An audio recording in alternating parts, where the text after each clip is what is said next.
Your name is? Alex. Sorry? Alex. Alex. I see. What part of the world are you from, Alex? I'm Britain, but I'm living in Scotland. I'm sorry? Scotland. Scotland. I Yeah. see. I see. What do you do in Scotland? I'm a student at the moment. You are a student. I see. In Studying. college? University, studying environmental science. Environmental science. Yeah. I see. I see. What brings you here, Alex? To meet you, I think.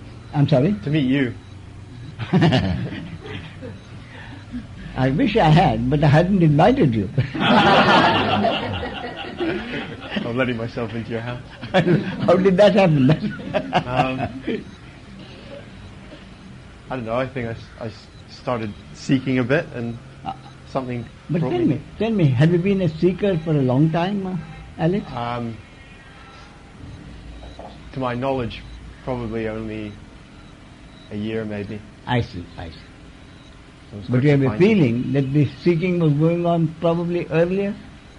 Yeah, subconsciously or unconsciously or something? Unconsciously, yeah, I think so. Many years, you think, Alex? Perhaps I don't know how many is many, but perhaps, yeah. Perhaps yeah, ever since you were a child? Some kind of nagging questions? I think so, yes. I see. Yeah. Did anything happen? Some incident which made you go on an active journey? A year ago, you said?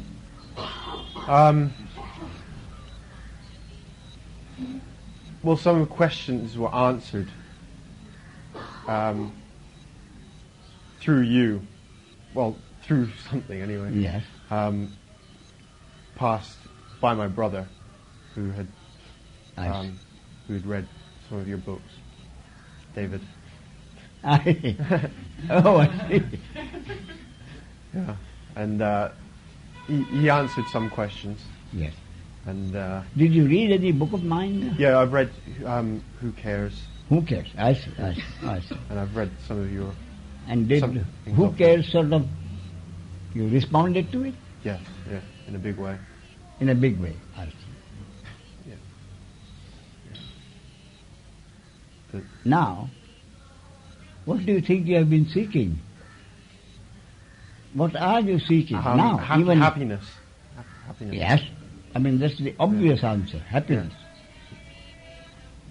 Now, if you are hungry and you have a really good meal, that's happiness, isn't it?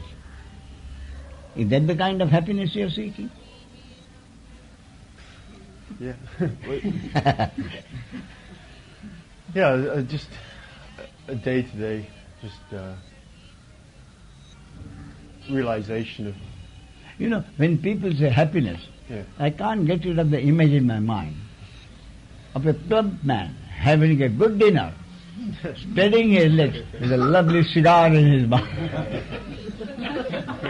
Happiness personified. Well, no suffering then, I suppose. From day to day. Therefore, my concept, Alex, my concept is always happiness is a positive thing. Mhm. My concept has always been a negative one. Absence of suffering. And perhaps the reason for which I've always had that is, for years I've been suffering from migraine headaches. And I've always felt when an intensive headache had happened, and finally it was gone, truly the relief from migraine, I remember as better than any happiness I had. And therefore, when I came across the Buddha's dictum, enlightenment is the end of suffering, suddenly there was I responded to it. Mm-hmm. So happiness is not something positive and which we seek, but true happiness, call it peace if you like, is the absence of suffering. So Buddha said, enlightenment is the absence of suffering. So I had to ask myself, I didn't come across any detailed expansion on this subject by Buddha. Others might have done it. I wasn't interested in their concepts. But I didn't come across any explanation by the Buddha what he meant by suffering. So I thought about it myself. Obviously, Buddha was no fool, and Buddha could not have meant by the suffering the pain we have in the moment, which everybody has to suffer. No, we have no choice about it. Every moment, every human being has pain or pleasure. No one knows whether the next moment will be pain or pleasure, and no one also knows how much total pain and pleasure has been allotted to one during one's entire life. These two things we can never know. And no one can prevent the pain that may come to us any moment in future. So obviously, I decided the Buddha could not have meant by end of suffering the kind of pain everyone has to accept in the moment. Therefore, I will, if Buddha did not mean the pain in the moment, what suffering could he have meant? You see? Mm-hmm. So if we accept that the end of enlightenment, or what does enlighten, in fact, the basic really question for the seeker according to me is, I seek enlightenment. Then the basic question for me is, what do I expect enlightenment to do for me for the rest of my life, which I haven't had so far? Could you agree with that? Yeah, that's what I'm ultimately seeking. Enlightenment, self-realization, being one with God, whatever you call it. The end question is, what will that do for me in this life? I simply couldn't get away from that question. And that question was answered by the Buddha. End of suffering in this life. So what would I have for the rest of my life which I didn't? End of suffering. You see? So what is the suffering that he mentioned? What do you think? Talking about from your own experience, what do you think Buddha could have meant? Your feelings.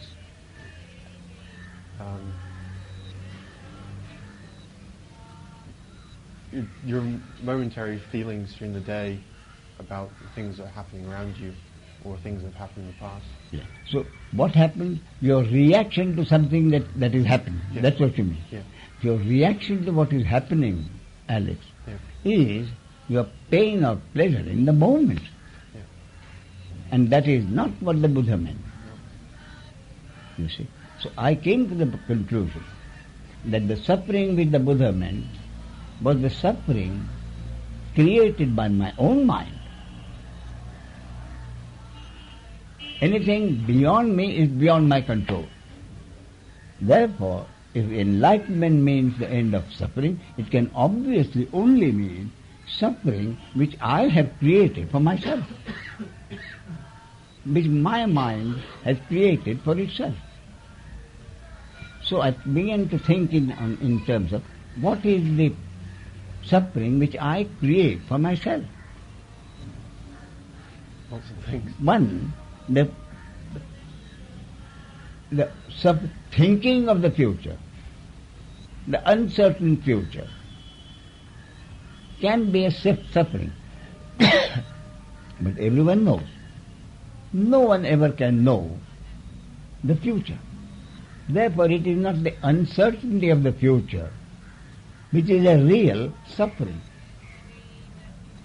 So, the real suffering, I came to the conclusion, is that which prevents me from having a total sense of peace. Happiness, unhappiness, pain, pleasure are something one has to live with. So, what is the suffering which the enlightenment brings, which is of my own doing. And then I came to the conclusion that the suffering which my own mind creates, which shatters the peace that might have descended on me as grace at any moment, and that every human being, I think, has had that experience some time or the other of a total sense of peace, fulfillment, whatever you call it. In fact, in a way, at that moment, the individual would be prepared to die or want it for the rest of his life. Everyone has had that experience of peace. Now my question was, I've had that quite often. That if I had it, why didn't I keep it? You see what I mean? I had that, and that is what I want most in life. Why did I not keep it? I had it. Why did I not keep it? And when I thought about it intensely, once I got the answer. I kept thinking about it, again the same answer. I couldn't keep it because a thought happened which shattered the very foundation of that peace. What kind of thought? Something in the moment cannot shatter the peace. I left something undone at this office, I left something undone at the library for you, or something, and promptly I'll take care of it. So it is not a thought about the moment which disturbs that peace deep down which has happened. So first, the deep sense of peace I cannot achieve.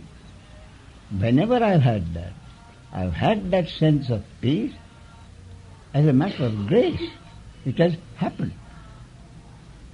So when something has happened, why didn't I keep it? Because some kind of thought arose which shattered the very foundation of that peace. That is I'm talking from my own experience. You see? So when I thought about it, I couldn't help coming back again and again to the same answer. The thought which shattered my peace was a thought of something I had done maybe 20 years ago, but it still shatters the peace. And that is a thought of something I did to hurt someone, or something which I had done without meaning to, and yet it had hurt someone deeply. Or a thought of something I could have done for a friend, but didn't do, and thereby made my friend suffer, something which probably he still suffers for the rest of his life. See? I simply couldn't get away from that pointed answer. Why do these thoughts come up then? Good question. Good question. Why cannot I keep that thought away? The answer is no one, absolutely no one, Alex, can keep any thought away. Why? Because the next thought that is coming to anybody is not in his control. Yes. And the physicist has given a very credible answer, and by experiment. And the answer is, any thought that happens to me next is a thought which has happened, one thought out of thousands of probabilities. The physicist tells me, out of thousands of probabilities, one probability has collapsed into a thought in a particular body-mind organism. And when the body-mind organism reacts to that thought, at least almost half a second has elapsed. You see? So no one ever has known, no one can ever know what thought is going to happen next, and therefore no one can keep away any thought. You see? And therefore, frankly, there is one of the, arguably I am told, the oldest religion, called the Zoroastrianism, from Zoroaster. What we know usually as Parsis, Zoroaster. And their pointed, focused, good thoughts, good words, good deeds. That is the everybody. So what is the motto of the Zoroastrians? Good thoughts, good words, good deeds. And then it's how can you have good thoughts? You can't. No one can have good thoughts or bad thoughts. Thoughts will happen. Therefore, my interpretation of good thoughts by Zoroaster is not good thoughts, good thinking. A thought happens.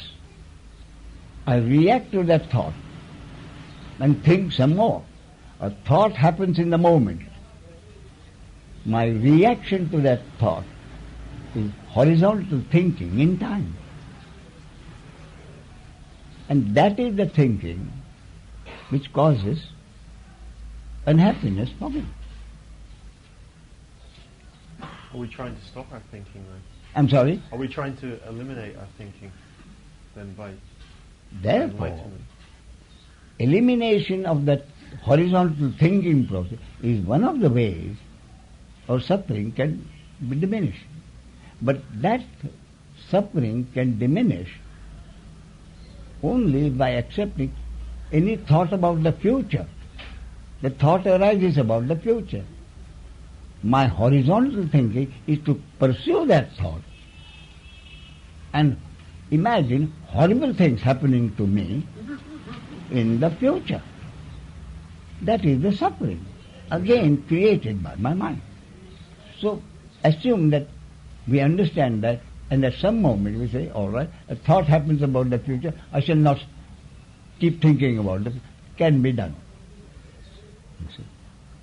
So what I'm saying is, something you cannot keep away, a thought about the past, something I have done in the past, something I have done which I should not have done, or something I could have done for someone and didn't do. In other words, something I did to someone which caused him pain, or something I could have done for him and didn't do. Either way, but every time the thought arises, the sense of guilt and shame happens again that I can't avoid. And that thought of shame and guilt for something I did to someone or something I could have done for someone and didn't do. And that is something in the past. I can't change it. Much as I may wish that I hadn't done it or I had done something for someone, I can't change it. Therefore, the only two alternatives are either I keep on suffering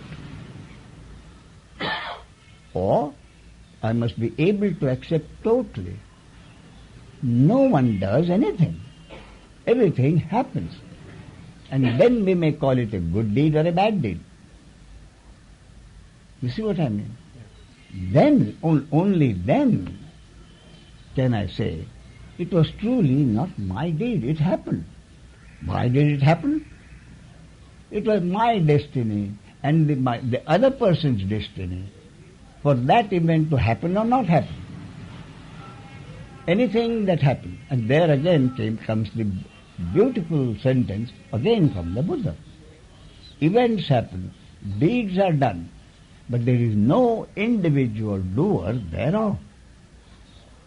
What does the Bible say? Thy will be done. What does it mean? It's a simple, thy will be done simply means my will cannot necessarily function. And the same basic concept is in every religion. No one does anything.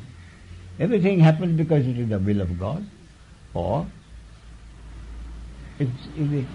using the word God makes you uneasy, then I can say nothing can happen unless it is supposed to happen according to a cosmic law, according to the basic, primary cosmic law. If I am totally able to accept that, I came to the conclusion. And once I came to this conclusion, that it was just a thought happening about what I did, as far as I was concerned, Alex, no more problem. Because deep down, I think, ever since I can remember, that was my total acceptance. Nothing can happen unless it is the will of God was an absolute certainty as far as I was concerned. Therefore, as soon as I came to this conclusion, that the only way for the suffering to end is, I must remember, keep in mind, I am not the doer. And therefore, I shall not ever have a sense of shame and guilt, nor will I have a sense of hatred and malice towards the other. If I accept, the other can't do anything either, neither me nor the other. As soon as I am totally able to accept that, then an entire load of shame and guilt for my action or lack of action, and hatred and malice for someone else's action or lack of action. And then it suddenly dawned on me, it was a tremendous impact, Alex. The absence of this load of shame and guilt for my actions and hatred and malice for the other's actions is itself a state of mind which is the peace that we are all looking for. You see? Therefore, I don't have to do anything, not climb a long mountain, sit in meditation for long hours, fast my body.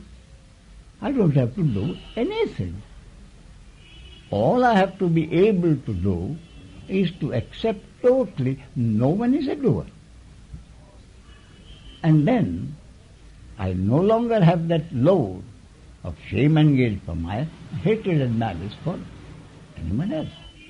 Which means I no longer have to any moment hate myself or hate anybody else. Which again means, in simpler terms, I don't ever have to be uncomfortable with myself. I don't ever have to be uncomfortable with anybody. And that itself, it suddenly hit me with an impact, is precisely what everyone is looking for. Not to be uncomfortable with oneself, not to be uncomfortable with the others. I couldn't honestly imagine any happiness more important than that. So the only question is it possible to accept no one is a doer? Then I say, that is the basis of every religion. And then everything happens with a fantastic sense of happening. Then I came across this, what the physicists say. I said, there it is. Even the physicists say that any thought which leads to an action is not in my control. So if a thought which leads to an action is not my action, then how can the action which follows the thought be my action?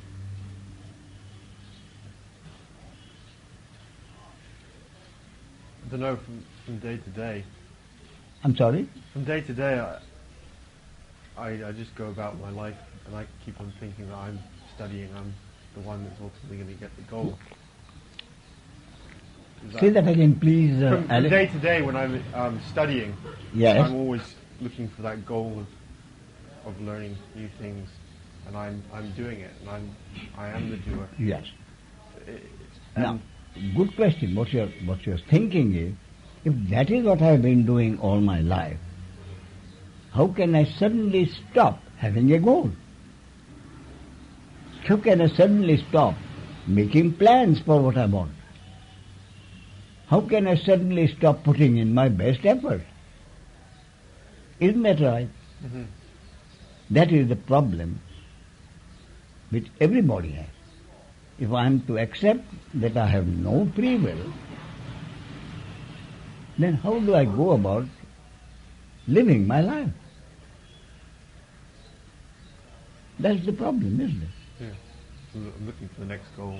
Now, supposing Alex, you had not come to this conclusion, intellectually or otherwise, that no one is a doer, what would have happened? You would have continued to live your life exactly as before.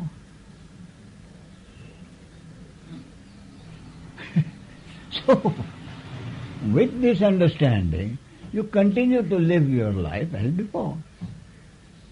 At some point, even as a child now knows that the sun doesn't move, the planets revolve round it, and yet we freely use the word sunrise and sunset, don't we? We have no problem. We used the word sunrise and sunset before, we had this knowledge. And with this knowledge that the sun doesn't move, we still freely use the words sunrise and sunset. So I lived my life before having a goal, setting a plan, and doing my best to get what I want. And that's my point. Having this understanding does not prevent me from continuing the same way. Then the next bit, what's the point then?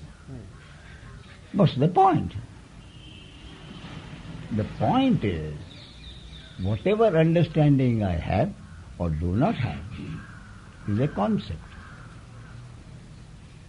So a new concept, I keep on changing concepts every day. But that will not prevent life from continuing the way it has always happened. Whatever concept I have today will not prevent life for me and everybody happening the same way it has happened for years. You see? Yeah.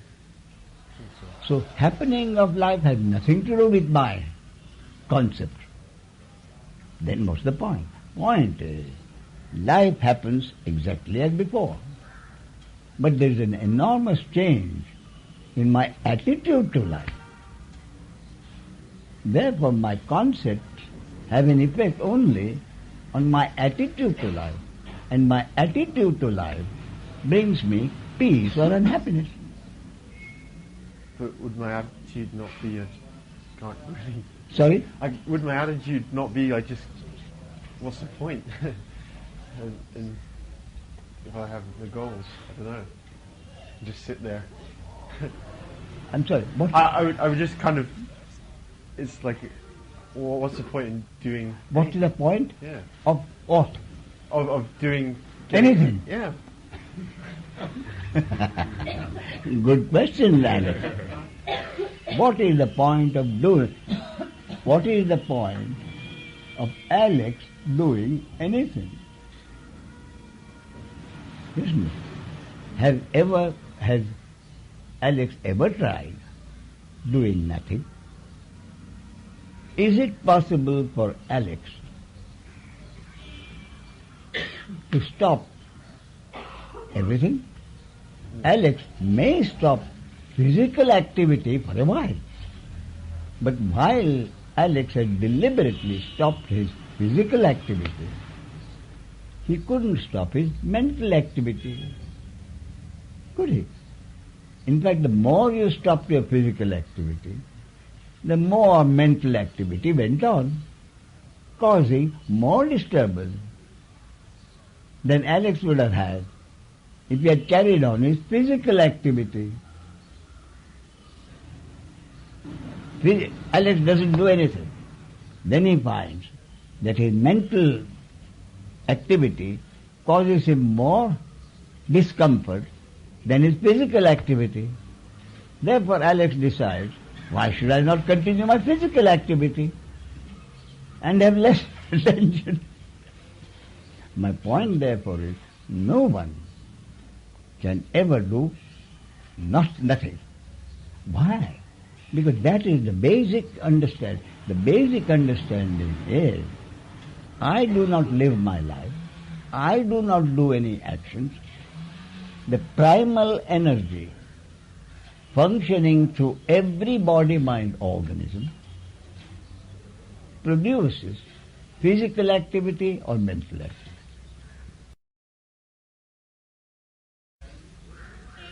So what kind of physical and mental activity does the primal energy produce in every single human being? Precisely that which is supposed to be brought about according to a cosmic law. You see what I mean? Therefore my basic understanding at this point is, nobody lives his life. It is the primal energy, call it consciousness, God, or primal energy, or the source, whatever you call it, is immaterial. But the primal energy functioning through this body-mind organism brings about physical and mental activity. So why are we here then? Why are we here? We didn't choose to be here, Alex. We didn't choose to be here. Therefore, we are forced to be here. A raw deal, I agree. But we haven't had a deal with anybody. Who can have a deal? The only one we can have a deal with is the Creator. Call it God, if you like. Or consciousness, or the Source. Source created us. Source didn't deal with us. Therefore, we are here not out of choice. We are here because we are brought here, made to come here. We had no choice. We had no choice about our parents. Therefore, none of us has any choice about the genes in that human object. And more research brings us to the conclusion, more and more of our mental and physical activity, whether the society considers good or bad, all our physical and mental activity, a lot of it can be traced back to the genes. That's more research. More and more of our activities can be traced to the genes. Similarly, we have no control over being born to particular parents in a particular physical environment and a particular social environment in that physical environment. And in that environment, every one of us has been receiving conditioning from day one. Conditioning at home, conditioning in that social environment, in that physical environment. At home, in school, in society, in church or temple. Everybody has had a hammering of conditions. At home, in society, in school, at church or temple. This is good, that is bad. You must do this, you must not do that. Nobody is going to hand you anything on a platter. Therefore, you have to fight for what you have. Can you then change your conditioning? That is the point. Two aspects. One, it is obvious that I cannot deliberately change my genes. At the moment, I think nobody can. But conditioning is a different matter. Conditioning has been happening in a particular, what do you mean by conditioning? Conditioning, I always use the word up-to-date condition. What I'm saying, Alex, is, at any moment, whatever anyone thinks of doing something, let alone doing it, whatever anyone thinks of doing,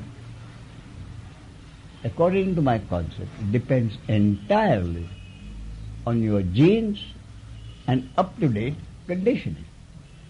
You see? And what is happening now, Alex, I confess, is not advice given by me to Alex. It is fresh conditioning. And the conditioning at any moment includes your education, your experience in dealing with people, everybody. And the up-to-date conditioning. So the conditioning now could change your existing conditioning, alter it, amend it, or totally transform it. And my important point, you have truly no control over this conditioning. So going back to it, what really made you come here now at this point? Something happened, didn't it? Yeah. Something in my mind made me see. So whatever came to your mind does not necessarily happen. So my point is, your being here now is truly, in effect, not your decision or your action. In other words, what I'm saying is, your being here at this moment could simply not have been otherwise. According to the cosmic law, you simply had to be here this moment here. It's predestined. Yes, Simon? Ramesh, could you just clarify something for me? One moment.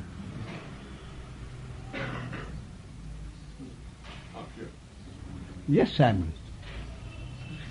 Yep. Yes, Simon. So anything that we think, Yes. any thought that comes, Yes.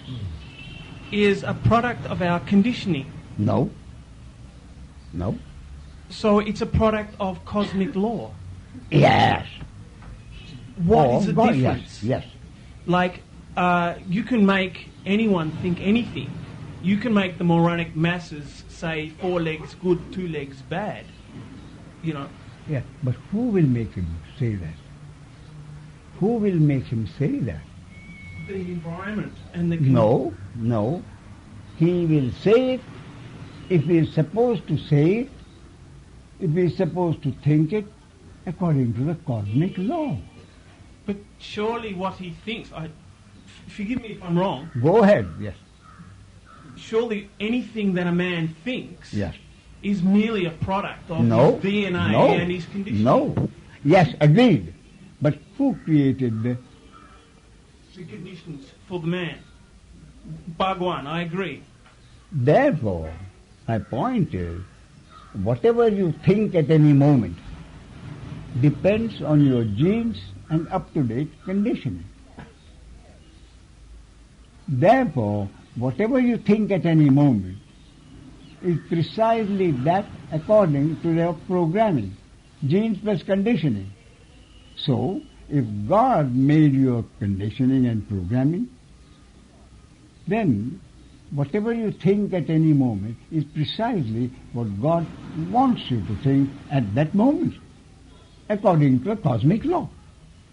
Let me repeat. God created your genes and up-to-date conditioning. And whatever you think at any moment depends entirely, according to my concept, on your programming, that is, genes plus up-to-date conditioning. So since God made your programming, I can take it that you think precisely according to your programming, precisely because God wants you to think. Therefore, I dare say, Simon, whatever I think at the moment is precisely what God wants me to think. I dare say, if anyone decides to commit a murder, decides to make a terrorist act, then that thought, he was precisely supposed to think that at that moment according to God's will, according to the cosmic law. That is my basic concept. Whatever anybody thinks at any moment, let alone doing, is precisely what he is supposed to think according to the cosmic law. And the cosmic law meaning your environment, your DNA. No, cosmic law means everything. Isn't that Every possible thing. Nothing can happen unless it was supposed to happen according to the cosmic law. A cosmic law which has applied to anything happening in the manifestation from beginning of time. I'm having trouble distinguishing Yes. cosmic law Yes. from your environment and your DNA. Why? Why? Whatever my surroundings are, whatever my surroundings are, whatever my programming is, has been strictly according to the cosmic law. And therefore, whatever I think at the moment has to be exactly depending on my programming, Yes. which God created. Yes. Therefore, my point is, whatever I think is precisely what I think, what God wants me to think, according to cosmic law. Therefore, I repeat, I dare say that if I have suddenly a thought for doing good to the world, then I had that thought because according to the cosmic law and the will of God, I was supposed to have that thought. Yes. Or you had that thought according to your conditioning and your DNA. Yes, and who created my condition? But yes, the cosmic law. Therefore, Yes. God created my conditioning and phenomenal conditions through which God functions and brings a thought to my mind. The conditioning and programming is a mechanism through which God makes me think what He wants me to think. You see? Genes and conditioning, programming as such, is a mechanism by which God makes me think precisely what He wants me to think at any moment. You see what I mean? Therefore, what I'm saying is, if a thought happens and I do something, which the society credits me with a fantastic thing, it would be stupid for me to have any pride in it when I know that it's not my doing. Similarly, if an action happens which does some harm to someone, then I see no reason why I should feel guilty.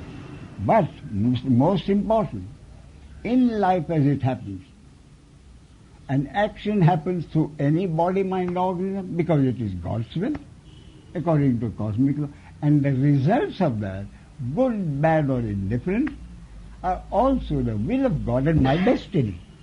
So it would be fair to say that we're computers or robots, Yeah, and indeed. God is just like punching in the buttons and making us do Indeed, anything. that is precisely my concept. Simon, that is precisely my concept. And poets like Rumi, and they said it precisely in that fashion. We are all puppets. They didn't use the Rumi or he didn't use the word puppet. He didn't use the word robot. He said puppets. That is precisely my concept. And therefore, the final conclusion is, if an action happens which gives me, which the society honors me, it will be a pleasure. I confess, something happens, pleasure will arise. But never ever pride when I know it's not my action.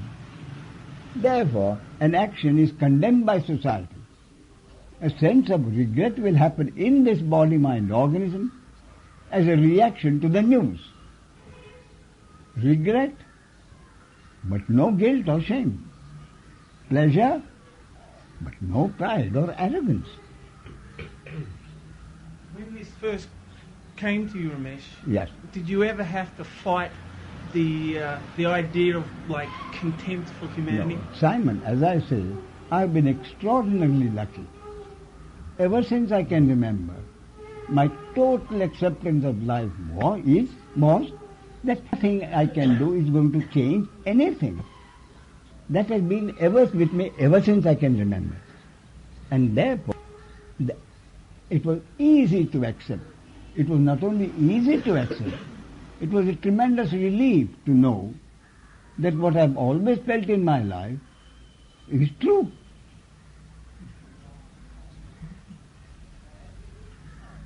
You see?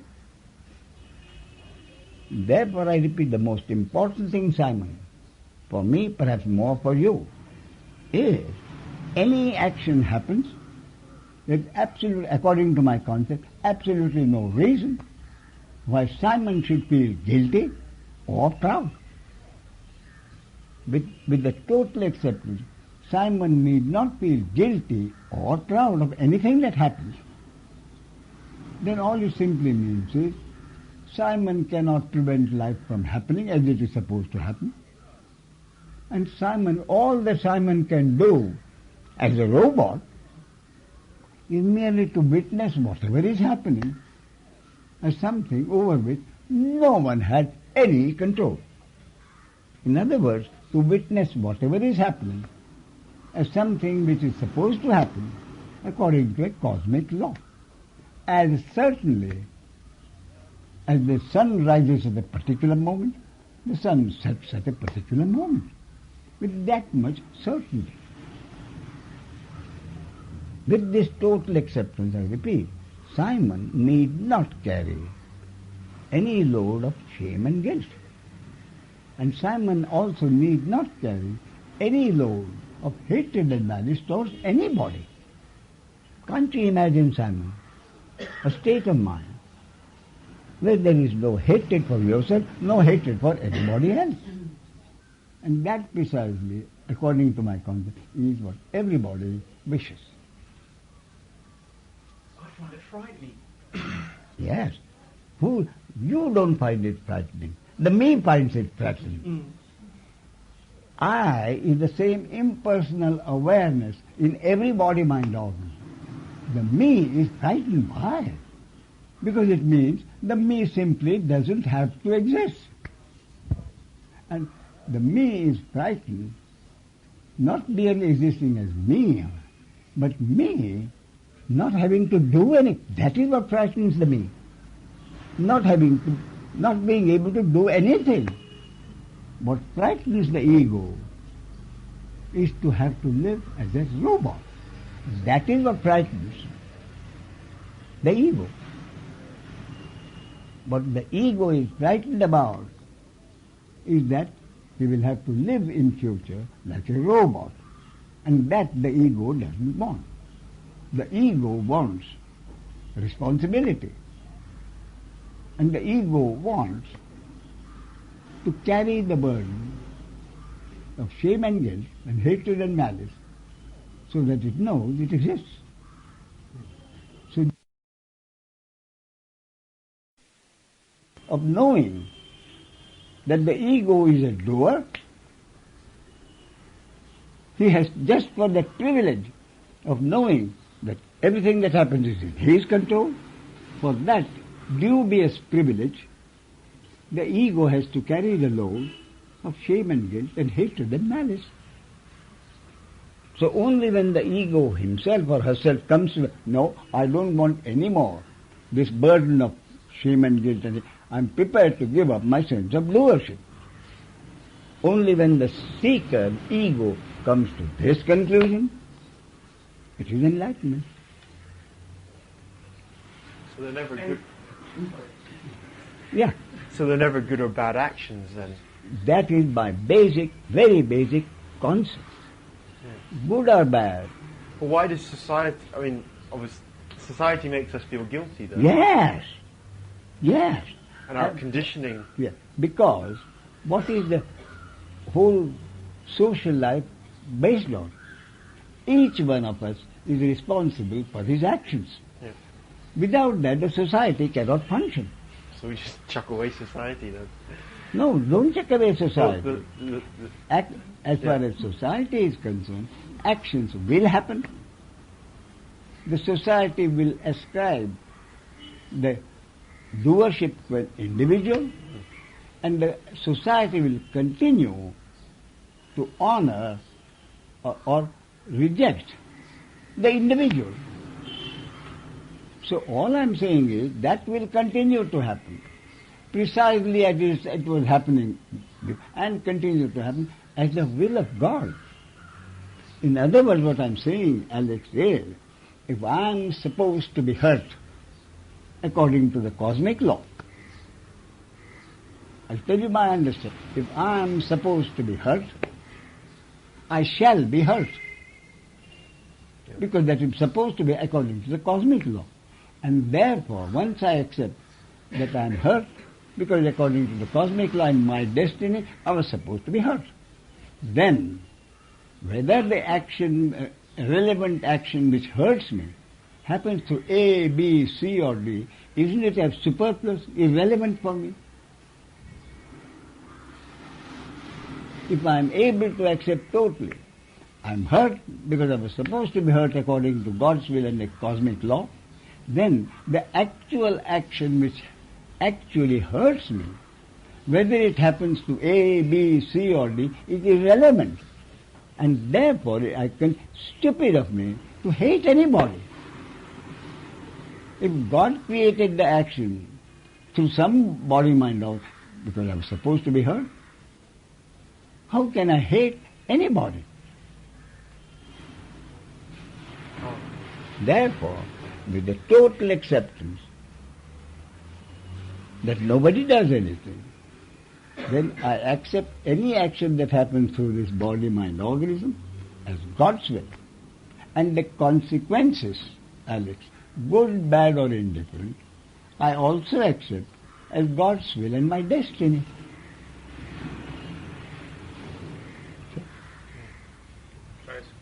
Yeah. Then the concept of One moment. Huh? Yes, Steve. so if you take it to the final conclusion, Yes. whether or not I accept that I'm not the doer, and whether or not I accept that that I have no hate and Yes. guilt and Yes. shame, Yes. that is also according to the cosmic law. Indeed. Therefore, Stephen, my basic concept includes the understanding that enlightenment or self-realization is an impersonal happening to some body-mind organism according to the cosmic law. You see? Yes. Wanted to find out what is the whole point of all this? In the sense, why the body-mind organism? Why the life? If we are all puppets Yes. and In other automata. words, you haven't taken it to the beginning. If you take the same argument deeper down, what your question amounts to is, why should there be a manifestation at all? And the functioning of that manifestation, which we call life, isn't it? The basic, final, total, why should there be a manifestation at all? The functioning of which is life as we know it. The answer is, if we think of the source as potential energy, if we think of the source as potential energy, the nature of the potential energy must be to activize itself sometime. Otherwise it wouldn't be potential, it would be dead matter. And if we prefer to think of the source as dead matter, no problem. But the problem of why the matter will still arise. And the answer is, because the manifestation has happened, therefore the source cannot be dead matter. Therefore the source has to be potential energy. And the nature of the potential is to activize itself sometime. So what happens is, the energy, potential energy, what the scientists call the Big Bang, has activated itself in this manifestation, and the unimaginable energy that has been generated in order for the manifestation to happen, however strong the energy, in course of time, millions and billions of years, that energy which has actualized will end at some time, expend itself. And when the energy expends itself, then the created manifestation goes back into the potential, until the potential decides again to activize itself. And that is a continuous process. Again, going back further, why? What's the whole purpose? It is, the purpose is the potential energy cannot help itself but activize itself sometimes. Potential energy. What's the purpose of having potential energy or dynamic energy? No, because the basic point is there has to be a source. Why the source? I'm just asking, what is the whole deal about? Why the source? I mean, can we answer, or we can say we don't know the answer? No. Who wants to know? Who wants to know? The one who wants to know, your name is? My name is Sudhir Prabhu. Sudhir. The one who wants to know is basically a three-dimensional object which together with billions and trillions of other objects constitute the totality of manifestation. So it is no worse than a robot wanting to know why he has been created. We simply cannot know. Therefore it has to be a concept. What is the concept? A nature of the potential, the essence of the potential is to activize itself, otherwise it wouldn't be potential. Therefore there is no deal. There is no deal. And the human being, why does the human being ask a question? Because it can't help asking questions. Why? Because the human being, as a three-dimensional object, has been infused with the dubious gift of intellect. So a three-dimensional object, which has been infused the dubious gift of intellect, asks, what am I doing here? You're basically saying there is no answer to this that we can correct. find. Why? Because basically there is no question to answer. A robot cannot ask a question. The robot is asking a question. Sorry? The robot is asking a question. That's the whole... It is asking a question. Yeah. I'm asking a question. And my point is, therefore, what makes a robot ask a question? Because that robot has been infused with intellect. The robot had no intellect. The animal doesn't ask this question, Suri. The human being is an animal. An animal is one with a sentience or consciousness which enables the senses to work. It is consciousness or sentience which enables the eyes to see, and if the consciousness is leaves, which is death, then your eyes will still reflect the picture, but the eyes won't be able to see it. Therefore, it is consciousness which enables the senses in the animal to function. Therefore, the animal can see, hear, only because it is sentience functioning through those senses and those bringing about the seeing and the hearing. Same thing in the human being. The only difference between an animal and a human being is that there is the sense of personal doership is not there. Sense of personal doership with an intellect. So the human being is an animal with intellect. Intellect as assuming doership. Therefore, basically, a human being is an animal. And every animal is a three-dimensional object with sanctions. So the ultimate conclusion is every human being is basically and essentially a three-dimensional object. If we accept that, and we have to, then no questions can arise. And because the questions arise, unhappiness results.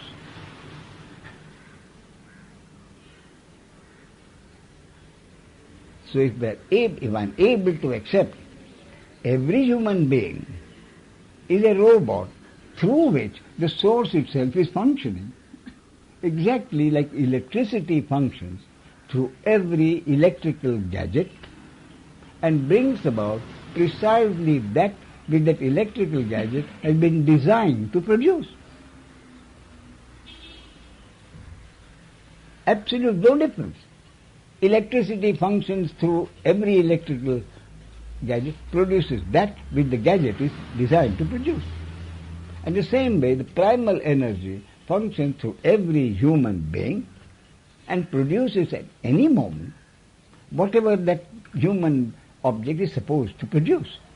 And therefore, if the primal energy has created a three-dimensional object called Albert Einstein, it did that only because through that special object this equation had to be given to mankind for better or worse. So the gadget cannot ask a question, why the electricity? Yes. That's what we're asking. What? That is not why, because the human object has been given the dubious gift of intellect. If the human being had not been given the dubious gift of intellect, the human being would have been an animal and probably much happier than he is now. Sir, may I? Yes, sure. Is it not totally absurd for the reason to have any place in the nature of any phenomenon? It is totally dubious of the result, because how can you question of a nature of any phenomena? Why should it be like that? And is it not presumptuous that why could it not be otherwise? Behind that question, And what we are concerned with, why should the question arise at all? that's it. Why should the question arise at all? But it is so. Because that human object has been infused with a thing called intellect. A scientist has put it very beautifully. He says, the human being is a machine, and in that machine is a mechanism which prevents the human machine from accepting its mechanistic nature. The human being is a machine in which there is a mechanism which prevents the human machine from accepting its mechanistic nature. That's all. Would it be a folly to say that you are presenting another model of acceptance of what we see in the phenomenal world? No, what you are saying is... Many other models. No, and what one your model, I'm saying it's a concept. Of course it is a concept. That's why I keep repeating all the time. Whatever any sage has ever said is a concept. Whatever the scripture of any religion has said is a concept, because that scripture is somebody's work. Therefore, anything, any scripture of any religion has said is a concept. Therefore, can there be any truth which is not a concept? which is not denied by anyone. A concept is something someone may accept, others may reject. So on the basis, the truth is that which nobody can reject. Can there be any truth? And according to my concept, there can be only one truth, which no one can deny. And that is the impersonal awareness of being. I am, I exist. That no one can deny. And that is the only truth. But we cannot live in that truth. And therefore, in each human robot, a sense of ego has been created. A ego with a sense of personal doership has been created, so that every human being must ask these questions and come to some conclusion. A question on that consciousness. Yes. There is a biological model for that consciousness as well, Yes. as a phenomenon, epiphenomenon of biochemical nature. When it comes into being, when the baby is born, and it goes away when the person dies. So to bring this cosmic consciousness as reflecting into this body-mind complex is only another model, but other model is a biological, biochemical model where the neurochemistry is the basis for, and we are all programmed. Yes. And when the programming stops, you stop having consciousness. Yes. But So in that way, it you is see, not the truth. as I understand it so far, the physicist has come to the conclusion there is matter. The human being is a matter. How did consciousness get into that matter? Some scientists, very few, are now thinking, perhaps we thought it all wrong. It is not consciousness getting into the matter, but that matter is in consciousness. In other words, if there is no consciousness, there is no matter. That is where the physicist has come. And a few physicists have therefore accepted that what exists is not matter, what exists is consciousness. It is not consciousness which has got into the matter, but matter has been created by consciousness. What is matter? The mind says there is matter. The mind says there is matter. If there is no mind, if there is no consciousness, no questions. The matter cannot exist in the absence of consciousness.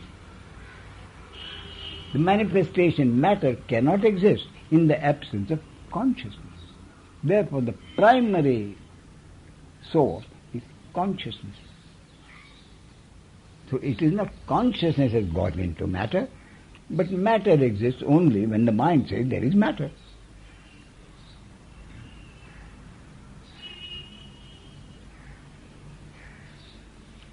Yes, Alex.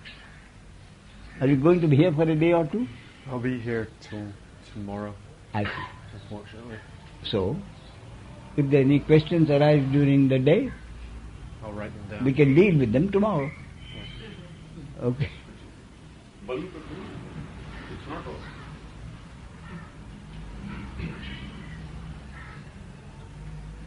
Yes, sir. Yes, Don. Please. Press. Yeah, this finger's not working.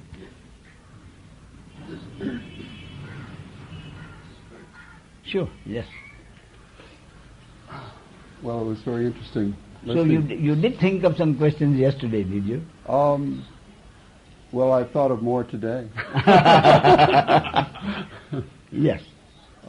Actually, listening to you today, I got a sense for a while of the inner peace that you feel. Yes. And my sense is it's almost like a relaxation of not having to worry, in some way. Yes. True. And the only thing I wonder about is whether that your concept is the only way to have that peace. And because I really don't like your concept. I really don't like it at all. Yeah. Therefore, what Don would like is some other concept. Yes, I like other concepts. And I don't think that your concept is necessary to have the peace. I see. But I mean, I like the peace. So, and I did feel some of that from you, and so I'm thankful for that. But there's still the resistance, isn't it? there's resistance to the concept, yes, not resistance to the peace. Oh no. You know what the resistance is? Resistance is that I cannot earn my peace.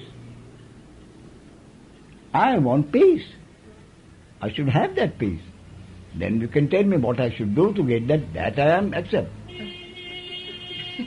But that the peace can only happen in spite of me. Not acceptable. Well, that's okay.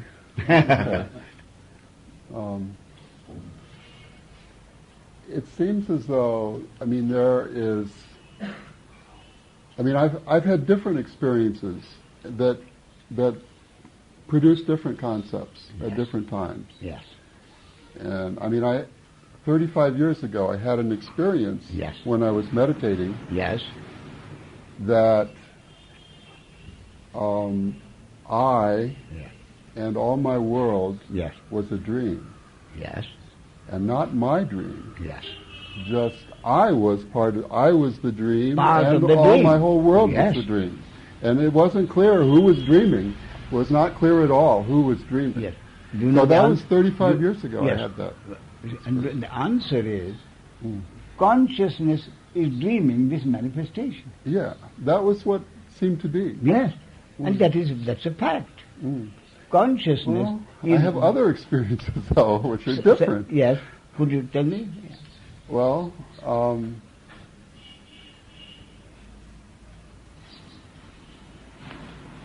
I had an experience just maybe a year ago. Yes.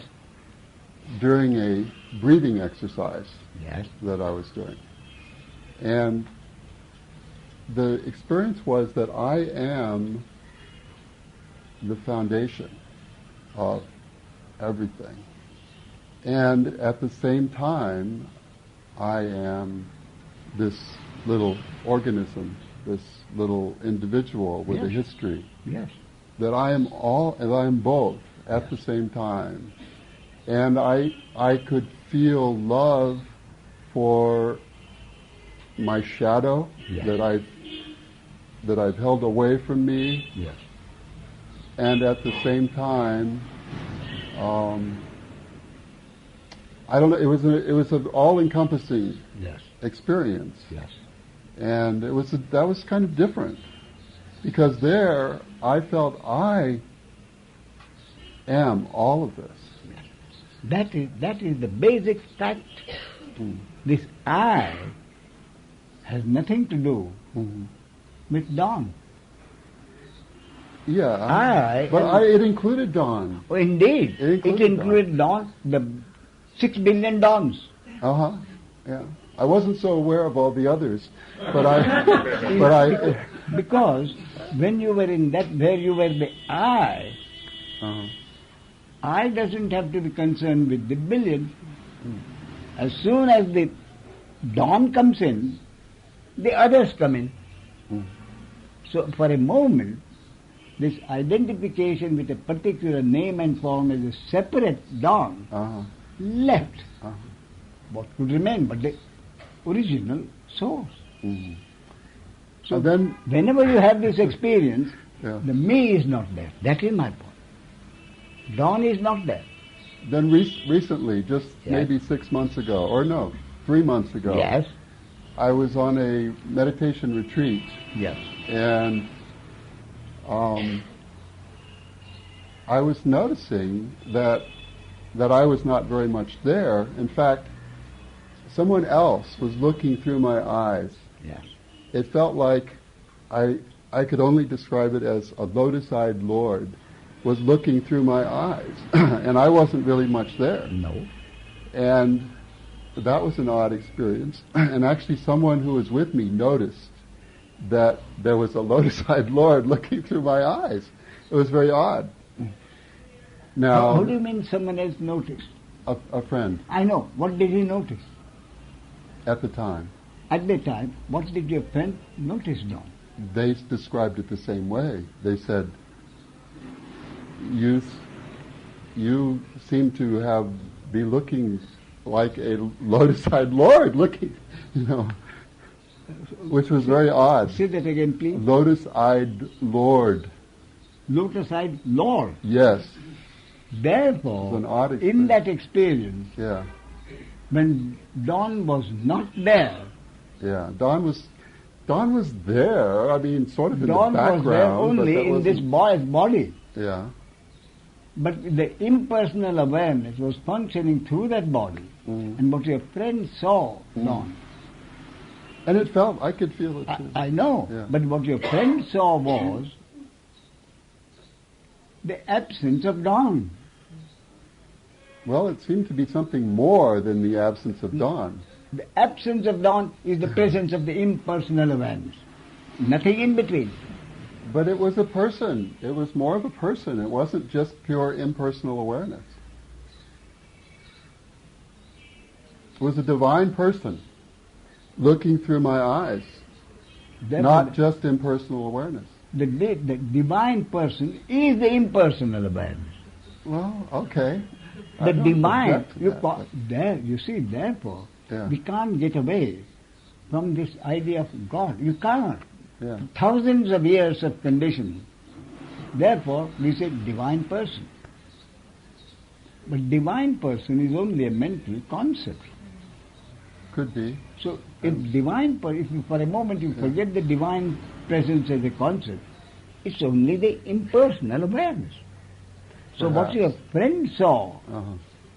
was an emptiness in the eyes. The emptiness It was of a fullness, not an emptiness. fine, I agreed. So that fullness in the eyes, Yeah. which excluded Don. Don was still there. Or, all right, then that fullness which included not only Don, Yes. but everybody else. Yeah, maybe. Maybe everybody else. So I don't know that Don has to be excluded for that fullness or emptiness or whatever to be there also. So that's why I'm not so happy with your concept.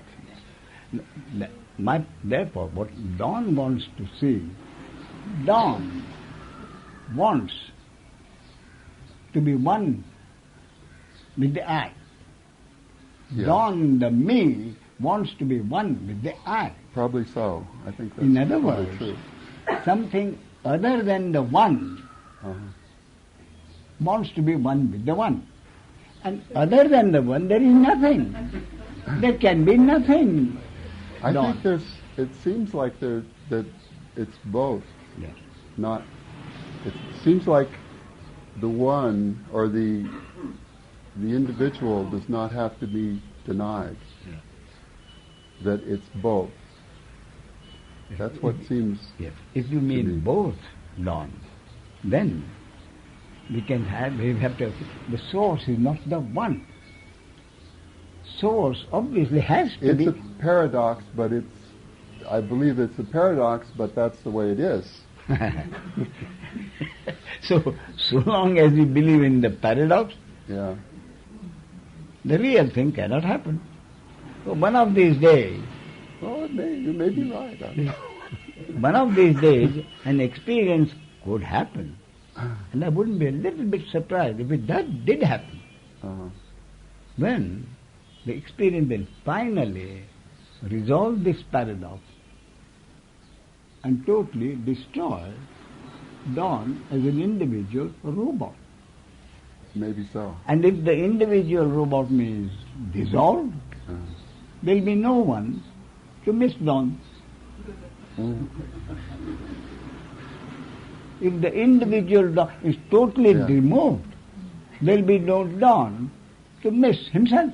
If that happens, I don't object. But it hasn't. you know, Don, this, and that again, the other day someone mentioned the Woody Allen is supposed to have said, "I'm not afraid of death. I just don't want to be there when it happens." Then a few days ago, someone told me it is not Woody Allen, but some very, very well-known humorist, some very well-known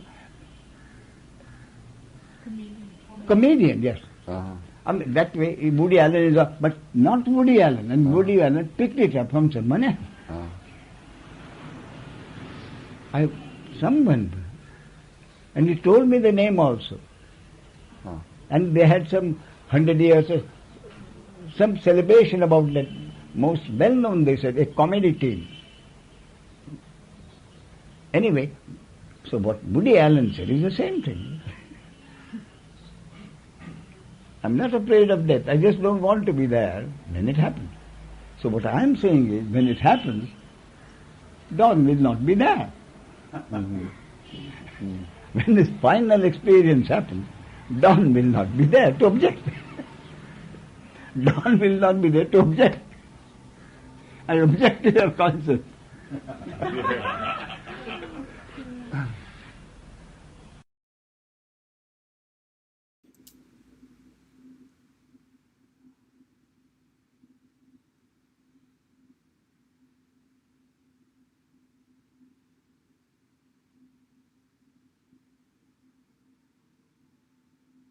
Your name is? Rajhans. Rajhans, I see. There are two What issues. part of the world are you from? Australia. Australia, I see. What do you do in Australia? I'm a lawyer. Lawyer, I see. So I should be careful in what I say. Not yet. Yes, Rajhans.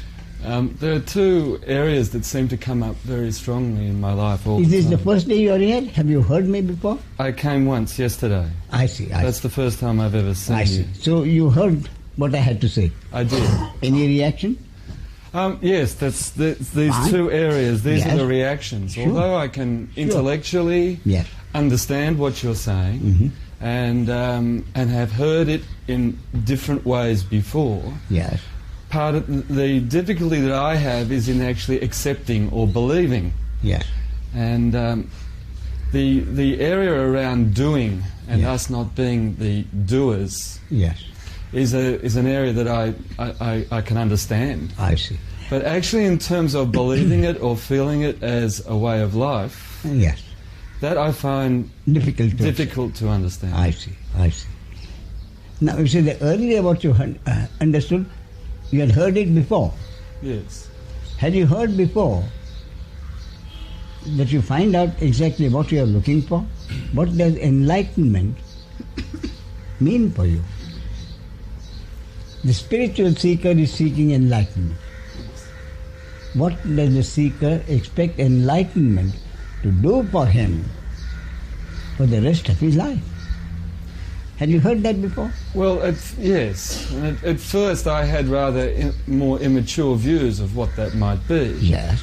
Nirvana, life without any problems, etc. No, that is not true. That is not correct. True. Nirvana is not going to make the rest of your life without any problems. Impossible. But more, as I've gotten older, yes, it has been one where I've recognised that that it is an end. Enlightenment is something that is achieved by actually work and witnessing or viewing exactly what you are doing in your life, and that is then I find that I spend times like I do with you, yes, or with other people, or even during holidays when I'm in complete relaxation, I see, where I feel that the identification is not there that I have, with the doing and with other people's issues and with emotional things that come up. Yes. for me. Now, when you are on a holiday, you said, Yes. you are relaxing. Yes, Then you said the identification is not there. yes. That means Rajhans is no longer there as a separate entity. What is identification? It means that I feel like I am flowing with the moment. Yeah. That I don't feel Yes. like I'm mind fucking Yes, or but things. who? That, Somebody is floating. Rajhans is floating. yes. Who is floating? Are you saying floating? Did you say flowing or floating? Flowing. Flowing. Yes. So, Rajhans knows that at certain time he has the feeling of flowing. Yes. Rajhans feels that he has the feeling of flowing. Yes. So Rajhans is still there, very much identified with a particular name and form as a separate entity. Well, it's at the time that it's happening, I'm not aware that it's Rajhans or anybody else. I'm just there. So, who is the one who Doing is there? Me. Well, The me is Rajhans. I'm not even aware that it's me at the time. At the time, I'm just moving through it and moving through my life. Yes, All right. yes. It's at times I find when I'm not relaxed Yes. or when I am identifying Yes. that actually I'm starting to see that there's almost like a person separate from me. Yes. That- In other words, what you're saying, Rajhans, is you realize that Rajhans is uncomfortable. yes. When Rajhans is comfortable, Rajhans is not particularly aware of his being comfortable. That's right. But it is Rajhans who is sometimes comfortable, sometimes uncomfortable. So my point, Rajhans, is a very basic point. That's why I am laboring on it. And that is identification with a particular name and form as a separate entity is the very basis of life. So whether it was Jesus Christ or the prophet or whoever whom we regard as a sage, as a self-realized being, so long as that person was alive, identification with a particular name and form as a separate entity has to be there.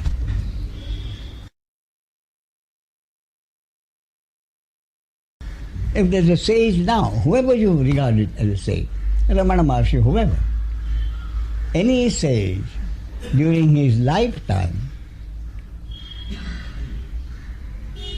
responded to his name being called. The fact that a sage responds to his name being called means obviously there is identification with a particular body and a name as a separate individual entity. You see? So therefore, my basic point is identification as a separate entity cannot be lost, whether you are a sage or not, until the body is dead. And the identification with a particular body and name and form is the ego. Therefore the point I'm laboring on at the moment is, no one can lose his ego.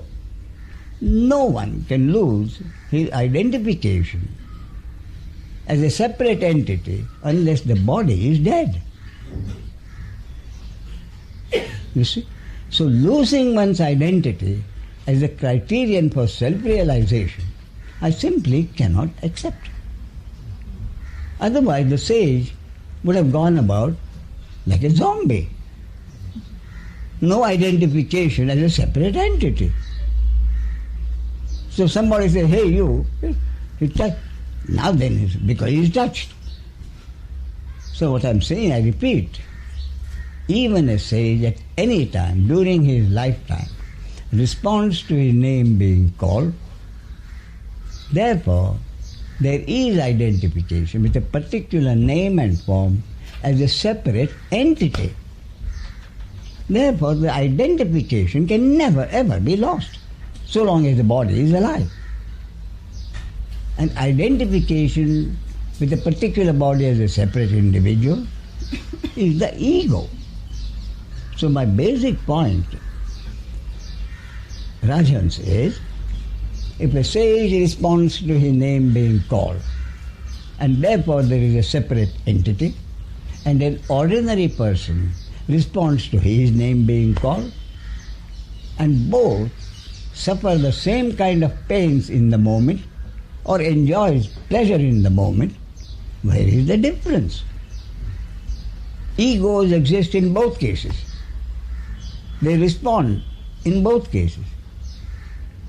Both enjoy the pleasure of the moment and suffer the pain of the moment. Therefore, where is the difference between the two egos? That is my basic question. You see what I mean? And that, according to my concept, is the sense of personal doership. Both are egos. But the sage's ego has been able totally to accept no one is a doer. Whereas the ordinary person, ego, the ordinary ego has not been able to accept totally that there is no doer. That is the difference. Therefore, the basis of enlightenment or self-realization, the difference between the two is represented in my concept by the sense of personal doership. In other words, what I am saying is, I remove the sense of personal doership in an ordinary ego and he has become a sage. Remove the sense of personal doership totally from any ego, he becomes a sage. Is that concept of enlightenment or self-realization accepted to you, Rajan, according to the many people? Now, you said you have been to many people, read many books? I've read many books. I Yes. see.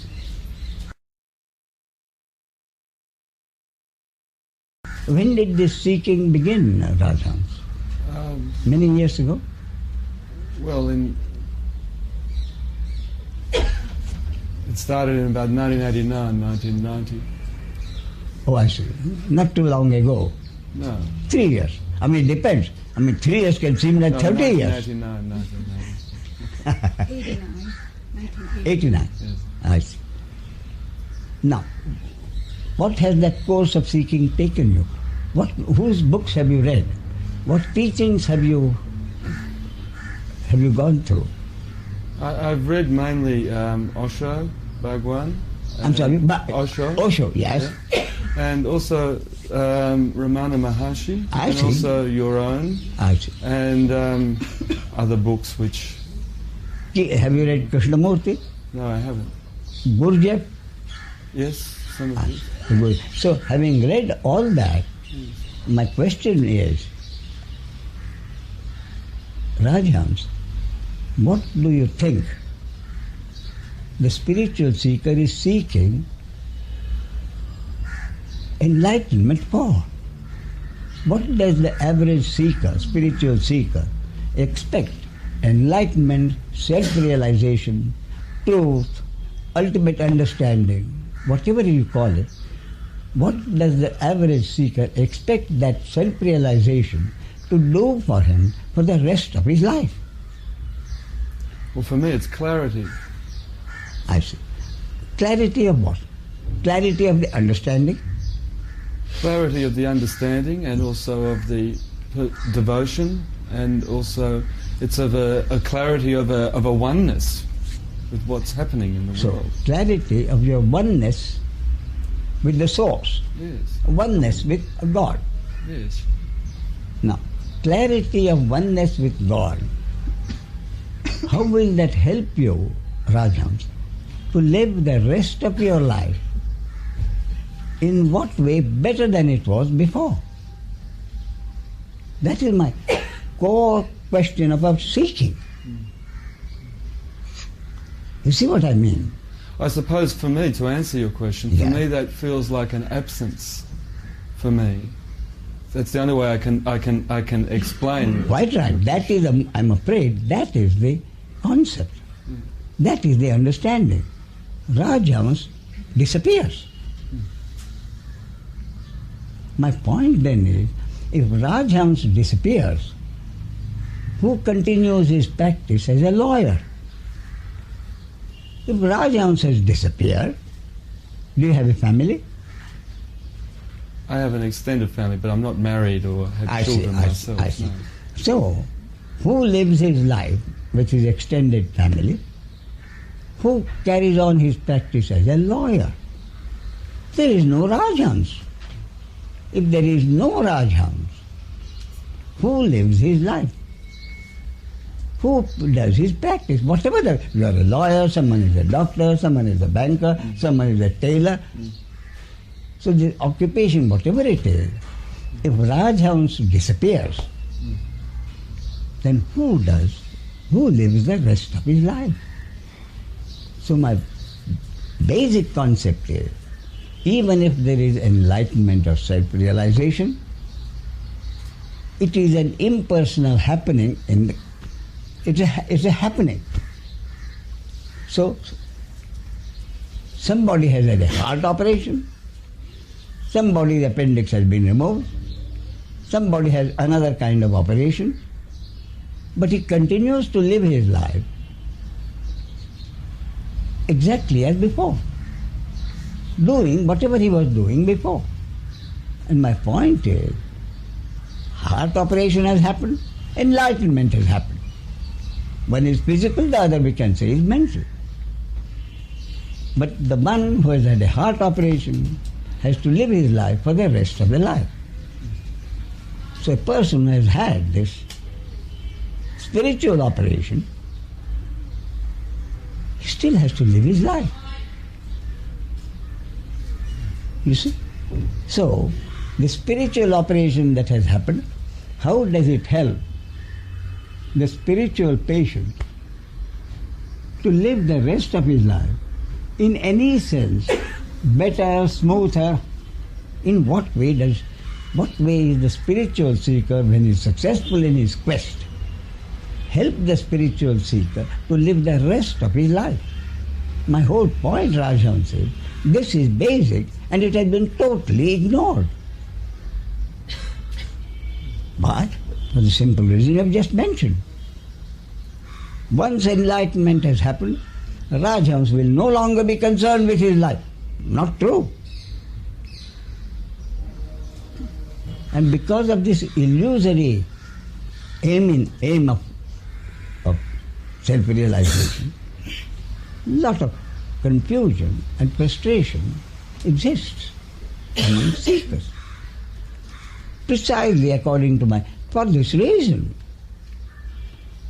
People come here and you say, I've come here because I'm frustrated.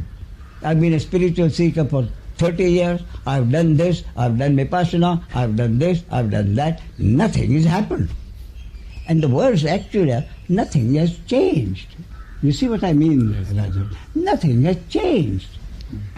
Therefore I ask, what did you expect to change? What did you expect enlightenment to do for you? What do you expect enlightenment to do? I suppose the part for me is not getting sucked in to the emotions that I have going on. Yes.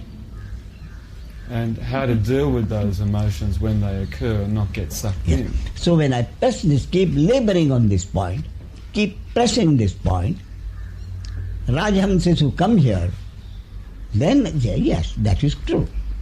I'm looking for something. I am looking for something. And what am I looking for?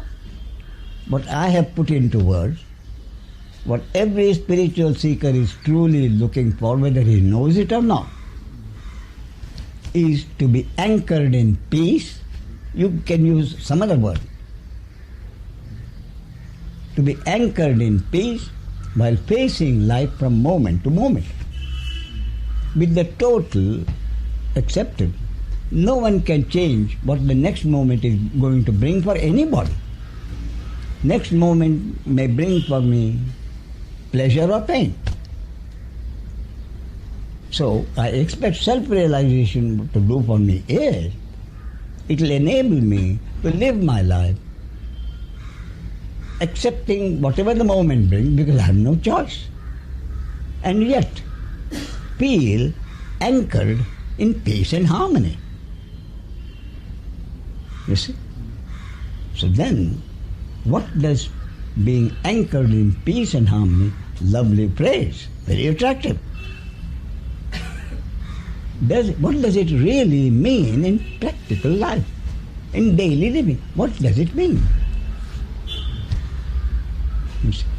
What it means, according to my concept, is you live your life accepting whatever the moment brings,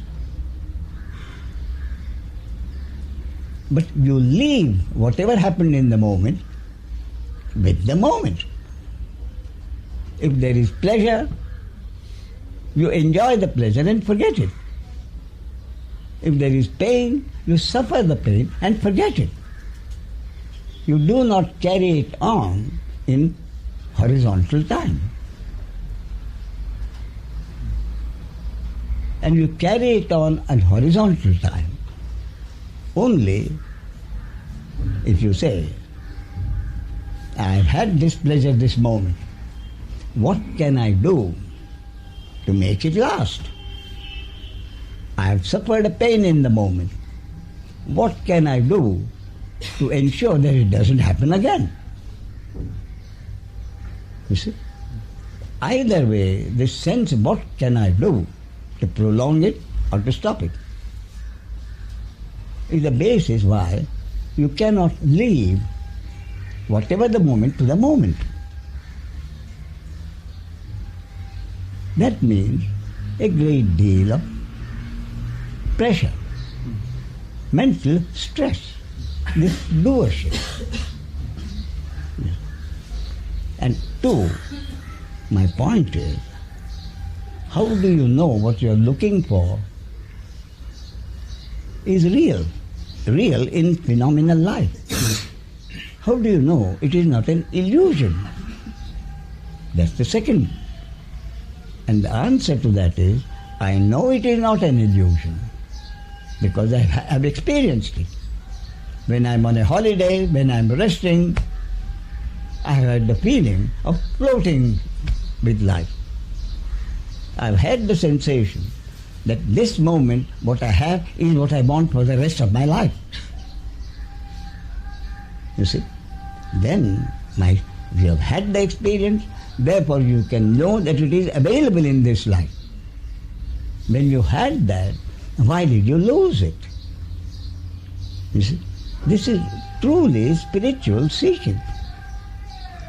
And spiritual seeking, you have to do the seeking yourself, I'm afraid. Whatever others tell you is their concept. So my question that I come down to is, when I had that experience and I know what I want, why did I lose it? Why did you lose it? Why did you lose it? Think of it, Rajans, and you will come to the conclusion. Every time you had that feeling, some thought had shattered it. You have had that experience, a thought comes. Oh, I left something undone in the office. That feeling you have may be stirred, but it's not shaken, it's not broken. Similar, another thought happens. So, many of the thoughts which are on the surface may stir your feeling, but they don't shake you out of it. That feeling is not shattered. Therefore, what kind of thought has in your own experience shattered the peace you are enjoying in that moment? And you will find, if you go into it, that the thought which has shattered your peace in the moment is a thought of something you did in the past maybe 20 years ago, 10 years ago, or last week. Something you did last week or 10 years ago, which you know you shouldn't have done. Or something you could have done for a friend and didn't do. And to take an extreme case, you remember the time a friend came to you for help. He wanted to borrow a large sum of money which could have changed his life forever. Big business opportunity, big investment opportunity. He knew and you knew that you could have lent him the money. I'm just taking an straight change. But you didn't. Whatever reason. Mainly because you were afraid the money may not be returned to you. And you can't afford to lose a large amount. Whatever the reason, you did not give him the money. And the poor beggar was so sensitive, oversensitive, that when he lost his big chance, he committed suicide. I am taking an extreme case. Therefore, that thought of someone you could have helped and didn't help and led to his death brings about a feeling of guilt and shame. So, or another thought comes the other way around. Somebody could have helped you and didn't. So that you lost the biggest opportunity in your life. Since then, you have always hated the man. In fact, you hate him so much. Every time the name is mentioned, whether it belongs to him or not, it makes you hate the man. Therefore, my point is, what surely breaks the foundation of that peace in the moment is a thought of something you did which you shouldn't have done, or something which you could have done and didn't do, shame and guilt, or a thought of hatred and malice towards someone who exactly the same thing, who did to you what he shouldn't have done, or did not do for you what he could have done. So you go into it, make your own research, and I can tell you with confidence that the thought which truly shatters the peace everyone has enjoyed some time or the other is a thought, shame and guilt for one's own action or lack of action, or hatred and malice towards the other for the same reason. In other words, you see, the Buddha said, and he gave straight away question, what will enlightenment do for me? He said, enlightenment means the end of suffering. Straight. Enlightenment means the end of suffering. So, we have to find out what did Buddha mean by suffering. Buddha was no fool. He knew from personal experience that even after his total understanding, he could never know what the next moment will bring. And if the next moment is suffering, pain, it has to be accepted. And the pain has to be suffered. Knowing that, Buddha categorically, boldly says, enlightenment is the end of suffering. And my interpretation of what Buddha meant is, enlightenment, total self-realization that no one is a doer, neither me nor the other, removes the suffering which smashes the foundation of the peace whenever I have it. And that suffering is the enormous, massive load everyone carries. A load of shame and guilt for one's own action, and hatred and malice for the other's action. Remove this load, and you truly don't have to wait for the peace to occur. Remove this burden of shame and guilt, pride and arrogance for good deeds, shame and guilt for the bad ones, hatred and malice towards the other. So remove that burden, and you will find you don't have to look for peace. Absence of this load is the presence of what I'm looking for. See what I mean? That is my concept, Rajhans.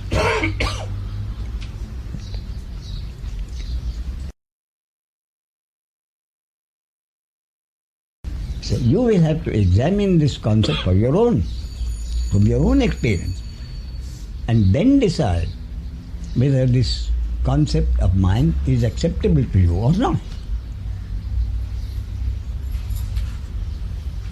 And if you accept my concept for what it is worth, at the moment, when you leave here, you will question the concept and not be able to accept it. Therefore, what I am saying, but I do not want you for your own sake to be misguided by my concept. I don't want you to be brainwashed. Therefore I am telling you, this is a concept I offer to you in all faith. It is for you to investigate that concept from your own experience and find out whether it is possible at all to accept. No one is a doer. It is possible because we know several people who have been able to do that, and we have been able to recognize the fact that while they suffer the same kind of pleasures, pains as I do, and enjoy the same pleasures I do, there is very clearly the fact that he seems to be anchored in peace and harmony. Deals with the moment at the moment.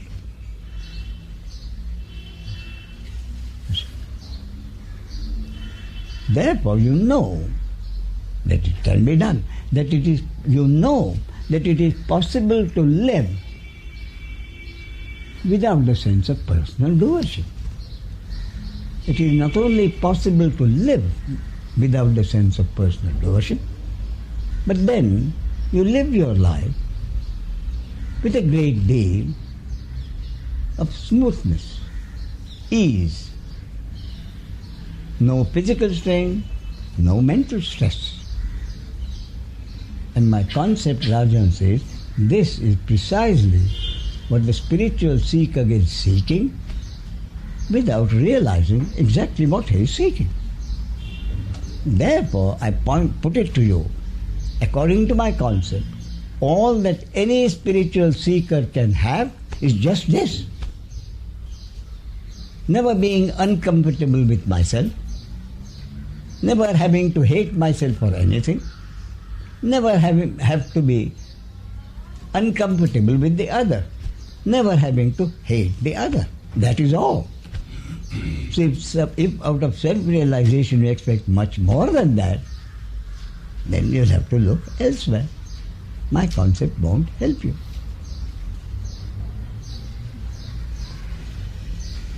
So now, what was your question, Rajan? And a valid problem. You are able to accept it intellectually. Why not? If this concept intellectually I can accept, removes my whole burden of shame and guilt and hatred, I would like that. Therefore, intellectually, I cannot not accept the concept. Intellectually, no reasonable person could reject that concept. But in order to be effective, the understanding has to be total. Total acceptance, no one is a doer, without any question. Someone asked me, he said, is there a test for it? Is there a test for me to find out if my acceptance is total? And I said, yes. I'm told there is something called a truth serum, which I'm injected with it. And after it I had its effect, someone asked me a question, and I cannot not give a true answer. So if you want to test yourself, go through that. Go to a doctor. And if he says, I can give you a truth serum quite safely, with 100% safety, it will last for 20 minutes. And in the 20 minutes, you cannot speak a lie. Then have the doctor give you that, and have the doctor ask you, have you truly been able to accept no one is a doer? Absolutely. And the truth will come out. Yes. Yes, Ashwin. The truth serum thing may not be 100%. No, not that. Well, I'm still That's saying why I'm told it is not acceptable in the courts. What my question is, even if there is an answer, a truthful answer, yes, isn't it the intellectual understanding which is giving? I mean, it's the outcome. The answer is basically intellectual understanding. The answer then would be, I am intellectually able to accept it. Deep down, I don't know. That would be the answer. The answer would not be, of course I have to accept. I do accept. No one is a doer. Otherwise the truth would be, intellectually I accept it. I would love to have it true, but I'm still at the moment not able to tell you that I truly believe in it. That would be the answer. Can I continue on this? Please, please. In spite of what you say, I mean, we say that most of us have these peaceful experiences. Yes. And they are disturbed by some thought. Yes. And the reason why these peaceful instances are disturbed are basically because of some thoughts coming from personal doership. Yes. Now, you said that leave this burden of personal doership and you'll have more of these. Yes. Yeah. In literature, I mean in spiritual literature, yes, there is, however, a lot of importance or importance in terms of the pinnacle of achievement is given to a moment or a transition which causes this change. Why is that? I mean, that is because what is the basis of non-doership? The basis of non-doership is whatever happens in life. The basis of non-doership is what the Buddha said. Events happen, deeds are done, but there is no individual doer thereof. So if there is no individual doer thereof, whatever happens at any moment through whichever body-mind organism is a happening which had to happen, which could not happen according to a cosmic law. Call it God's will or according to a cosmic law. So everything that has to happen, but it is not anybody doing. So everything that has to happen is the basis. Nothing can happen unless it is God's will or a cosmic law. A law, according to it, everything in the universe has been moving precisely the way it is supposed to move. What I am saying is, what am I truly the teaching for? If it happen to be 1 in a million, fine. But what I am saying is, even the intellectual acceptance of it can give you a lot of relief from mental stress. How does it work? I'll tell you how it works. If there is a total acceptance, no question about it. But if it is only intellectual acceptance, in the course or process of its being deeper, during that process, what happens is, in a conceptual scale of 0 to 10, you have that peace, a thought occurs, and as soon as a thought occurs, before your peace is truly shattered, you are struggling with that. And that involvement goes on 0, 1, 2, 3, 4, and even the intellectual acceptance is more than likely to cut off the involvement, maybe at 8, 9 or even 10. And then as the understanding goes, the intellectual understanding goes deeper, more and more by personal experience, then the involvement getting cut off happens quicker and quicker, earlier and earlier. And when you find the involvement getting cut off at 3, 4, something like that, then you begin to say, who cares if it is not 0? You are quite satisfied with the involvement getting cut off at 2, 3, 4. And when your acceptance is, who cares whether it is, then it will happen. Because your expectation, which is the biggest handicap, is no longer there. I want total enlightenment. When that demand for it is not there, and you say, who cares? If it is to happen, let it happen. Then from 3 or 4, there can be a quantum jump to 0. Can I express my gratitude, at the same time ask what you have done to me? What I have done to you, only you will know. Yeah, because... Better or worse, let me confess. Because if I go according to my old ways, I mean... yes. Most of the questions, when they arise, the answers are there somewhere. That's right. And the answers arise. Yeah. Maybe at 1, 2, 3, maybe late, but the answers arise. Yeah. And the worst part is, as per the old habits, yes. Whenever, old habits where you go to a place of worship, yes, you stand in front of the deity, yes, either asking for grace, asking for this, asking for that. Yes. And I can't do that because... What's wrong with it? No, because... What's wrong with you not being able to beg for favors from God? That's what I'm saying. What's nothing wrong with it? Nothing wrong. Then? It's just... it happens, you say. Yeah. Fine. It's more than likely to happen. What does it mean? You're not being ready to beg favors from God. Yeah. Simply means you have surrendered your free will to God and God, do what you like. Do what you like with this object which you have created. Yeah, but it's not complete. I mean, there is always this desire about to come out, and then it's sort of... I mean, I want to ask this, but then...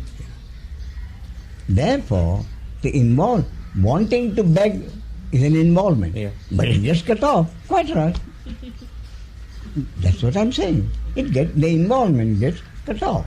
I don't know where on scale of 10, but it's quite confusing because you are neither there, neither... I mean, it's... Yes. Therefore, my point is, accept the confusion. Accept the confusion. Accept that the involvement still happens. All right, accept it. Fighting involvement is the problem. If there is involvement, up to 7, up to 6, accept it. Can I confess something else? Please. Earlier when I first came, there was a sense of reverence to you as a person. Yeah.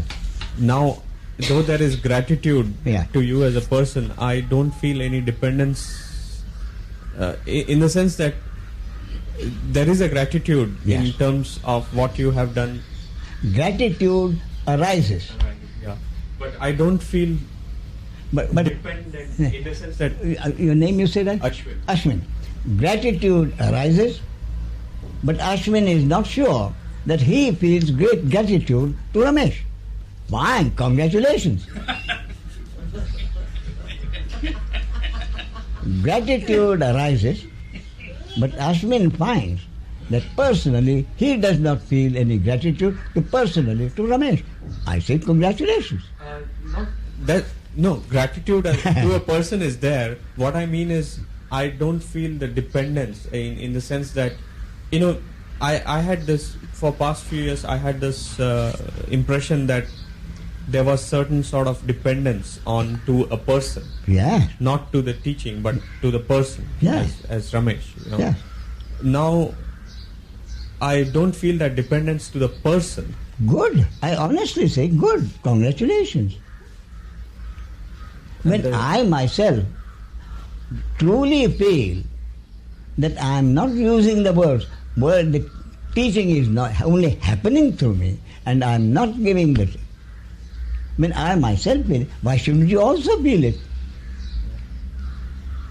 Therefore I keep repeating, you cannot prevent gratitude from arising.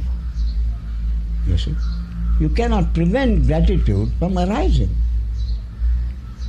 Now, even if there is a personal feeling of gratitude, let it be personal. If it is not personal, let it not be personal. Why get involved in it, whether it is personal or not? Why get involved in it? If it is personal, let it be personal until it disappears. If it disappears, don't wonder, I want it back. That is the problem. Whatever happens, personal or otherwise, it's there, accept it. Thank you. Okay. Yes, Inga. I just wondered about the talking. When you say about the talking, you say the talking happened. That's right. There's no thoughts coming into your mind first? Oh no. That is the point. If thought came, and I use those thoughts to say something, it will be my talking. Right. Based on my thinking. Yeah. So actually when you talk, you respond to what you hear? Yes. It's totally spontaneous, Inga. Right. And therefore I said, I better be careful, but I can't.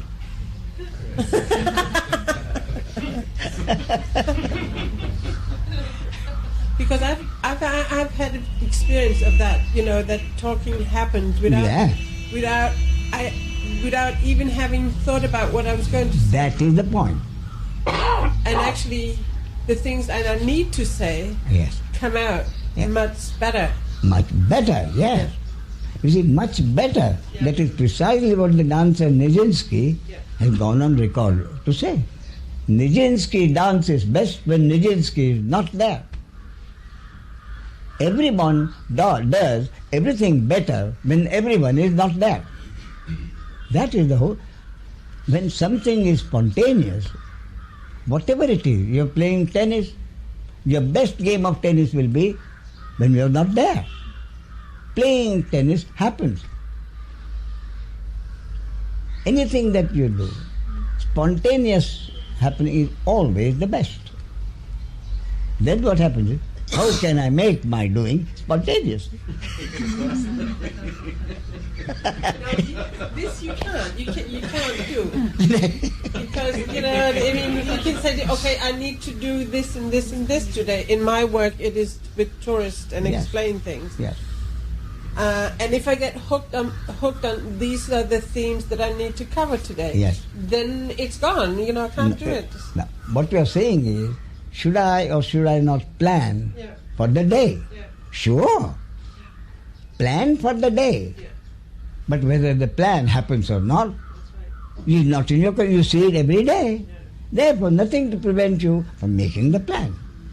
And satisfy yourself in the moment. I have done the plan. But whether it works or not, you can only know during the day. If it works, fine. If it doesn't work, fine. Okay. Yes, ma'am. For clarification, Ramesh. Yes. It's for the purpose of greater clarity and accuracy. Yes. There appear to be 5 components in life.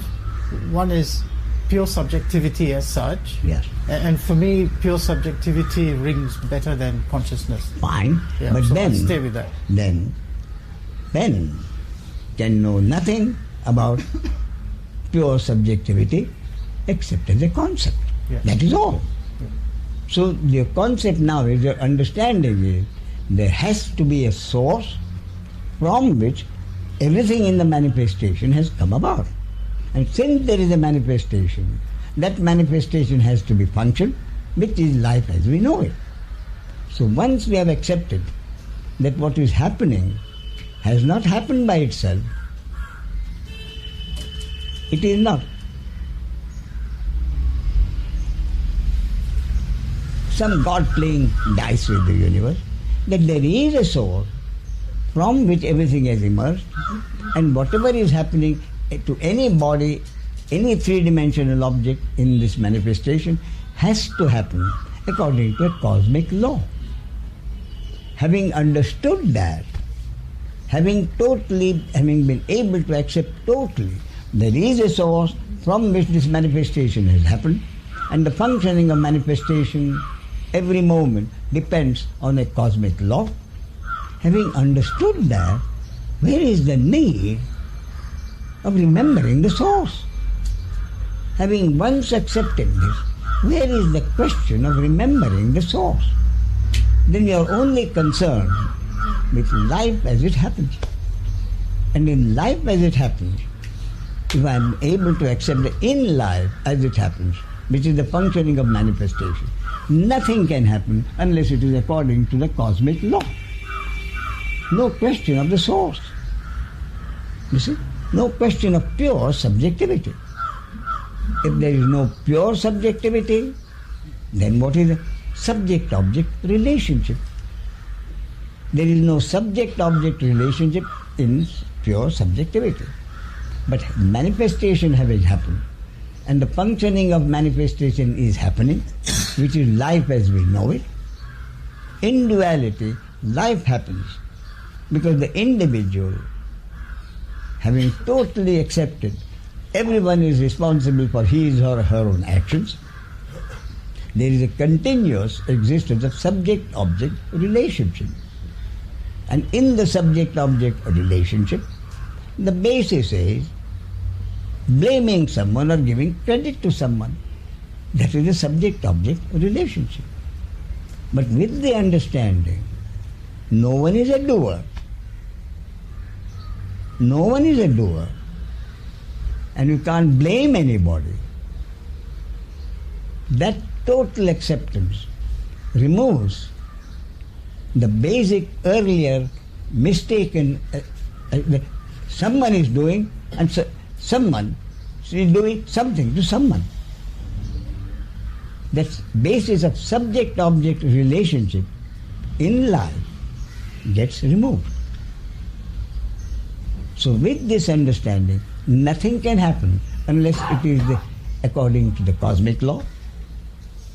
So the happening of it, whether it happens through A, B, C or D, is irrelevant. If I am going to be hurt, I am going to be hurt because I am supposed to be hurt according to the cosmic law.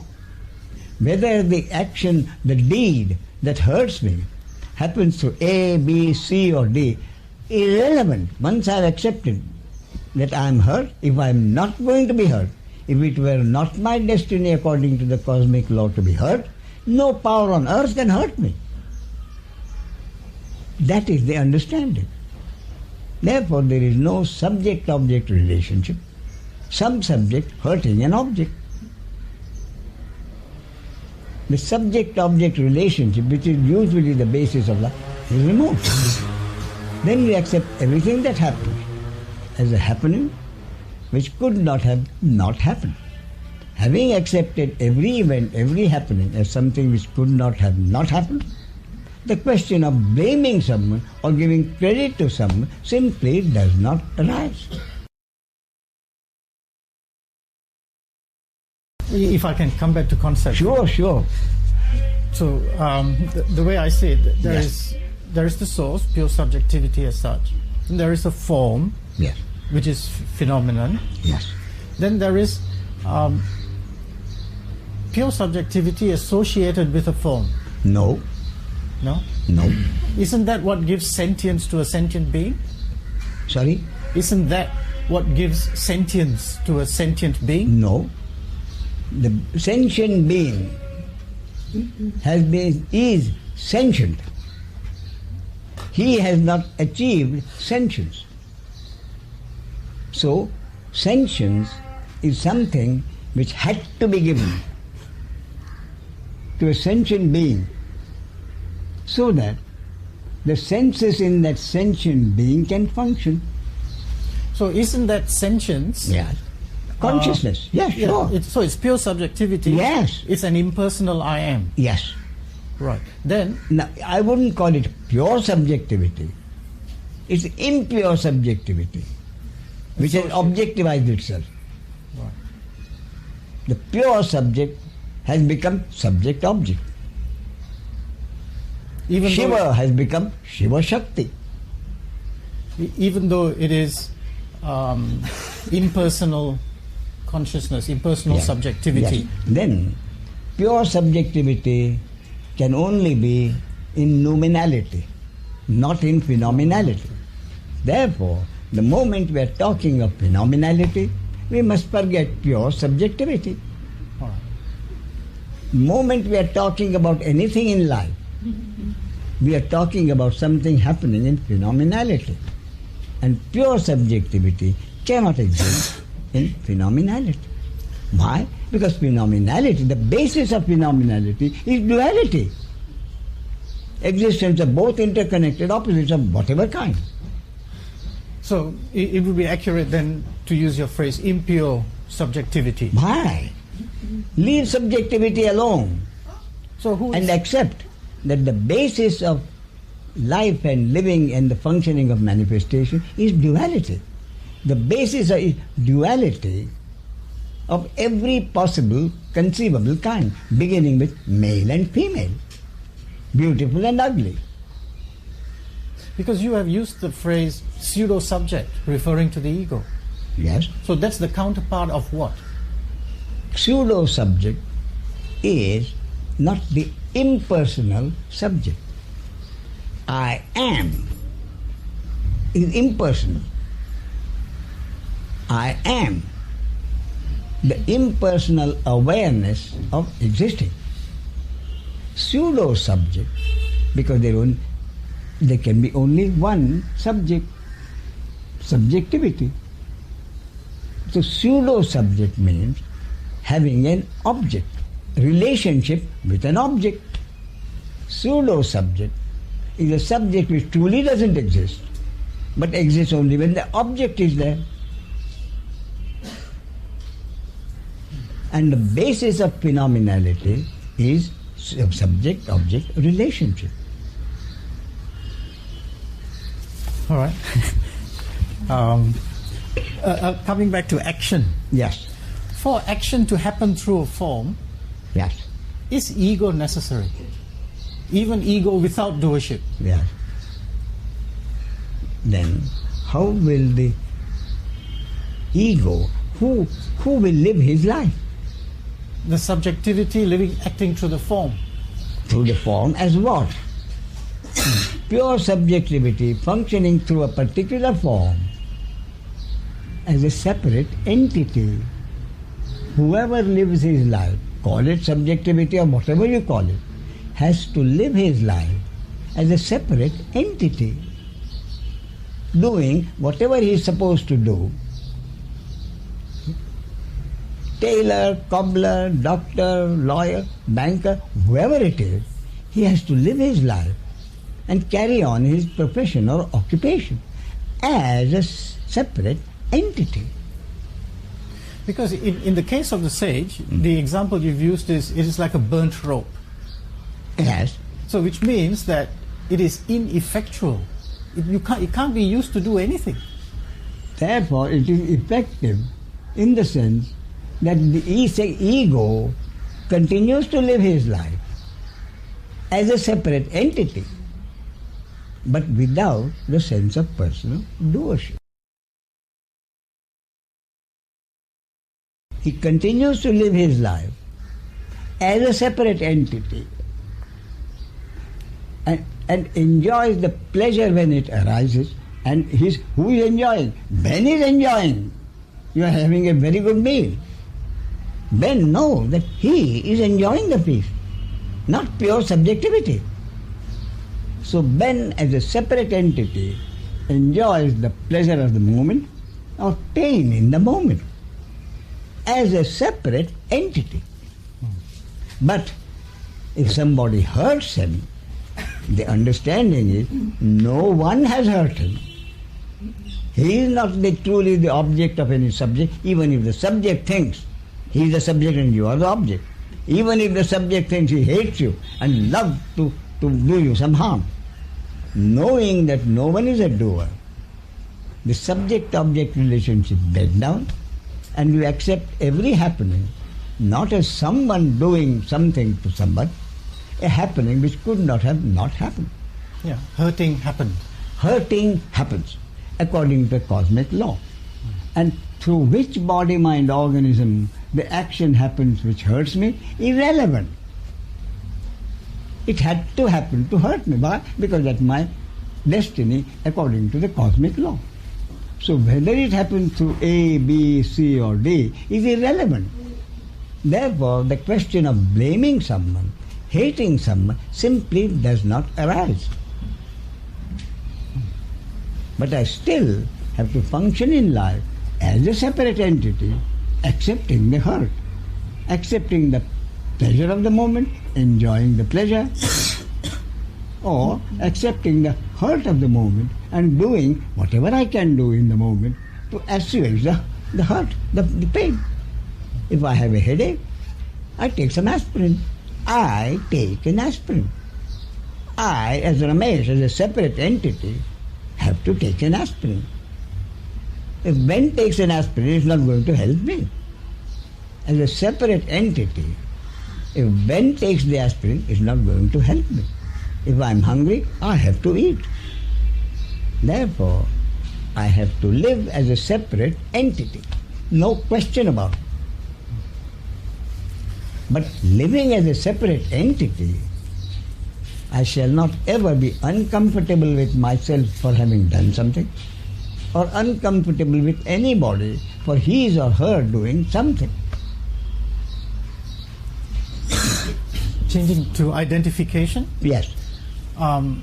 There are two lines of thinking here. One is that what identifies with form.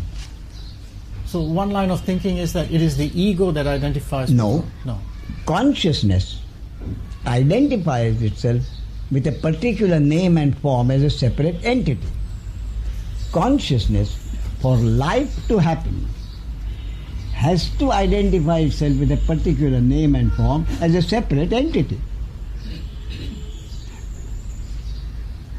Pure consciousness, impersonal consciousness, becomes personal consciousness, identified consciousness, by identifying itself with a particular name and form as a separate entity.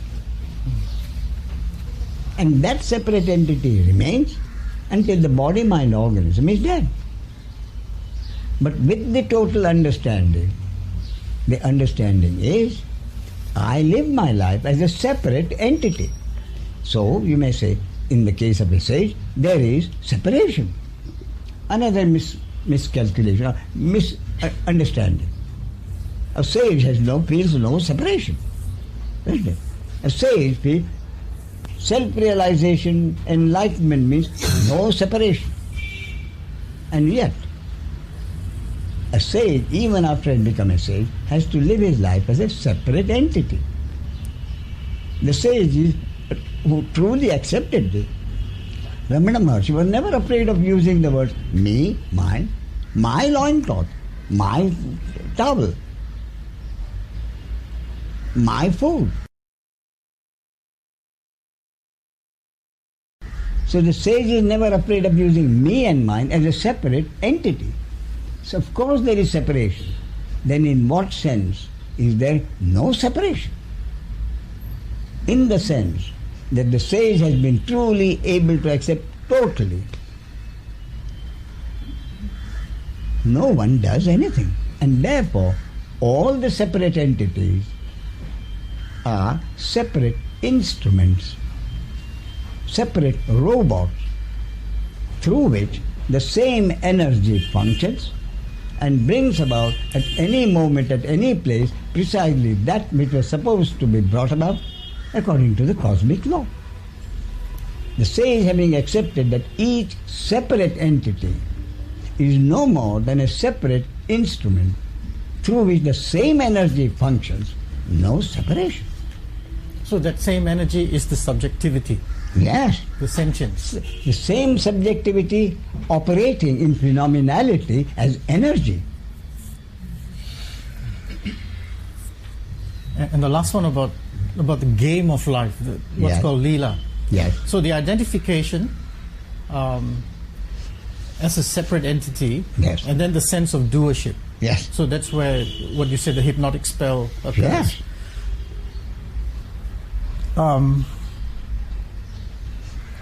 So then the awakening is the converse of this movement. That is correct. Consciousness identifies itself with a particular name and form as an individual doer.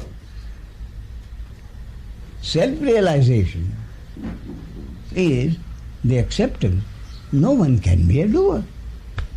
So it's not the ego that gets free, it is the subjectivity. No, subjectivity makes whom free then. Pure subjectivity gives freedom to the ego, who had earlier thought, because of the divine hypnosis, that he was in bondage, the bondage of doership. So, pure subjectivity removes the sense of personal doership in an ego, and the ego then is free of the bondage of shame and guilt, hatred and malice. It is the ego who is the seeker. It is the ego who gets the understanding. No one is a doer. It is the ego who is freed from this burden of doership, and thereby, thereafter, becomes like a remnants of a burnt rope. The shape is still there. The individual entity is still there. But in the absence of subject-object relationship, that separate entity is harmless. So this quote in your book, The Pointers, yes, on page 129, and it goes, so long as the body exists, you are this conscious presence, yes, the perceiving principle. Yes. When the body dies, yes, you are the absolute awareness into which the temporal consciousness merges. That is therefore the identification gets removed. Identification as a separate entity gets removed.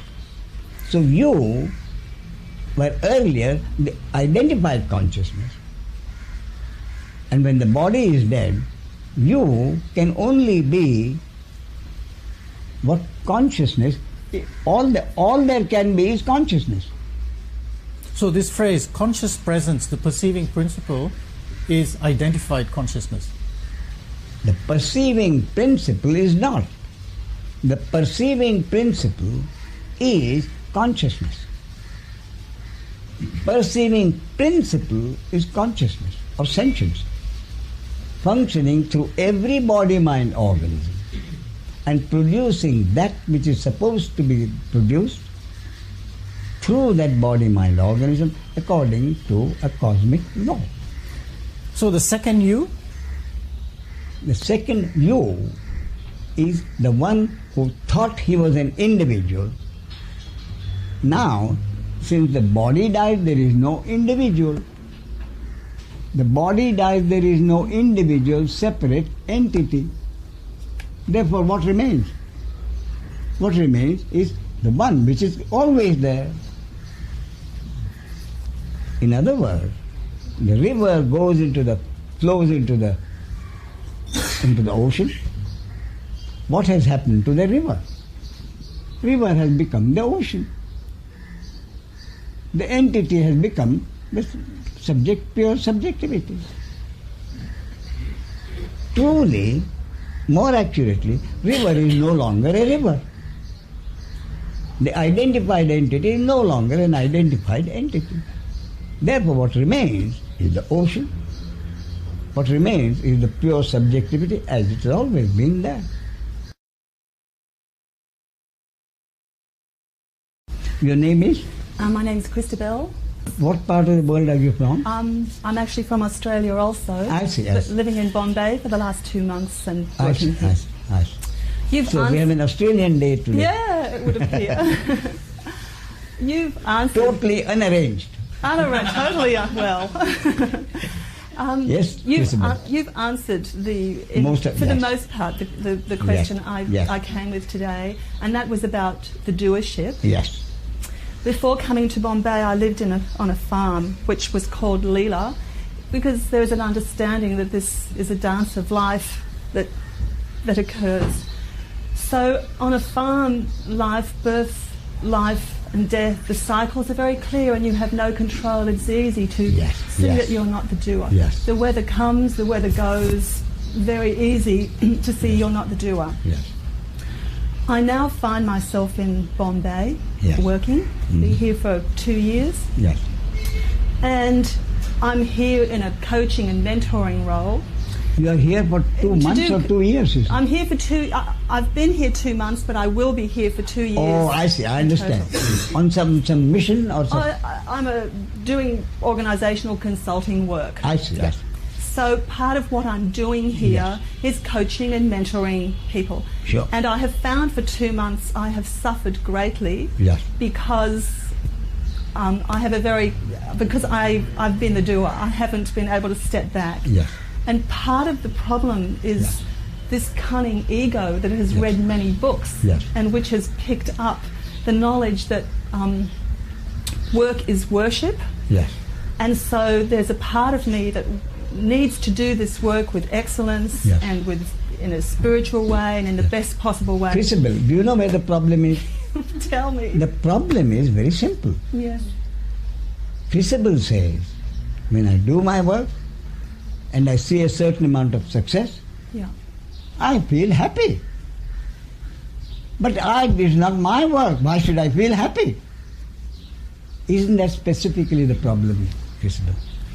You do something, you see successful. So when Isabel does something which is successful, Isabel is happy. It's the doing of the work which is the success for me. It's the doing of the work on which I place the importance. Yeah. So doing of the work is your own experience. Yes. Sometimes it is best, sometimes it's average, sometimes not so good. Yes. And nothing you can do about it. That's your experience. Okay. So your own experience is Isabel always tries to do her best. Yes. Why? Because it is the nature of this person called Crucible to always do her best. Yes. The body-mind organism called Crucible is so programmed.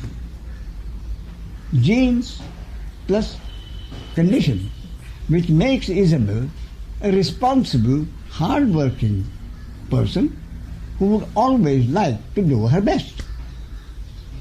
So Isabel tries to do her best. But the actual experience is sometimes the best happens. Very often, sometimes best doesn't happen. So when the best happens, Isabel is happy. When Isabel does her best and it functions, it works, brings about success, Isabel is happy. So the problem Isabel has, I do something and I'm happy, but I'm supposed to feel that it is not me doing it. You see, that is the problem. Yes. My point to you is the arising of pleasure because of something done is not Isabel being happy, but the pleasure arising in a body-mind organism when the eyes see something, ears hear something, and the feeling is it's a successful, there is success, there is happiness, someone is happy. Mm-hmm. So the happiness or pleasure that arises out of a job well done, the pleasure that arises for something, the job that is well done, not by me, it happens to be well done. Pleasure arises, Crucible. Pleasure arises in a body-mind organism.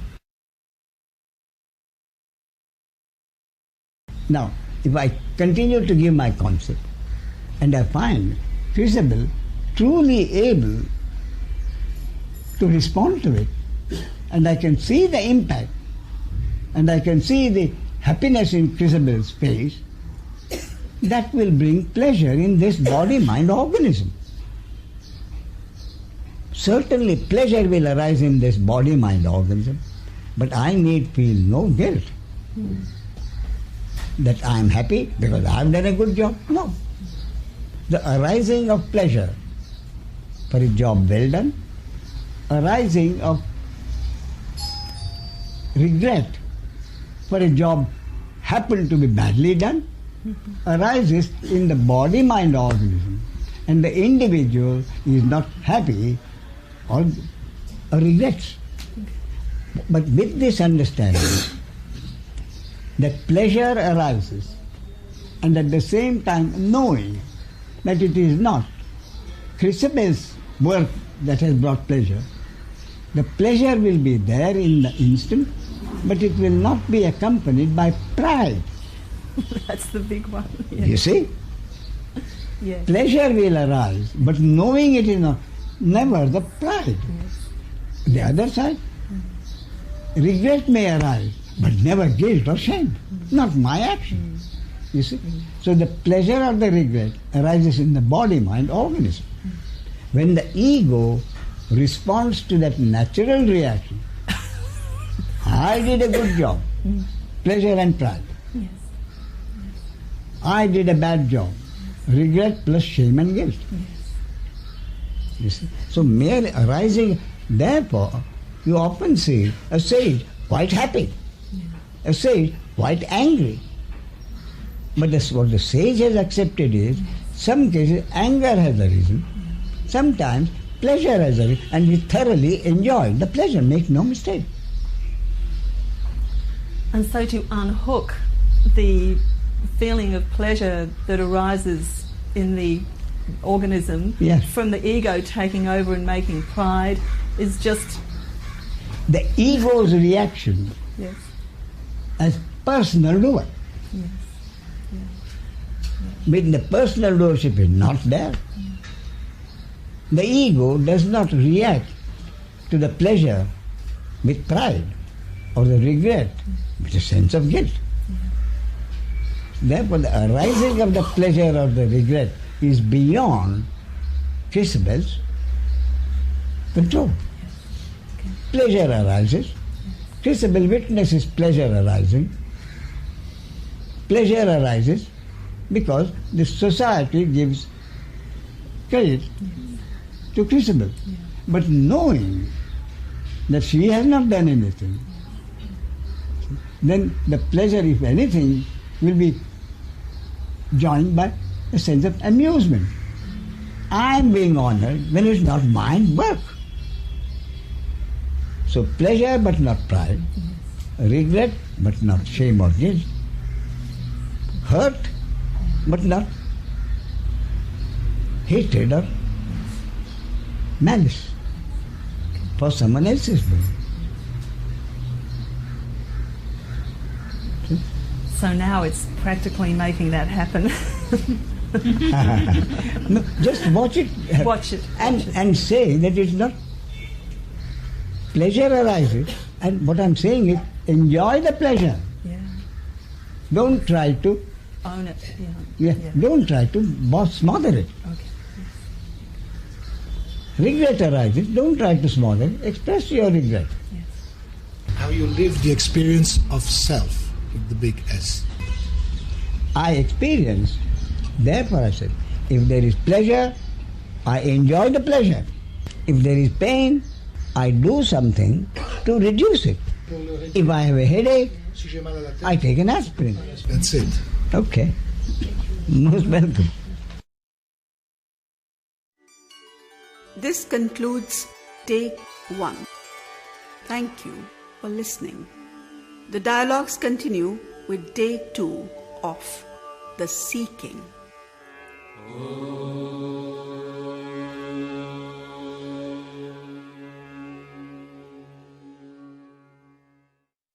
Namaste. Yogi Impressions present The Seeking. Dialogues between the renowned Advaita sage Ramesh Balsekar and spiritual seekers from across the world, held over 3 days at his residence in Mumbai. Day 2.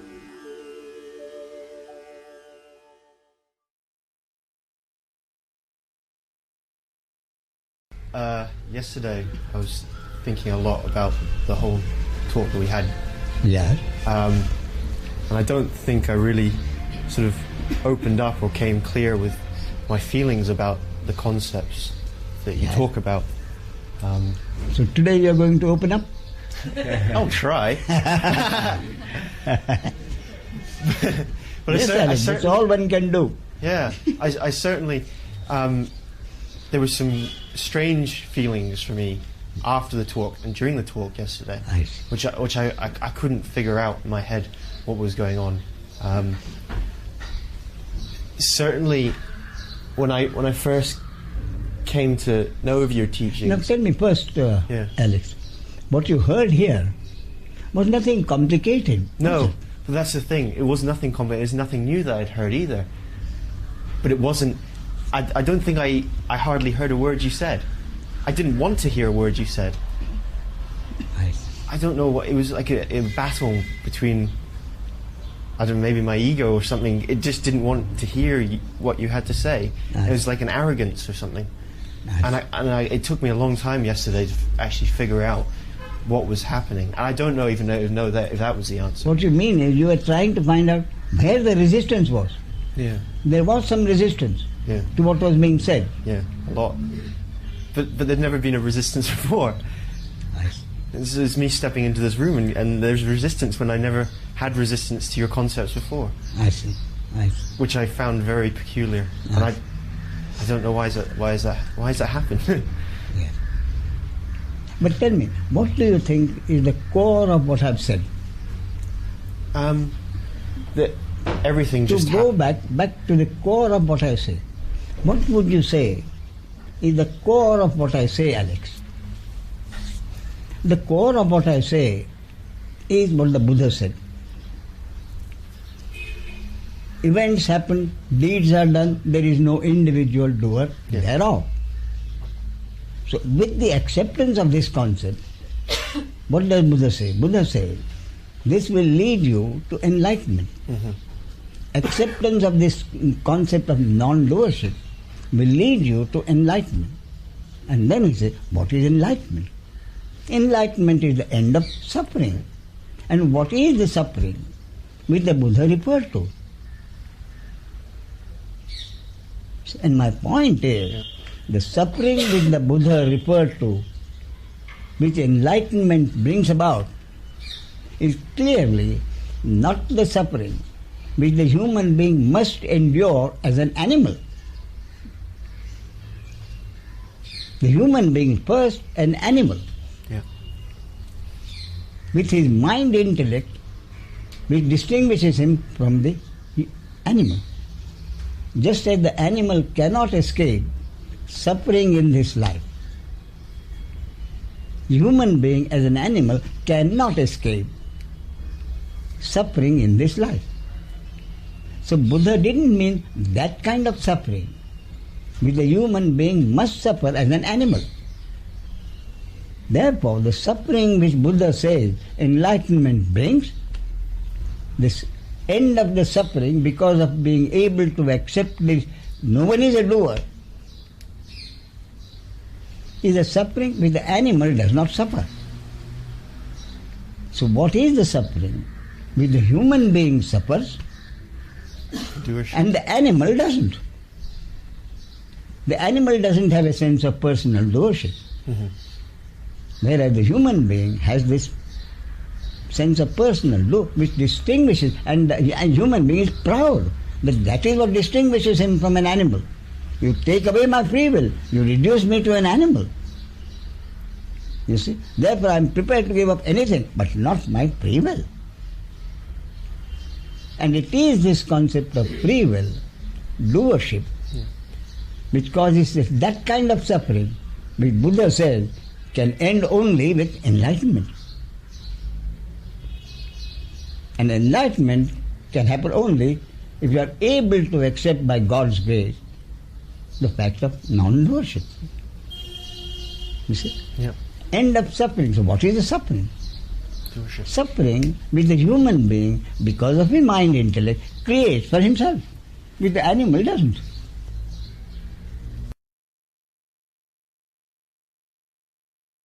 Therefore, when Buddha said end of suffering, it is most important for the human being to find out what kind of suffering, the end of which is promised by the Buddha. And that suffering is not the day-to-day suffering which the animal suffers, but the suffering which the mind intellect of the human being has created for himself because of thinking he is the doer and everybody else is the doer. You see, and that is the core of what I am saying. Yeah. Simple enough, isn't it? Very. So here's the problem.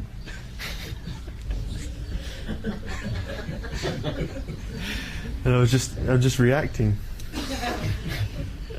It's all a reaction. Yes. Yeah. But I don't know where to, well, I know where to go next. So to this simple, the core of what I am saying, where can the resistance come from? From within, from my ego, or from my doership. The ego simply is not prepared to give up its sense of personal doership without the biggest fight it ever had. It certainly was happening yesterday. You felt you didn't want to give up the sense of personal doership. I wasn't really... Free will. Yeah. I was having a battle with free will yesterday. Yes. In my head. I was thinking a lot about it. And how little free will I thought I had in the past. Or how much I thought I had anyway. And the other point I make is that the human free will, the supposed human, the biggest gift to the human mind, human being, this sense of free will, an independent entity who can do whatever it wants. That is important. So now my point is, from our own experience, let us find out what is the big deal about this free will that I have. What does the free will amount to? From our own experience, from my own experience I know. It is my free will according to which I choose what I want in life, at the moment or in life. So therefore I choose what I want in my life. Then, according to my own free will, I decide how I shall get it. And in deciding that, I will also have decided I want it. If anyone comes in my way, I'll try to smash him away from my way.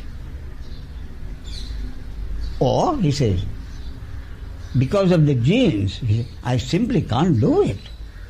I can only make a plan which will appeal to my conscience. I cannot choose a plan which will hurt others. So which you will decide, with conscience or without conscience, is truly not your choice. Even that depends on your genes. You see? So having decided of my own choice, how I shall, the plan according to which I plan to get what I want, then the only remaining thing is I put in my best efforts. So I choose what I want, I make the plans, and I put in my best effort. Beyond that, where does my free will take me? That is all. My free will ends when I decide what I want and put in my best efforts. Beyond that, my free will cannot function. And that is everybody's experience. Then sometimes my best efforts produce the best results. Sometimes my best efforts do not produce even ordinarily good results. Sometimes it is my experience, for some reason or the other, ill health, accident or whatever, for some reason beyond my control, I am not able to put in my best efforts. And yet, the results are fantastic. You see what I mean? Yeah. Therefore, life tells me very clearly, as I sow, so I reap. is not correct. My life tells me that. So this big deal about free will, what I'm saying is, if we, from our own experience, if we analyze, we have to come to the conclusion. I choose what I want, I put in my best efforts. That's where my free will ends. My free will cannot entitle me to results according to my intellect and free will. Then, next point is, how do I choose what I want? I have to use my intellect, isn't it? And if I am not gifted with super intellect, I can only use my moderate intellect. So my free will to choose depends on the intellect which God has given me. I did not choose my intellect out of my free will. You see? Yeah. And the extent of effort that I am going to put in also depends on truly on my, again, physical and other assets which God has given me. Therefore, my ordinary efforts will often be much better than someone else's best effort. And my best effort may not come anywhere near someone else's best effort. So considering all this, what does the free will really amount to? Nothing. You see, having chosen what I want, having put in my best efforts, that's it. After that, my free will is hopeless, helpless. So if we analyze from our own experience, we come to the conclusion that free will is not what it is all boasted about. It has great limitations. So, having come to this conclusion, what do I do? Having come to this conclusion, the core question is, with this understanding, I truly don't have any free will. And even if I think I have free will, it can take me only to the border of what I can. Beyond the border has never been in anybody's control, because so many diverse factors come into operation. So with this understanding, how does Alex live his life? Alex, very simple. With this understanding, Alex chooses whatever he thinks he wants. And Alex accepts that because of the limitation of his intellect, what he chooses may not be considered by many others to be a very good choice to aim at. First, you accept that your choice may not be the best. Two, you decide that my genes prevents me from taking the direct route, which is my genes cannot to smash everything before me. I can't do that. So knowing that you can only put in such efforts as your genes and conditioning let you put. And having put in your best efforts, knowing that the results are not in your control, what happens? Then you stop blaming yourself for what has happened in the past. You stop blaming yourself for not being able to put in efforts as good as the other man. And you stop yourself from fretting about the future, which has never been in anyone's hands ever. So what does Alex do? Alex does whatever he thinks he should do in the moment. And having done it, Alex doesn't get frustrated. What do I do? You do whatever you think you should do in a present moment. No problem. Where does the problem come in? Problem comes in when I want to be better than anybody else. That is where the problem comes in. And I can't do every time better than some. All I can do is to do what I am programmed, and conditioned to do.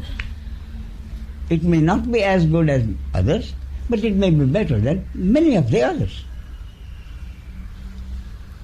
So what this understanding leads to is the acceptance of what is. And therefore, when this understanding is total, and the person is considered a wise man, what does a wise man do?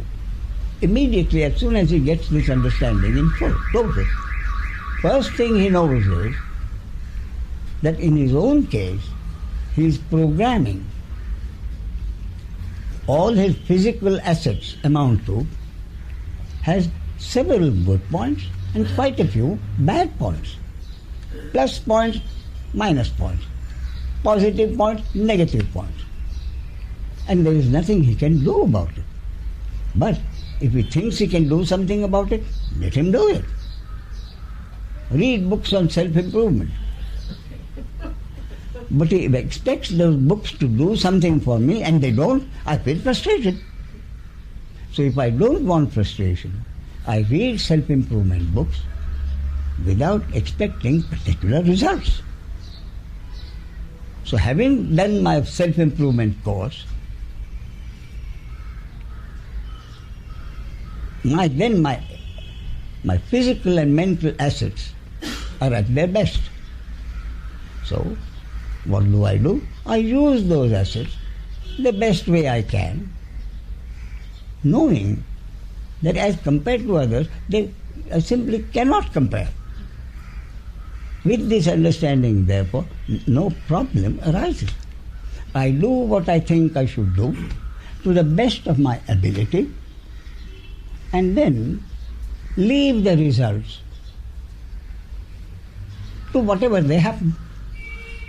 Because the understanding is what effort I am going to put in depends on what the cosmic law expects me to do.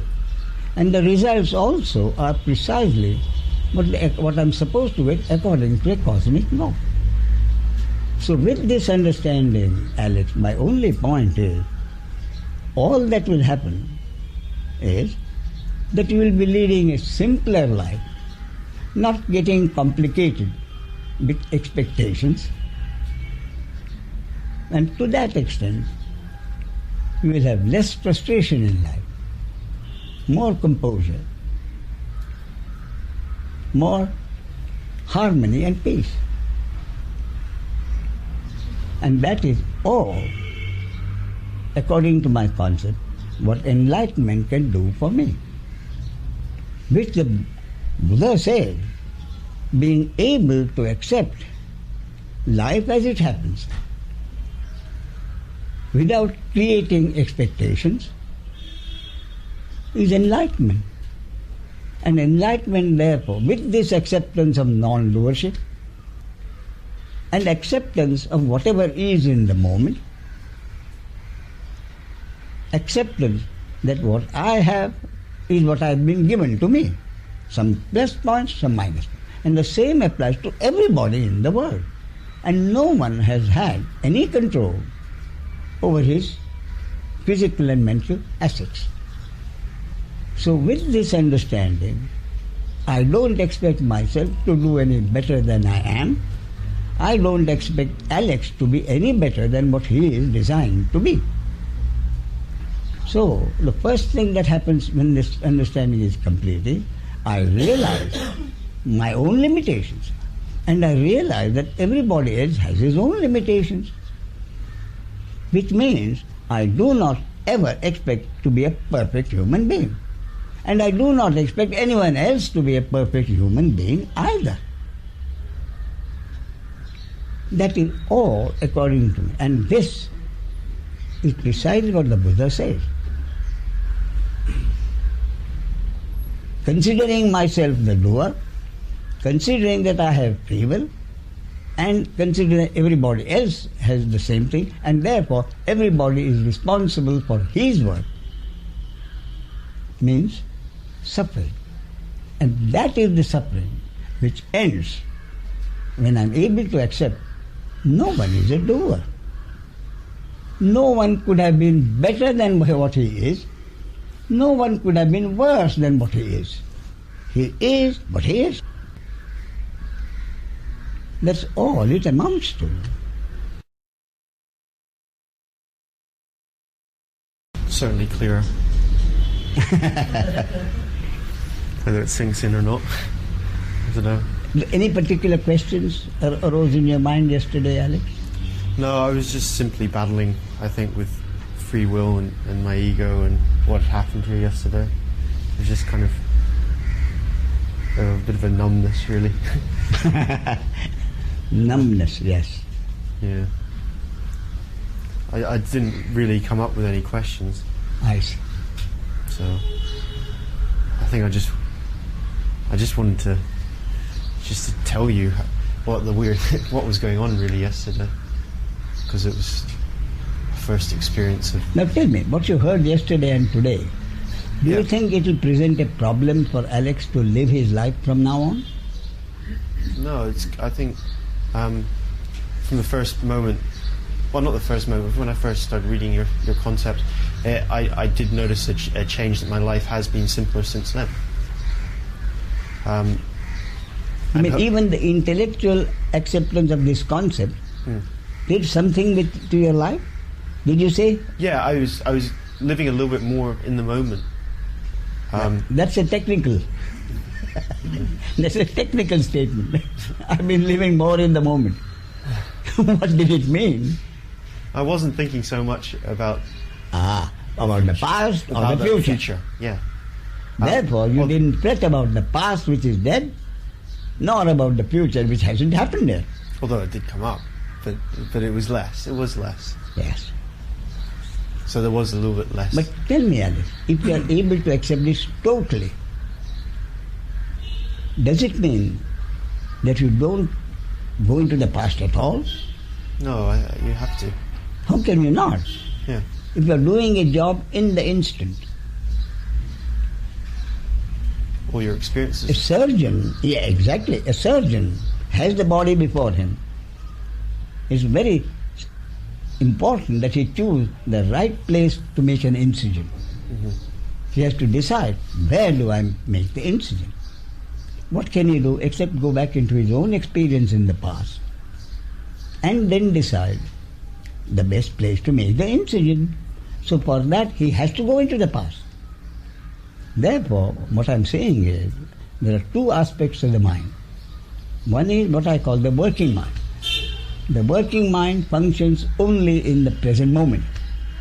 The working mind decides where to make the incision for the surgeon. For that reason, the working mind of the surgeon has to go back into the past experience. But having learned from the past experience, the working mind stops in the present moment. Having decided where to make the incision, the working mind doesn't go back into the past.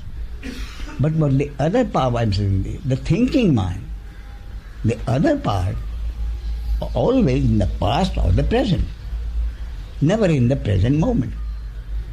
And therefore what happens in the case of an ordinary person, while the working mind is trying to do a job to the best of its ability, the thinking mind keeps interrupting the working mind, warning him what would happen if you fail. Surgeon, for instance, you know who you're operating on? It's the minister's son. You know what is going to happen if you fail? That kind of a thing. But the working mind is not concerned. My concept, Alex, is the extent to which any ordinary person is successful in his career, whatever the career.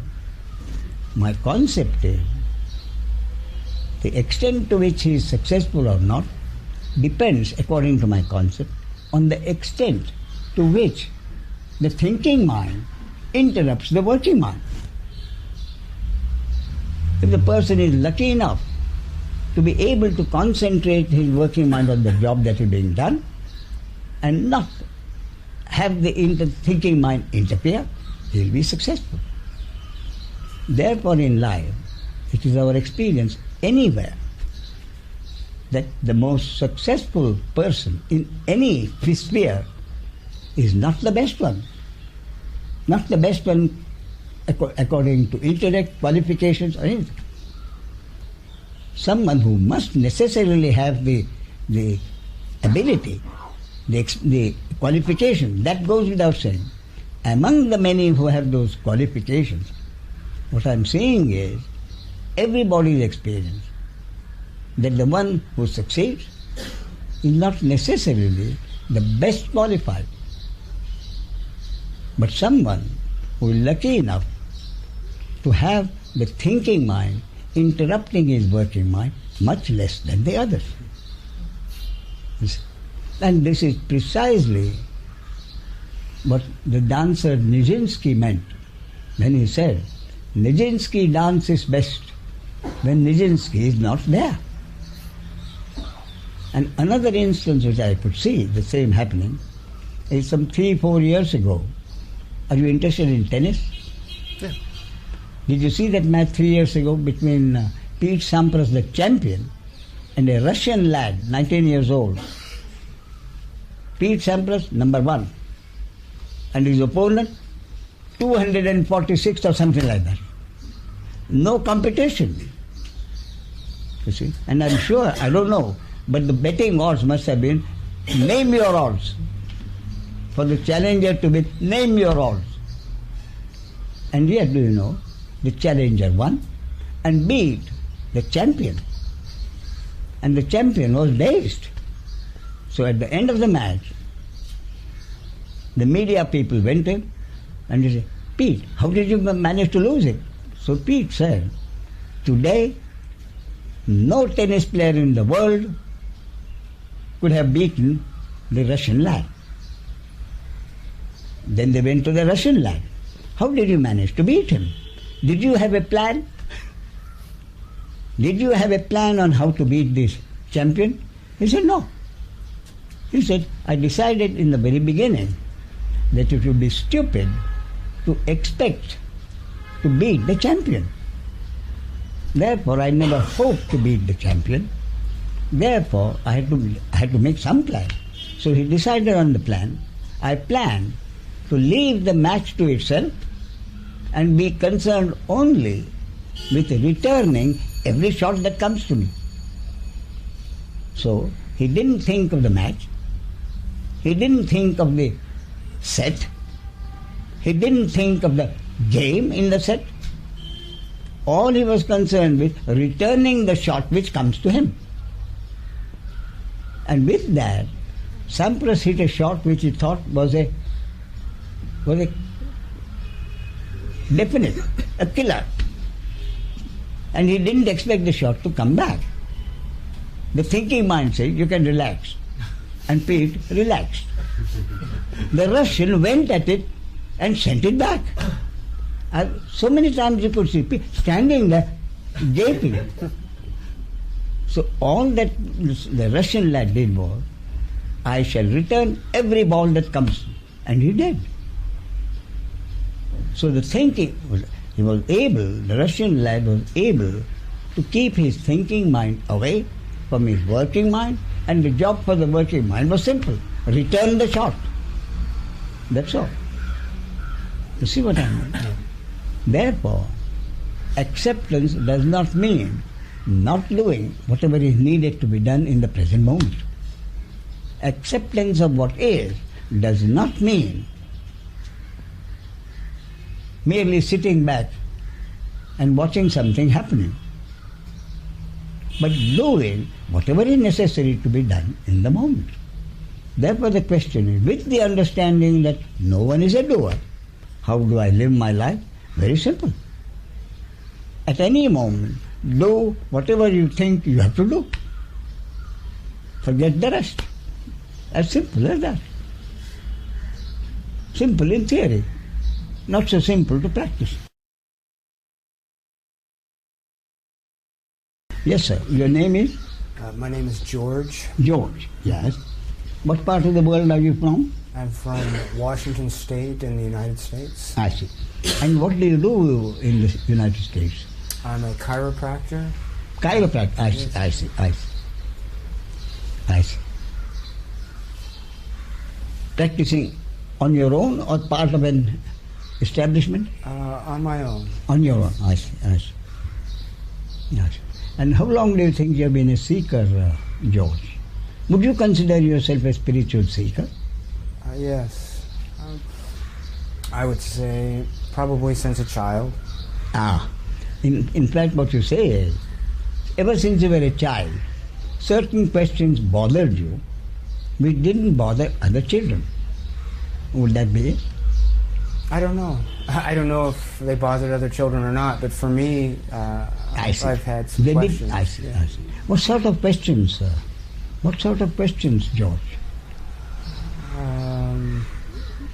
Who am I? What am I doing in this world?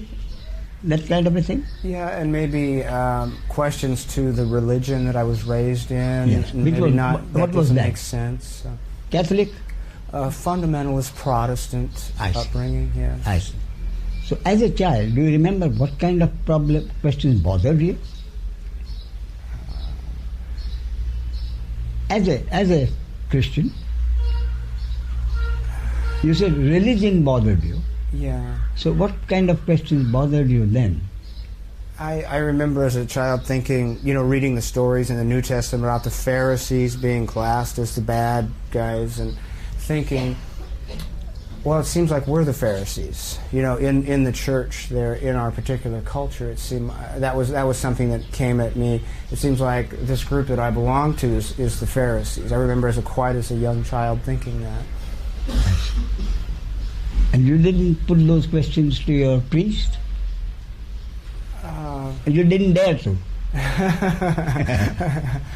Yeah, I kept those more quiet. I see.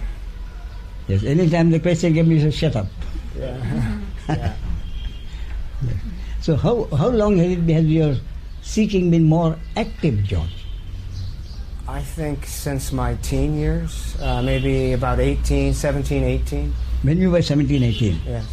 What course did that seeking take, George? What kind of reading did you do? What kind of people did you go to?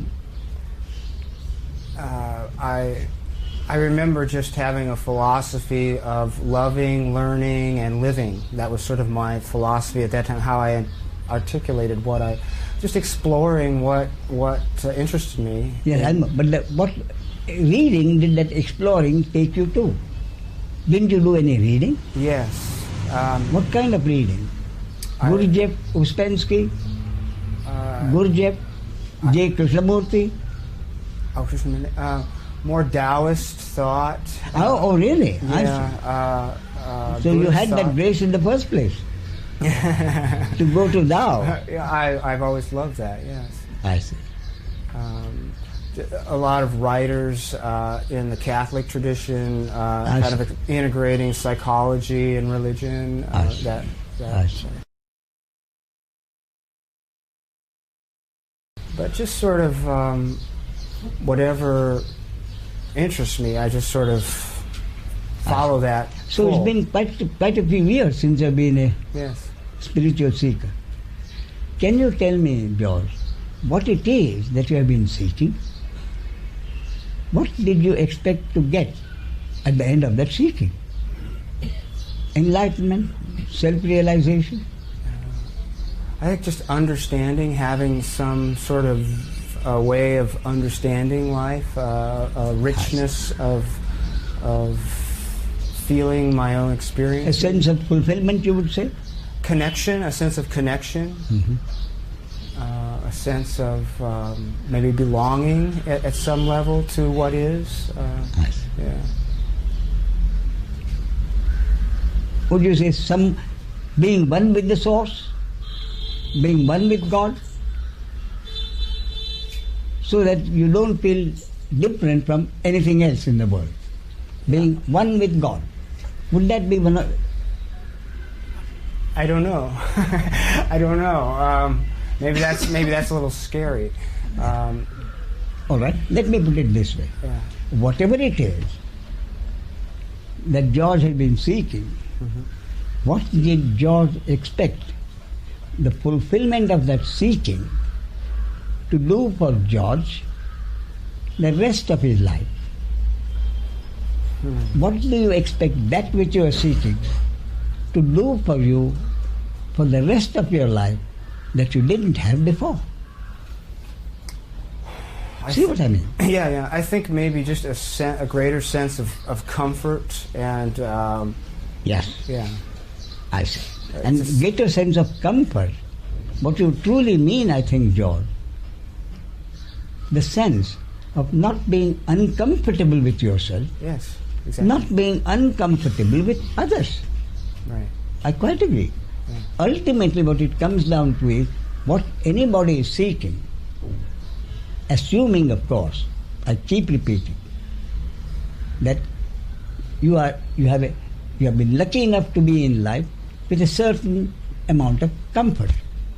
In other words, that you are not below the poverty line. Right. If someone below the poverty line, I ask, what do you want most in life? Answer has to be sufficient money to have food, clothing and shelter. Therefore, I am not talking on this subject to anyone below the poverty line. I am talking to someone who is reasonably comfortable in life. Reasonably comfortable or very comfortable in life. So such a person who is reasonably comfortable in life and even better off, what does he want most in life? You see what I mean? Yeah. What does a spiritual seeker who is reasonably comfortable in life, is not below the poverty line, what does he want most in life? You're asking me? Yes, what will you say? For myself, I think just a sense of connection, a sense of... In other words, what you say is, and my point is, George, that is precisely what everyone wants, whether he knows it or not. Yeah. And as simple as that. Yeah. I want to be truly comfortable with myself. Yeah. And I cannot be truly comfortable with myself if I'm not comfortable with the others. Right. Therefore, what I want to be truly comfortable with myself and with the other. Which again means, what is the standard of being comfortable with myself? Standard is negative. I don't ever want to hate myself for anything. I don't want to be able to hate someone else. Therefore, if I'm able not to hate myself at any time, not to hate anyone else, then I'm comfortable with myself. Then I'm not uncomfortable. I'm never uncomfortable with myself, and I'm never uncomfortable with the others. Then I arrive at the question, what makes me truly uncomfortable with myself? What makes me truly uncomfortable with myself? Judgment. Pardon? Judgment? Yes. Judgment of what? Judgment of what, George? My concept is judgment of what I did to someone or what I did not do for someone that I could have done. A thought of something I did which I should not have done, and something I didn't do for someone that I could have done. So that any time I have that feeling of never being comfortable with anybody, any time I had that feeling of being truly comfortable, a thought about that from the past shatters that feeling of being comfortable. And what is the thought? The thought which is a judgment of what I did to someone, or something that I did not do for someone that I could have done. See what I mean? Any time I have that feeling of comfort, that is demolished. If a thought happens, I have no control over that. If a thought happens about what I did or did not do, my feeling of comfort is shattered. Similarly, a thought of someone else who did to me what he shouldn't have done, or did not do for me what he could have done, change places actually. Then, any thought of that reminds me that I've hated that person ever since that happened. In other words, my point is, how can I always remain never uncomfortable with myself nor with the other? Only if I'm able to accept. No one does anything. Only if I'm able to accept totally the basic principle of every religion. The Bible says, thy will be done. What does it mean? It's simple. Thy will be done. Simply means without any scope for misunderstanding. Whatever happens can only happen if it is your will. Otherwise it cannot happen. Something happens, I accept that it is God's will. But what happens now? What happens now is, instead of accepting whatever is as God's will, I judge it as good or bad. And if I judge it as bad, I ask God, God, you are supposed to be all merciful. Why are you doing this? Why are you creating handicapped children? Therefore, expecting God to do something only good, I become uncomfortable with myself. But if I am able to accept whatever happens according to a cosmic law. A cosmic law according to which, ever since time began, every little thing happens strictly according to the cosmic law. An impersonal cosmic law. Then I stop judging people. I stop judging myself and I stop judging others. And that is all that is truly necessary to make me always comfortable with myself and never uncomfortable with the others. That is the core of what I am saying. Only if they are able to accept totally the basic principle in every religion. The Bible says, thy will be done. The Quran, I think, says, nothing, same thing, nothing, inshallah. Inshallah, God willing. The average Muslim, every other sentence is inshallah. Are you going somewhere tomorrow? Yes, I'm looking forward to it. Inshallah. The Hindu religion, George said, thou art the doer, thou art the experiencer. Thou art the speaker, thou art the listener.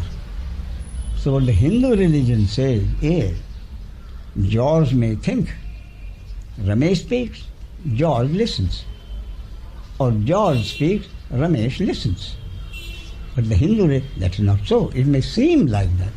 But what is really happening is the primal energy functioning through two human body-mind instruments. The primal energy produces the talking in one, the listening in the other. The primal energy produces the talking, and primal energy produces the listening. So the talking and the listening is a happening brought about by the primal energy through two different body-mind organisms. You see? So the whole basis of the basic principle in every religion is no human being is truly the doer of any actions. Actions happen. And that is precisely what the Buddha came to. That is precisely the conclusion the Buddha came to after a lot of suffering because of other concepts. Only when he accepted this concept, events happen, deeds are done, there is no individual doer thereof. That's where his thinking stopped. events happen, deeds are done, there is no individual doer thereof. But we make a choice of our will to accept. In that sense, to make the shift that you're talking about, we have to consciously say, I accept. I mean, isn't that a use of free will, a choice? Now tell me, George. 3 people are listening. One person says, at the end of the talk, maybe you are right. Another person says, I accept it totally. Third person says, it's all rubbish. How can life function if every human being is not held responsible for his or her actions? Life cannot happen. Therefore, the theory that the human being has no free will, the human being has no doer in about anything, life cannot function. See what I mean? All 3, they think they have chosen to reject it. Someone has chosen to accept it totally. Third one says, maybe.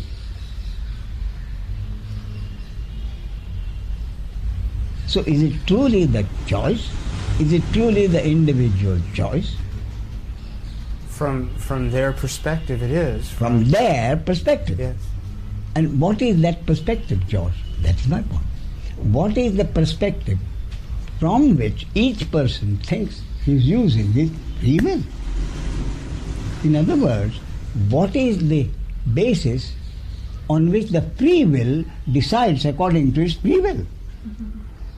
What is the basis? And the basis, according to my concept, is the genes in this body-mind organism and the up-to-date conditioning. You had no choice, George, about being born to particular parents. Therefore, George had no control over the genes in this human object. And as you know, more and more research has been coming out with the conclusion, whatever the human being does, good, bad or indifferent, can be traced to his genes. Do you think genetics is God? I'm sorry? Do you think genetics is God? Is that what you're saying? No, my point, your genes are what they are. Yeah. You had no choice about those genes. I'm just asking a question. Yeah, wait a minute. So there is no free will about your genes. Right. Now, then, what I'm saying is, I say, whatever you base your decision on your free will, truly depends on 2 things. Yeah. Your genes plus your up-to-date conditioning over which you had no control. Just as you had no control over being born to particular parents, George had no control over being born to particular parents in a particular geographical environment and a particular social environment in that geographical environment. And in that social and geographical environment, this body-mind organism called George received his conditioning from day one. Conditioning at home, conditioning in society, conditioning in school, conditioning in church or temple. This is good, that is bad. You must do this, you must not do that. This is good, that is bad. You must choose this, you must not choose that. You must choose this and must not choose that. Based on these genes plus conditioning, whatever George decides to do out of his free will can only depend on his genes over which he has no control and the up-to-date conditioning over which also truly George has no control. So what is this free will? On what basis do I, using my free will, make a choice? It cannot be other than my genes and my up-to-date conditioning over which I had no control. Yes, ma'am.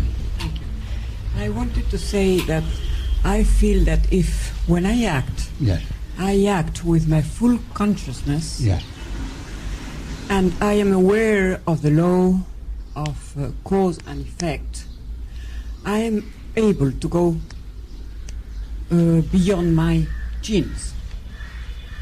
And if I find myself like sort of a channel of God or whatever it is, yeah, then I have no more genes. They're over. No, your genes, let me tell you, your genes preclude you from being a homosexual. Can you prevent the genes and be a homosexual?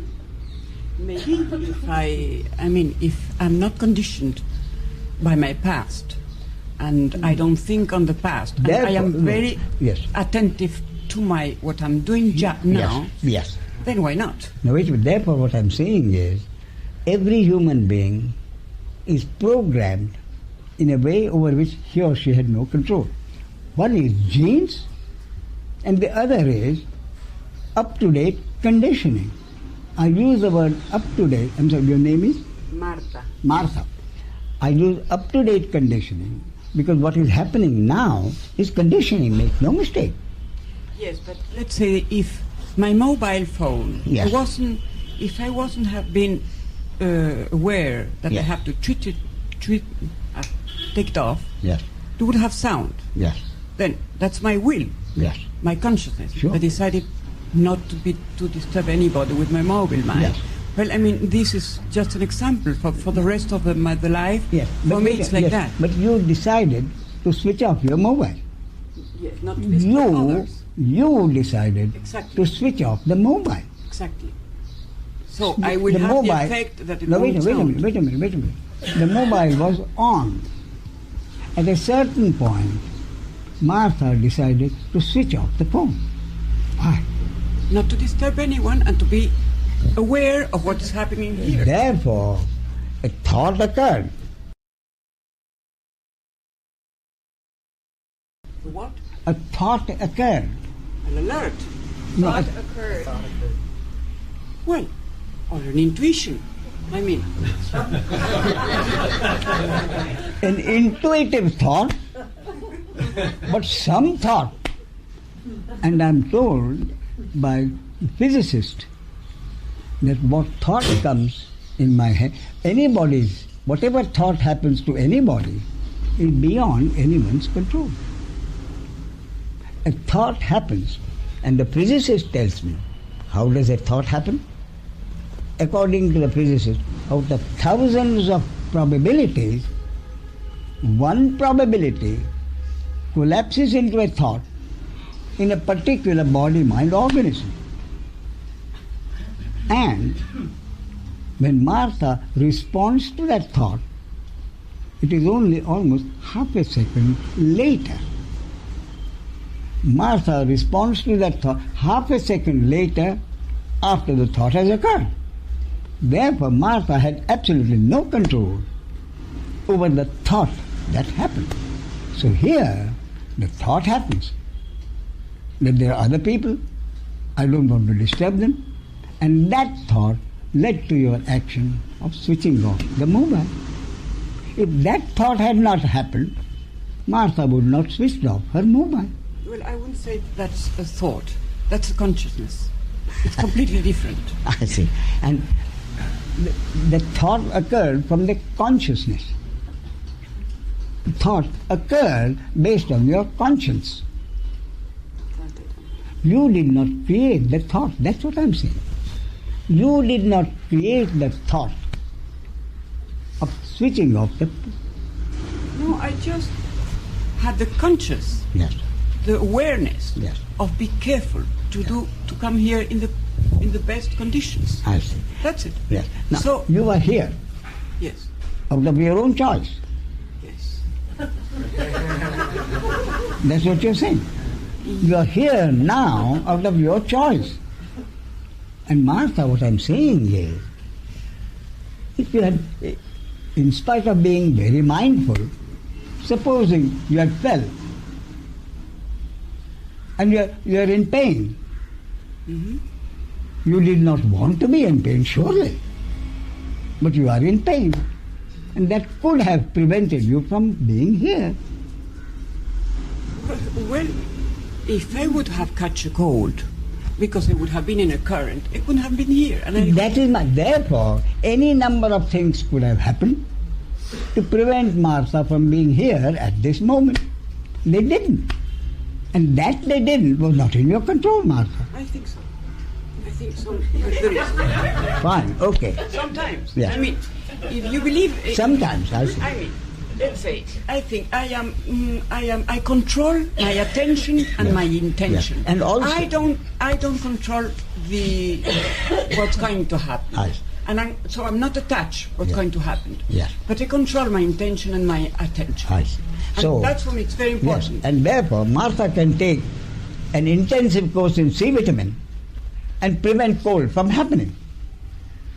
Martha prevented cold from happening by taking an intensive course of C vitamin. It is Martha's time not to have a cold. I would never take a course on C Okay, Martha, you keep your concept of doership, and I'll doership, personal doership. No, I don't think there's no lure. Or, you mean something one lose or someone gain? No, a concept. Doer.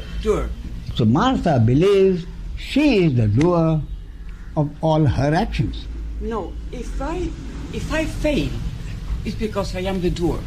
If I'm a channel of divinity, I don't fail, and I also do. But it's a doer.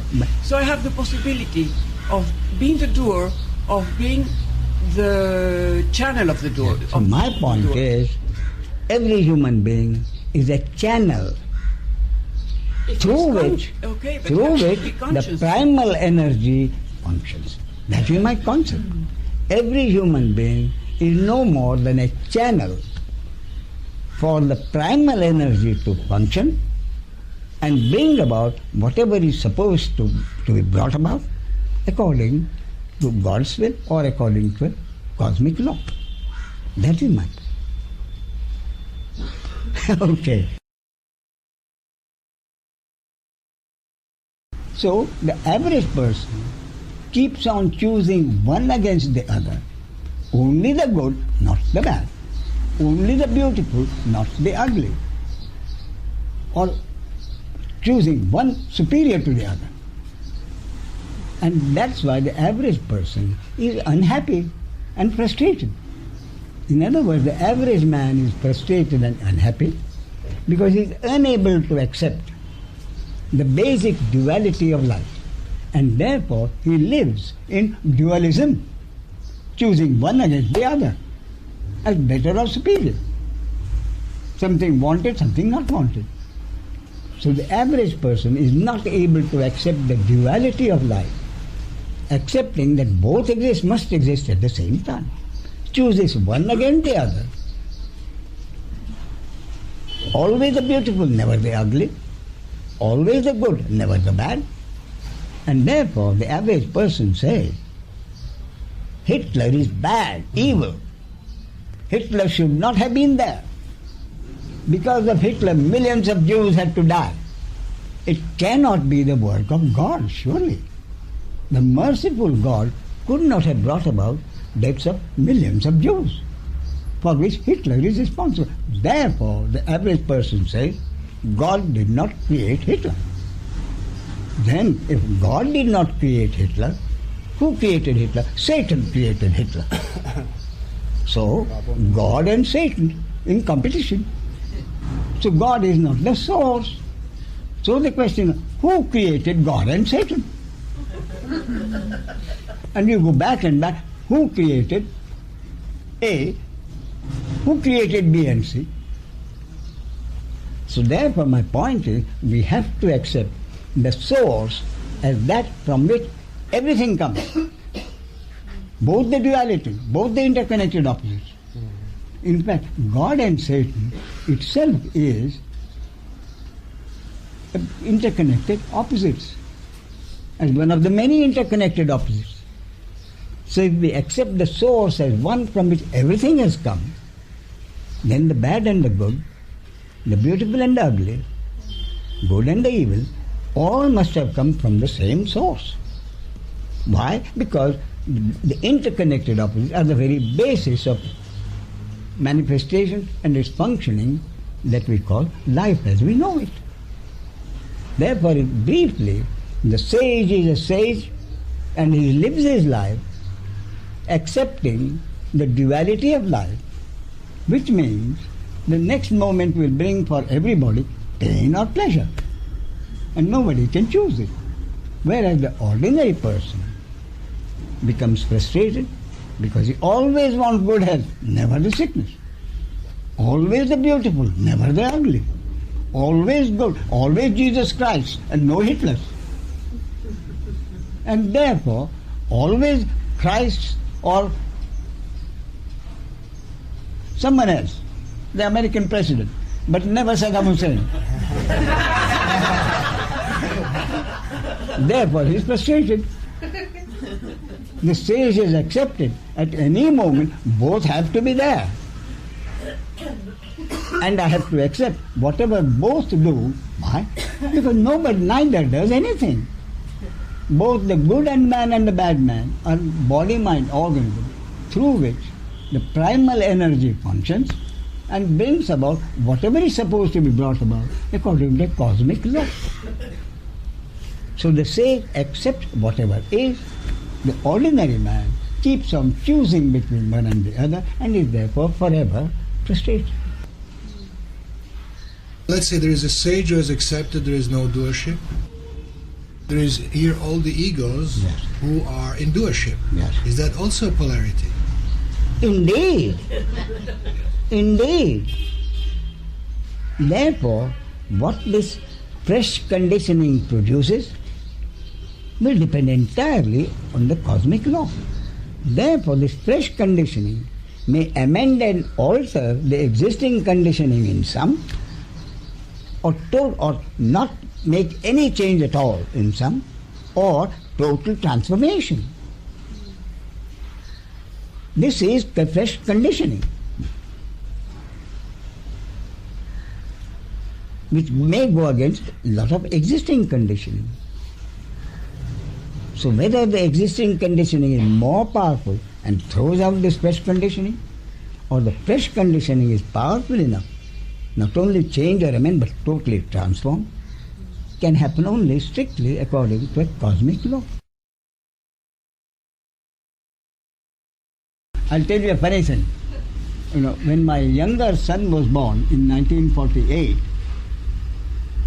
in the same building, two other children were born about the same time. One, my son, is a Saraswat diamond.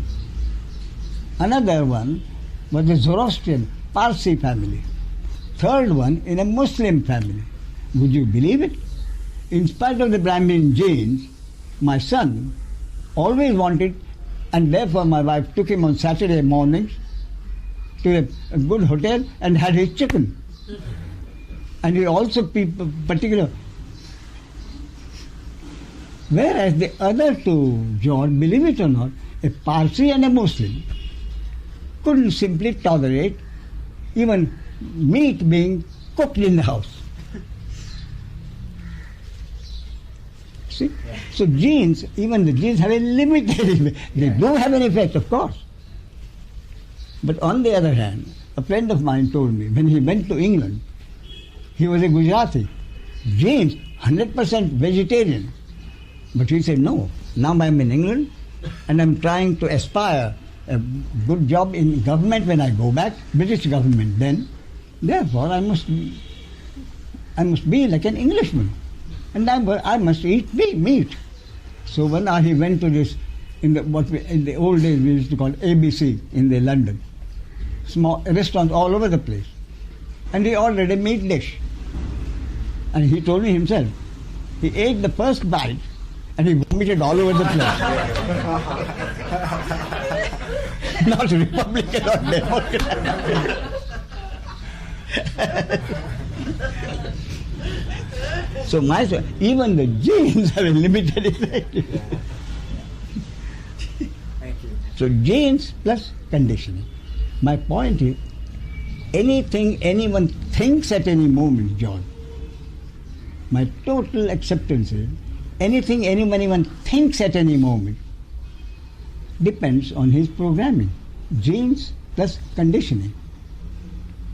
And therefore, what I'm saying is, I dare to say, according to my concept, God created the programming, the genes and the conditioning, on which depends what I think at any moment. Therefore, I think at any moment precisely what God wants me to think, let alone doing. I think that's my resistance to the genetics, is somehow I have it in a textbook and I don't really see the divine connection with the genetics, and I think that's where I'm having a resistance. But when I hear you say it that way, it resonates. That the genetics is that, yeah, I mean, it feels right. So genetics, genes plus up-to-date conditioning. I say up-to-date because, as I told you, you have this, you heard today's, you have heard me talk, this is fresh conditioning, and the fresh conditioning may confirm what you already have or change or amend your. So anything that, even that, what the thought I have, the action at any moment based on any thinking of mine, whatever I think at any moment, according to my concept, is based on programming. And God did the programming. Therefore, at any moment, whatever I think, good or evil, is precisely what God wants me to think. And therefore, you remember the young man, 18-year-old, who went and shot the Israeli president? Ishaq Rabin, some years ago. Yeah. And when the man was in the prison, one of the guards there, he asked the young man, he said, "Why did you kill Ishaq Rabin? A nice man. Why did you kill him?" And he said, "God made me do it." And he was right. When he decided to kill, the thought, where could it have come from? Except from God. So my point is, whatever one does because that is his destiny and God's will. And the consequences, whatever they happen, are also God's will. I do something because God wants me to do it. And the consequences, good, bad or indifferent, are also my destiny and God's will. So there's no morality? Morality is something created by the human being. And standards of morality, John, have differed all the time. Time and place determine morality. In one place, only one wife. Other place, you can have 2, 3 or more. What is morality? Abortion, and only a few years ago, was a crime punishable by death in most countries. Now, today, the developing countries are sponsoring abortion. Government of clinics, free abortion. Is abortion a good thing or is it a bad thing? Is it a moral thing or an immoral? So morality is a human concept. Changes from place and time. And then, if your conditioning and genes are to follow whatever is legal, then you will follow the legal without thinking anything about it.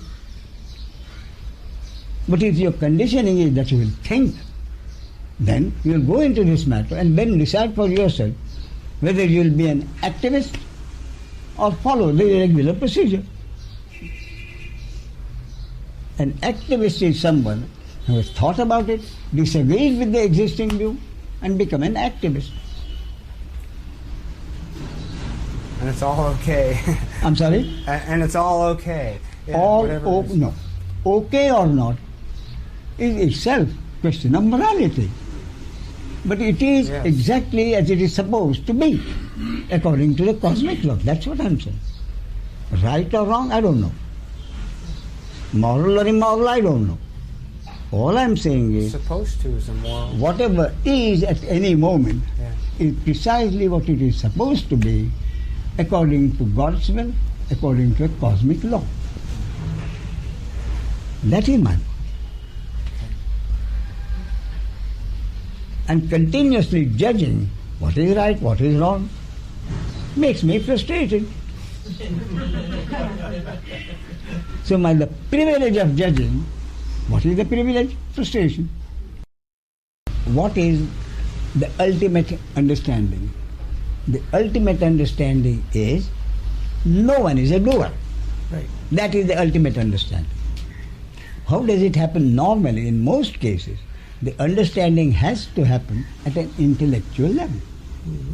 So I say, I cannot see how anyone cannot accept this concept, because this concept means at one point suddenly all my weight, all my burden of shame and guilt for my actions and hatred and malice for the other's actions, that burden is immediately lifted. If I am not the doer, I see no point in feeling guilty about anything. And if no one else is a doer, how can I hate him for anything? So intellectually, anybody can say, I cannot see how anybody cannot accept this concept, which immediately removes the burden of shame and guilt and hatred and malice. But he confesses, it's only intellectual. Because deep down, he's still not sure whether he's a doer or not. He's not sure. Then he may say, I'm not sure. Because if you give me what they call a truth test, serum which makes me speak the truth, and you ask me, do I honestly believe no one is a doer? Then if the answer comes, of course I do, or I'm not so sure, then that will tell me the level at which I accept it. Let us assume that it is only at the intellectual level. Then I have got that conviction at the intellectual level. I would like it to be total. Now even there, I have to be sure. Do I really want it to be total? Or do I have a reservation? But if I do want it to be total, then is there a process? And my concept is, the basis of understanding is, the total understanding will happen in any case, if it is the destiny of that person or the will of God. That is the bottom line. But having accepted that, while the sense of personal doership is still there, the ego seeker asks me, is there not something I can do? Accepting that final can only happen if it is God's will and my destiny. In the meantime, is there not something I can do? At this level, I tell him, yes, according to my concept, there is something you can do. And that is, at the end of the day, assuming you are busy throughout the day, take 20 or 30 minutes off, sit quietly, and think of only one action which has happened during the day. Other actions you may say, I'm not too sure. But this one action, I'm 100% sure it is my action. Then investigate that action. Investigate that action. Did I at any moment decide to do that action? How did that action begin? And every single time, without exception, whether you investigate 50 actions or 500 actions, every single time, without exception, the conclusion you will come to, if the investigation is total and honest, then every single time the answer will be, I did not at any particular time decide to do that.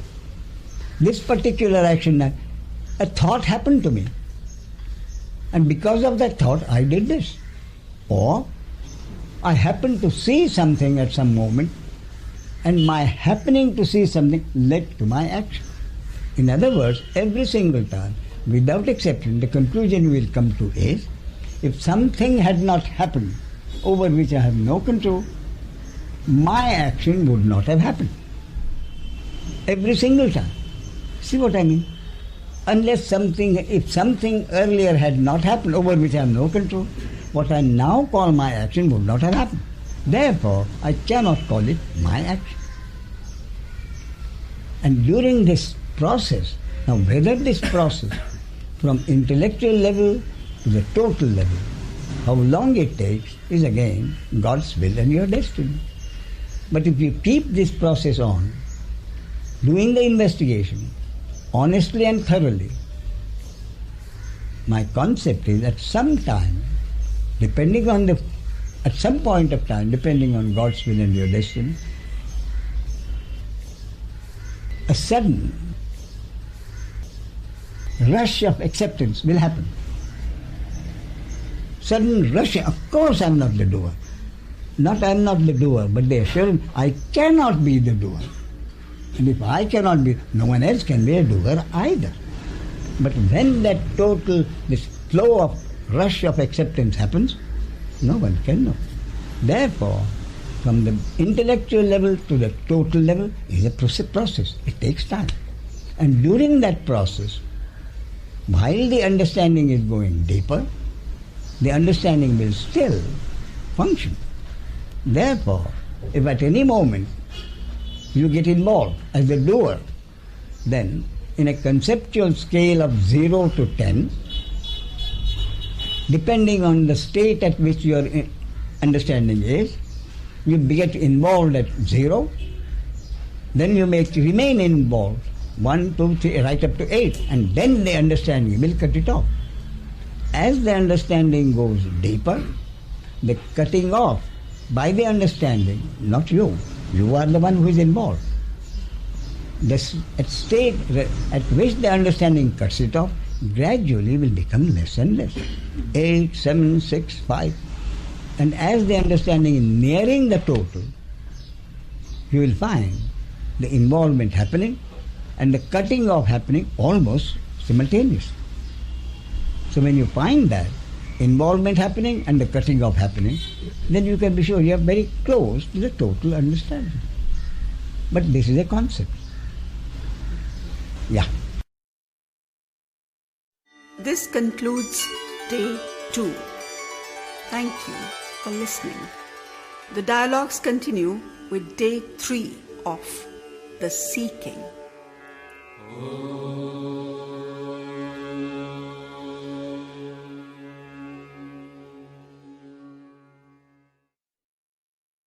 Namaste.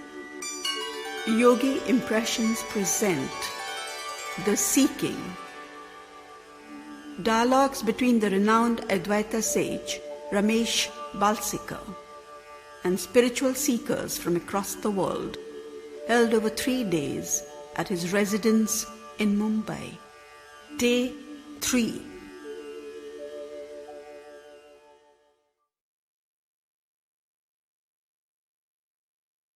Yesterday. Good morning. Today is my last day here. I see. And I have 3 broad questions. So perhaps if I can tell you all 3, maybe we can all combine. One is a follow-up of a question from day before yesterday. I see. Yes. I think in one stroke you threw away the law of causality. I'm sorry? You threw out the law of causality. No. With the free will. The free will based on... Two are entirely different. Law of causality says an event happens. It will have its effect. One event happening of one event will be the cause of the happening of another event. So that which happens as an effect of will be the cause of further event. But the events are cause of one another, not anyone's deed. And the effects accrue to the doer then, according to the karma theory. But are you throwing that out? No. Karma theory, individual karma theory I am throwing out. Causation, I can't throw out. Yes. The effect then accrues to whom? Effect accrues to whoever destiny it is to be concerned with the event. Who is that entity? That is the entity which is identified with a particular name and form as a separate entity. When did it begin? The ego. The ego. When did the ego begin? The ego begins, according to my concept, around the age of between 2 and 2.5 years in a baby. When the baby is born, and up to a certain age, the child keeps on talking about himself or herself in the third person. He likes this, he does not like. She likes this, she does not like this. She, he and she. But when the child, the conditioning is strong enough and the child begins to use the personal me, then the ego has happened. And what is the object, you think? What is the purpose of creating the ego in the larger scheme of things, which creates the obstacle to understanding? Yes. And that is the basis of life as we know it, is interhuman relationships. And for interhuman relationships to happen, the egos have to be there. And for interhuman relationships to happen, egos identified with a particular body-mind organ as a separate entity with a sense of doership has to be there. And that identification with a particular name and form as a separate entity, according to my concept, must continue until the death of the body. Suppose the understanding happens and a particular individual entity, having totally accepted no one is a doer, let us say becomes a sage. The sage has to, in order to live the rest of his life, has to respond to a name being called. He has to live his life, he has to practice his profession or occupation as a separate entity. So my most important concept is, when an individual entity becomes a sage, all that the sage understands as a sage, no one does anything. And therefore the sage must continue to live the rest of his life as a separate entity. Make no mistake. So my concept does not accept another concept we say, the moment a sage becomes a sage, no separation. That doesn't happen. According to my concept, the separation has to be there. If a sage deals with another person, he has to accept he is dealing with someone else. So the separation between himself as a separate entity and some other person as a separate entity must continue. Therefore, a sage responds to his name being called. A sage suffers the same pains and enjoys the same pleasures like anybody else. Therefore, where is the difference between a sage who responds to his name being called, suffers the same pains and enjoys the same pleasures as an ordinary person? Where is the difference? What makes a sage a sage? Then the sage has to continue to live his life as a separate entity, and to that extent separation has to be there.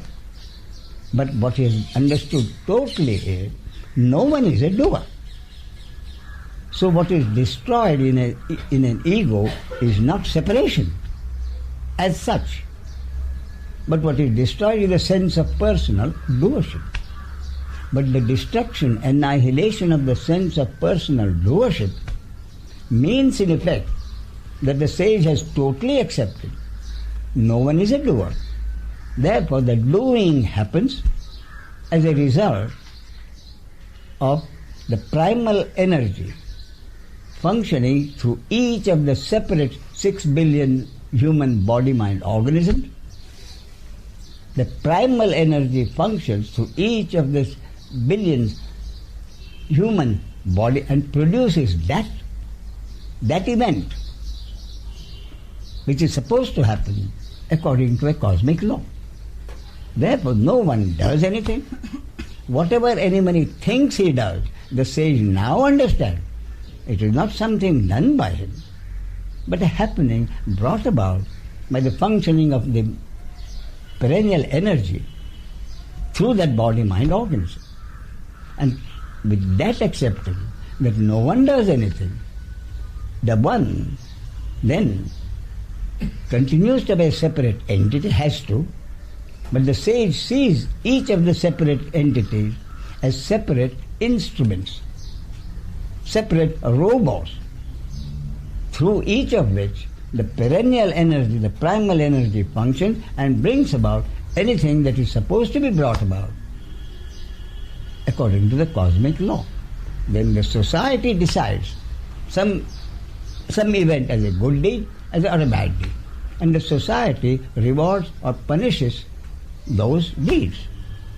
So the award or the reward or the punishment for a particular body-mind organism as a separate entity is what I call that entity's destiny according to a cosmic law. So a deed happens through a body-mind organism according to the cosmic law. And the reward or punishment for that action is also to be suffered by that entity according to the cosmic law. A deed happens which the ordinary person considers as his deed. And therefore he says, my deed has been appreciated by society or not appreciated by society. The sage accepts a deed which has happened as God's will, and the result of it is also as God's will. So he doesn't say, I did this and my good deed was not appreciated. He merely sees a deed happen and the deed have a result. Both the happening of a deed and the result of that deed, as far as the individual entity is concerned, the sage accepts as part of the functioning of the cosmic law. No one is responsible. With this understanding, the big deal as far as the sage is concerned is an action happens.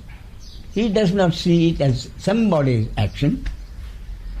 Therefore, he sees no reason to blame anybody. Therefore, in day-to-day living, from moment to moment, the sage witnesses the happening of deeds or events, but does not blame anyone, neither himself nor anyone else. The result of it is the sage continues to witness whatever happens in life as events and not somebody's deeds, with the result that the sage is always free of blaming himself, which brings about a sense of shame or guilt, and he doesn't blame anybody else. Therefore, there is no question of hatred and malice towards anybody.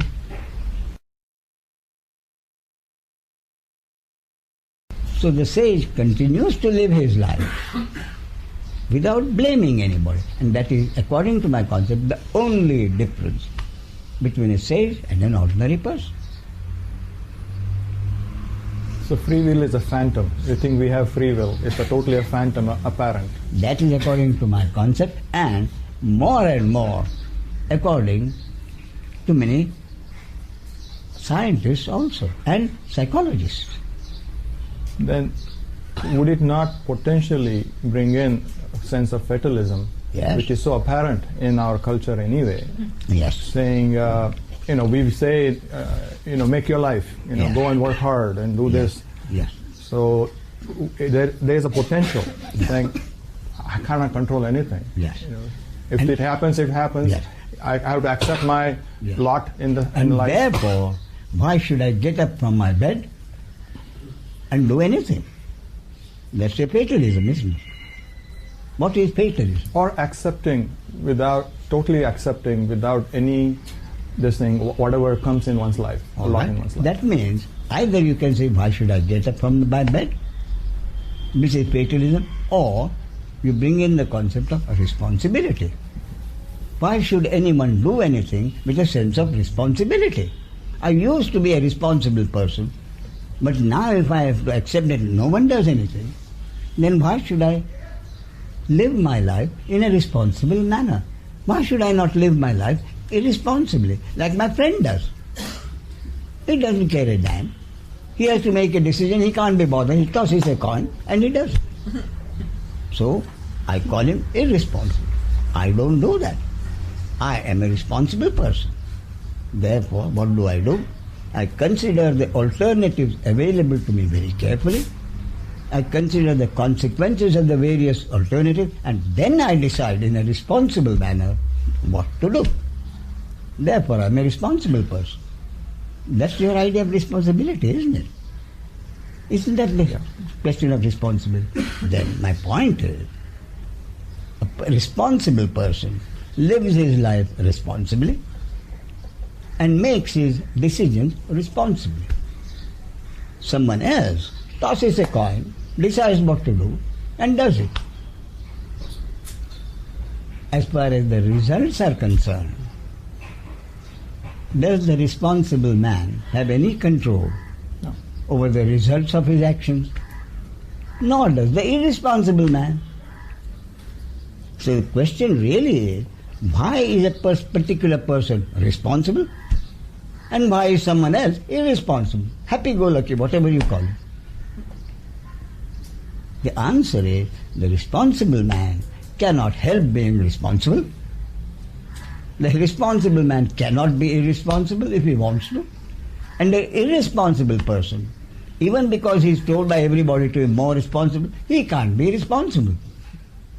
Therefore, whether a man is responsible or irresponsible is part of his psychosomatic makeup. So if the psychosomatic makeup makes someone responsible, because he accepts that principle no one is a doer, he cannot be irresponsible even if he wants to. And because an irresponsible person is made to accept that he has to be responsible, he decides to be, he makes a New Year resolution. From now on, I'll be a very responsible person. First time he has to do it, he tosses a coin. So even that, responsibility, I have two aspects of responsibility. One is responsibility as far as the society is concerned. And that responsibility I can never give up. That is life. So as far as responsibility to the society is concerned, the sage continues to accept responsibility for his actions. As far as society is concerned, the sage accepts responsibility for his actions in this way. He accepts an action happens. My action as far as the society is concerned, may it have happened with God's will according to cosmic law, but nonetheless, the sage accepts that his action is his action, and therefore he accepts the decision of the society, the judgment of the society, whether it's a good action or bad action.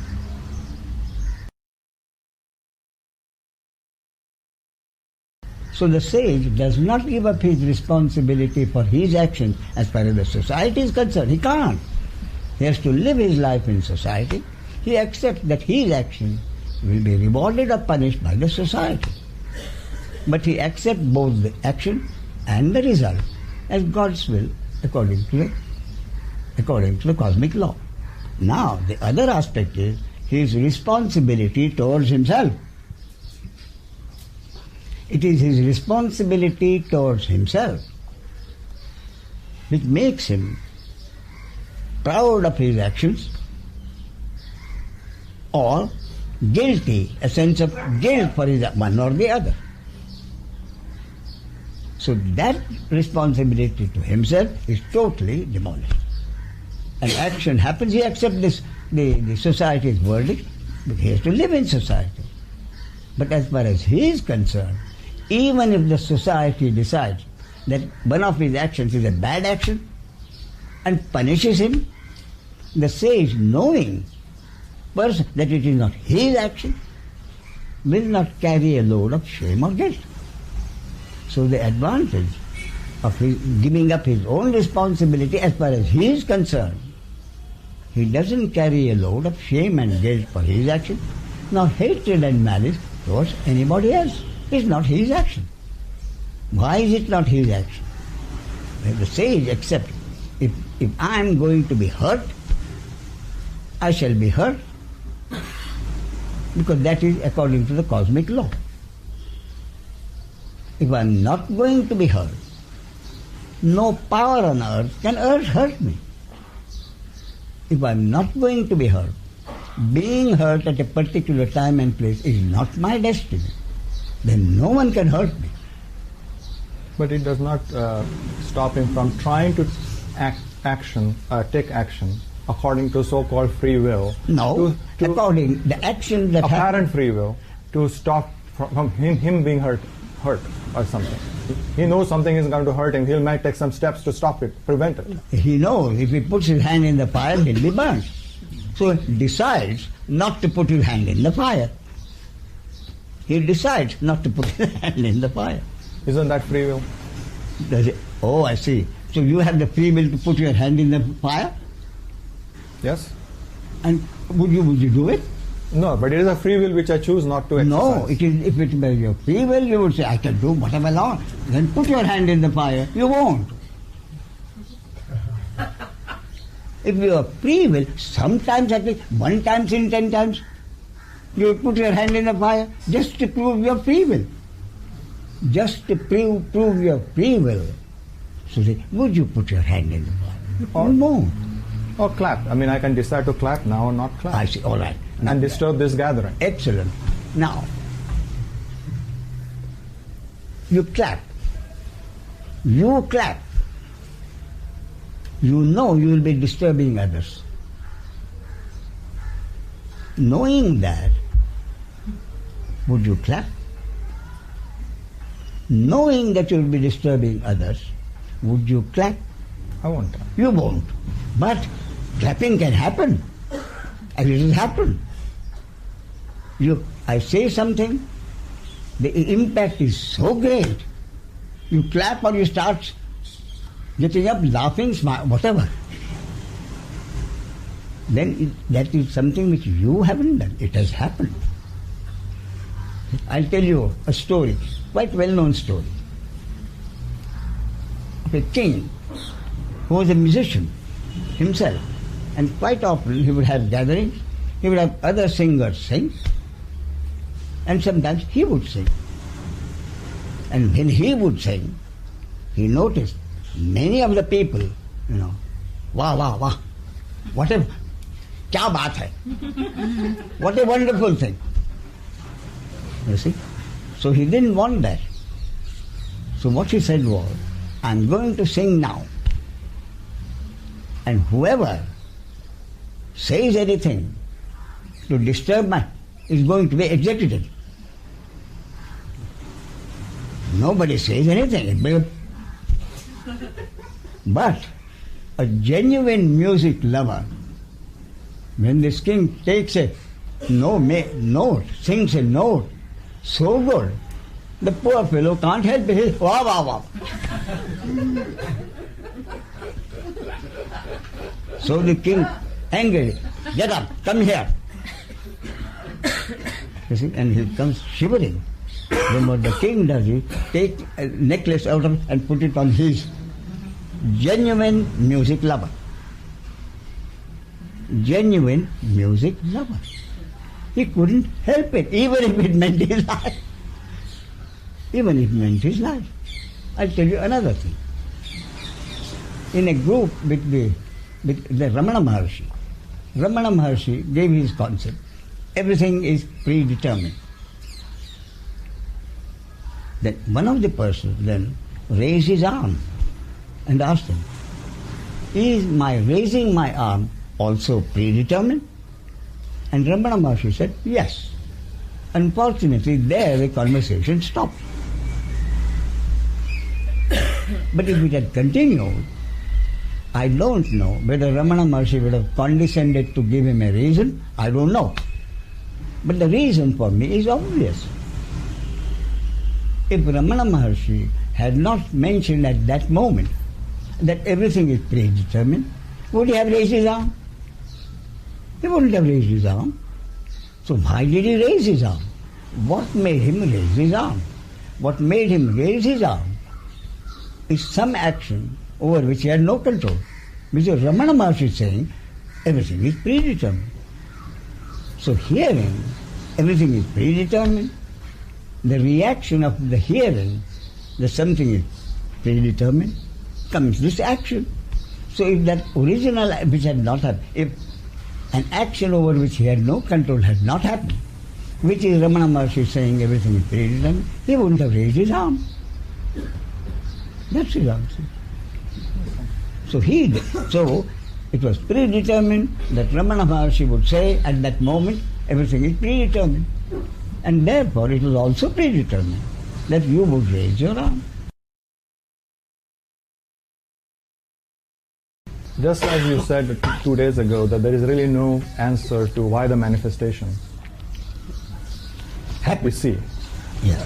Would it be the same level we can say we don't know why the ignorance of this individual, when we come out of, when we really, our source is all knowledge anyway, but we still feel ignorant. Yes. So the ignorance had to begin sometime. Yes.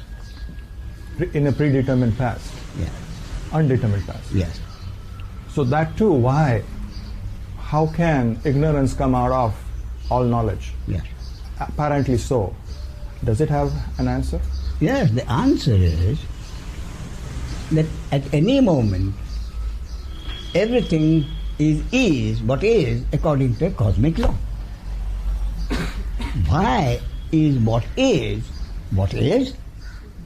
means you want to know the basis on which the cosmic law functions. And the basis on which the cosmic law functions and has been functioning for thousands of years, no one can know. No one can know. The cosmic law refers all eternity. So the cause and effect over eternity, which the cosmic law knows, how can anyone know? That is why, when Niels Bohr and his colleagues presented to Albert Einstein the theory of the new theory, according to which theory of uncertainty, no one truly knows what is going to happen in the future. That Niels Bohr. And then he gave the theory to Albert Einstein and tell him if he has any scientific objections. And Albert Einstein confessed, he went through it very thoroughly. And he used the German expression, I couldn't put a needle through it. No, absolutely no problem. The theory is 100% correct. But he said, I simply cannot accept the implication of your theory, which is God plays dice with the universe. Nothing is certain. I cannot accept that God plays. And then Niels Bohr gave him an answer. He said, God does not play dice with the universe. We think God plays dice with the universe because we do not have the full information which God has about eternity. We do not and we cannot have the information which God has. Acceptance of that fact seems difficult sometimes. That we are never going to know what the purpose of life is, and you kind of go through life as a robot. Yes. That acceptance, that seems to be the difficulty. Somehow, in the intellectual mind, you want to try, curious mind, you want to try and find answers to anything. To give up that quest. Yes. So it is difficult for most people. That's what you're saying. Yes. So to let go of that. So why is that? Why would it be so difficult for most people to accept this intellectually, but not totally? Why is it easy to accept intellectually? Because intellectually, if I do not blame anyone for any deed, then I never have to feel guilty or ashamed of anything, nor hate anyone else. Therefore, if I am able to accept totally, no one does anything, then at one point, at one stroke, all my burden of shame and guilt for my actions and hatred and malice for them will be removed. Isn't that fantastic? Therefore, intellectually, it is not difficult. But to give up a concept of free will, which has been established over thousands of years, is not easy. Why is the position this? That I may accept it intellectually, but not totally. Because if everyone was able to accept it totally, life as we know it wouldn't happen. For life to happen, interhuman relationships have to happen. And interhuman relationships happen because each one blames someone for something that has happened. So if no one blamed anybody, neither him nor him, for anything, how could life as we know it ever happen? Someday could it happen? God knows. But at the moment, it isn't. Therefore, why is a sage a sage? Because that is what God's will is. According to a cosmic law, at any moment, there have to be so many sages. Not one will be less or one will be more. And therefore I say, happening of a sage, happening of the event of self-realization or enlightenment is an impersonal happening through a particular body-mind organism. Therefore, no one can truly aim to or achieve self-realization. If it is to happen, it will happen. And the very fact of achieving is the biggest problem. The biggest obstacle to the happening of self-realization is that the individual wants to achieve it. And it can't be achieved. It can only happen. It can only happen if it is supposed to happen according to a cosmic law.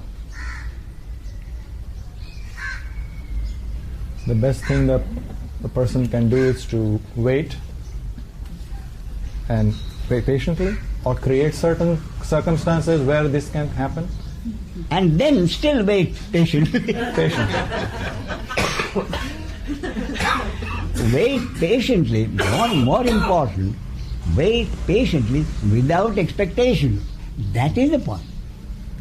The relevant point is wait patiently without expectation. It is the expectation which produces frustration. Swamiji, we say, I say Swamiji, I'm sorry. Okay, I don't take it as an insult. No, but it is, but it is a title, sorry. It's a mark of respect. Yes. We're conditioned. Yes. To say God is all loving. Yes. God is always benevolent. God is all knowing, all powerful, all merciful. Loving and the benevolent aspect of it I could take. But isn't it more true to the absolute that what is, and we just apply or project our value system to it? And therefore, what you are saying is absolutely correct. God is a concept created by the human being. And the human being wants someone to beg for something. So, the human being has created the concept of God and then given him attributes. All-knowing, all-powerful, all-merciful. So, I create a concept of God.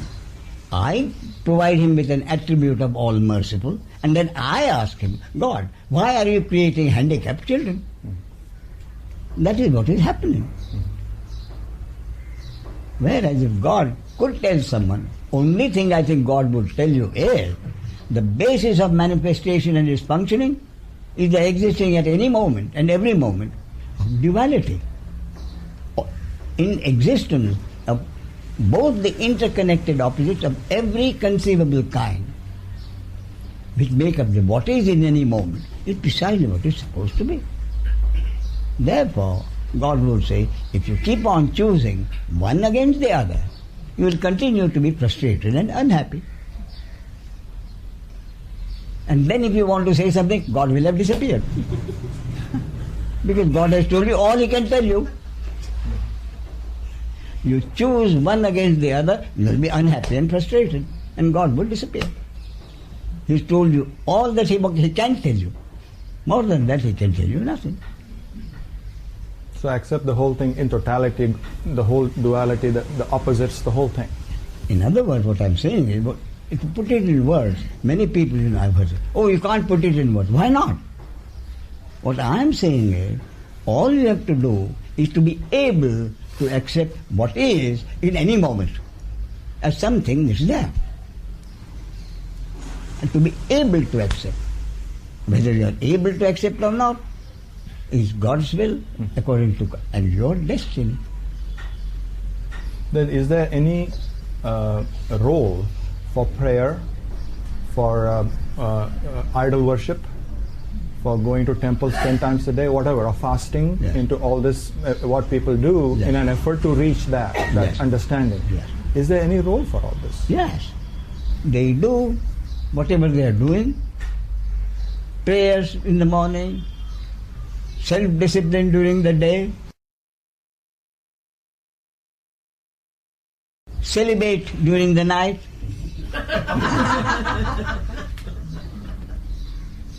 and being celibate all these years. At one point they say, what have I achieved? All I have achieved is starved myself of sex for 30 years. I'll tell you a joke. You know, there was a Buddhist monastery. A new monk was given a sutra to copy. Copy it 50 times. So the sutra noticed that what he had was a copy.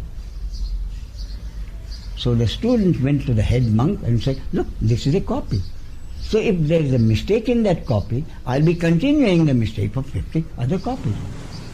So wouldn't it be better if you go to the archives and compare it with the original and see if it is, otherwise we can change them and then have the 50 correct copies. He said, that's a good idea. It hadn't struck me before. So the head monk goes to the archives, doesn't come up for quite some time. Half an hour, 1 hour. So this man goes down, you see. I hope he is not fainted or something. So he goes down and finds this head monk weeping bitterly. Weeping bitterly. So he says, what's the matter? So the head monk, between his sobs, tells him, the word is celebrate.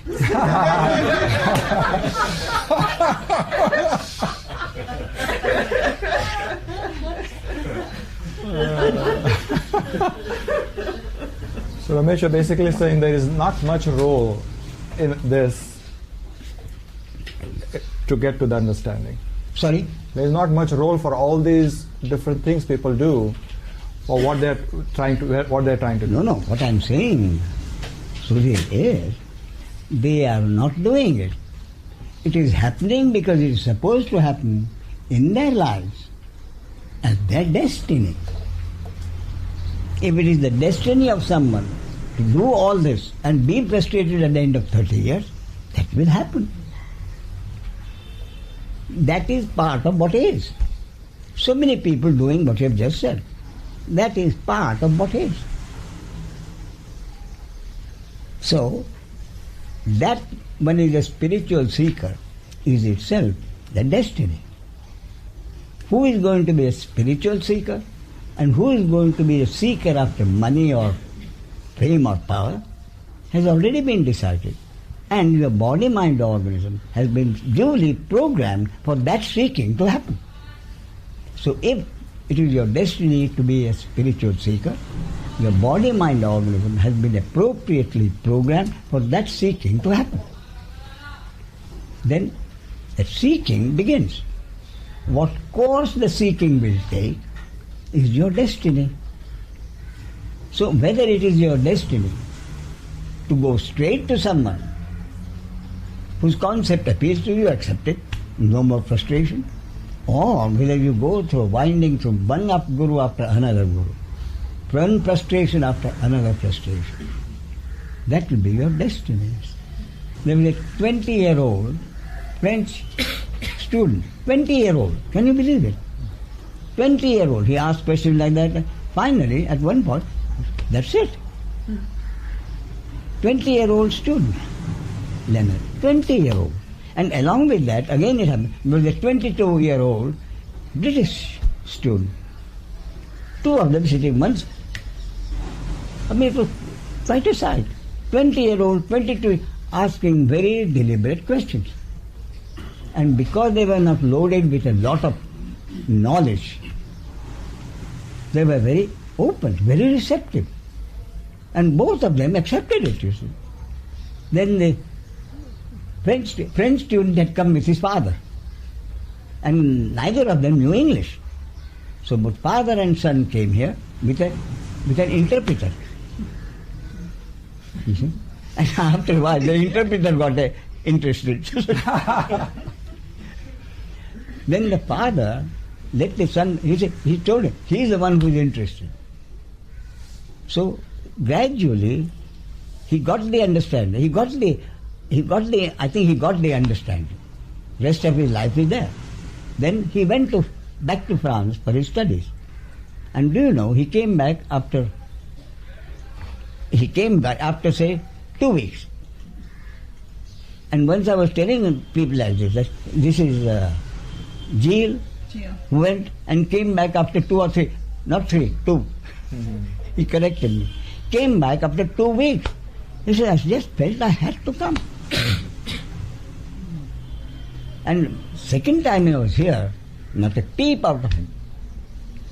Just sat there smiling. And there was a tremendous difference on his face. First time he came, furrows and worried. Second time he came, lovely face.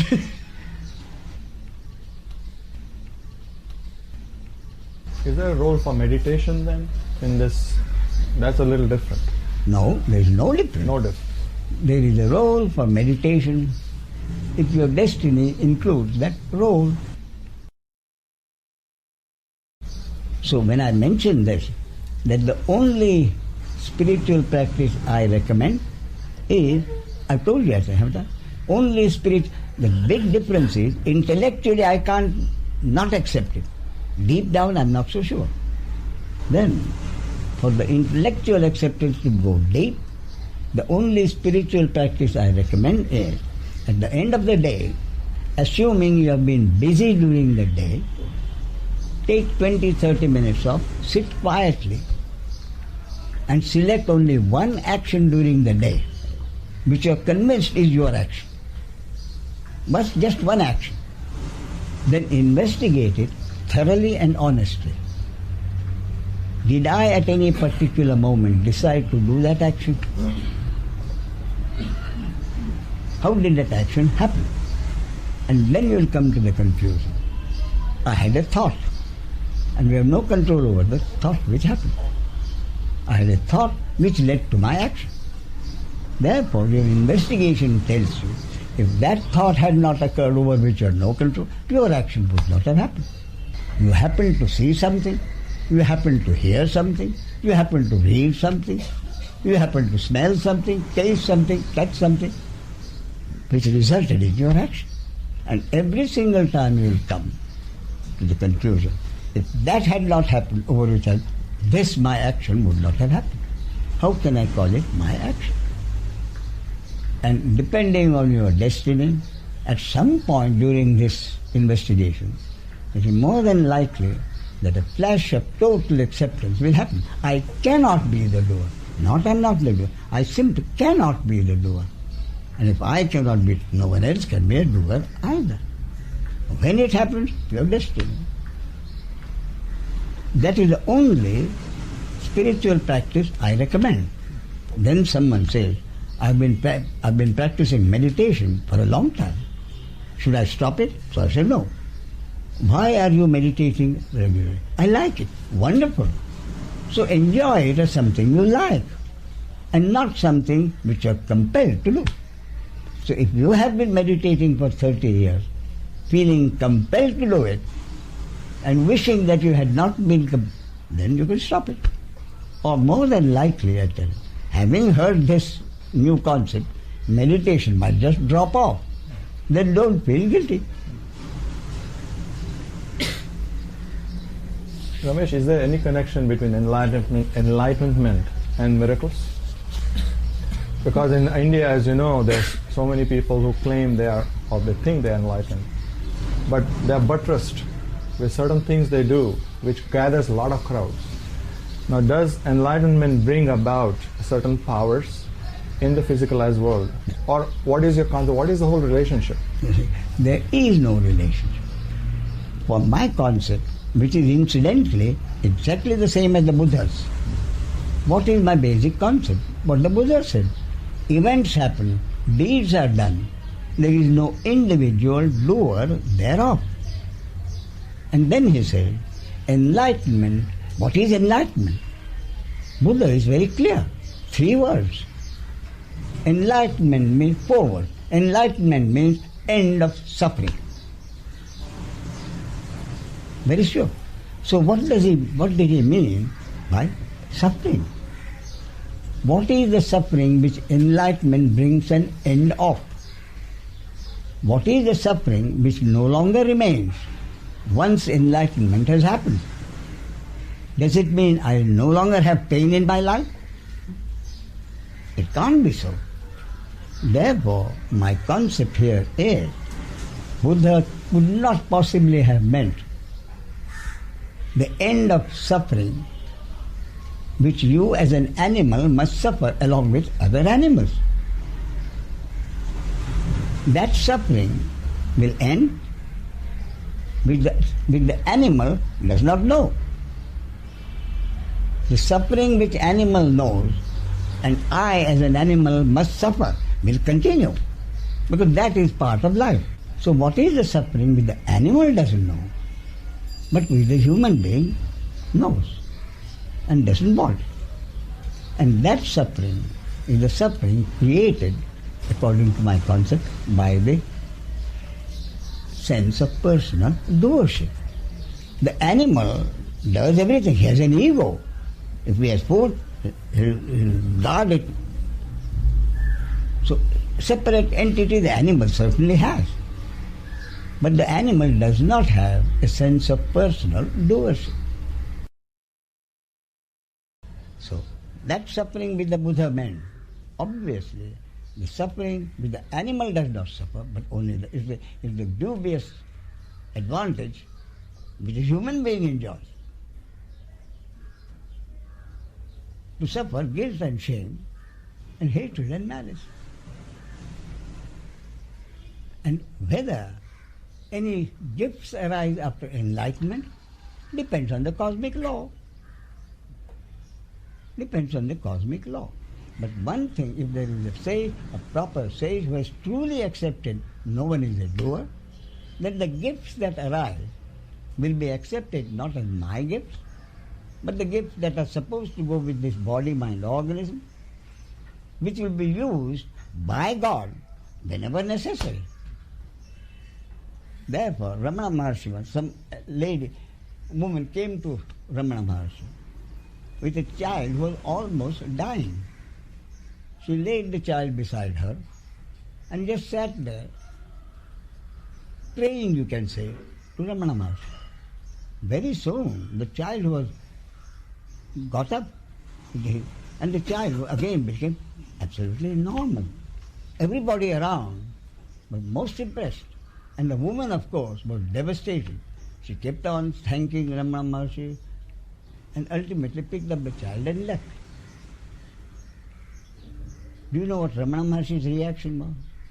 He said, there was not even a sankalpa. I did not even have a wish that he would get well. It happened. Why did it happen? It was the destiny of the woman and her son or grandson. So if a gift arrives, the gift will work itself whenever it is supposed to work according to the cosmic law. The sage who has in whom the gift arrives will not be considered as his gift. But what gift can arise? No one can. or no gift can arise. Then the really wise sage will be very happy if no gifts arise.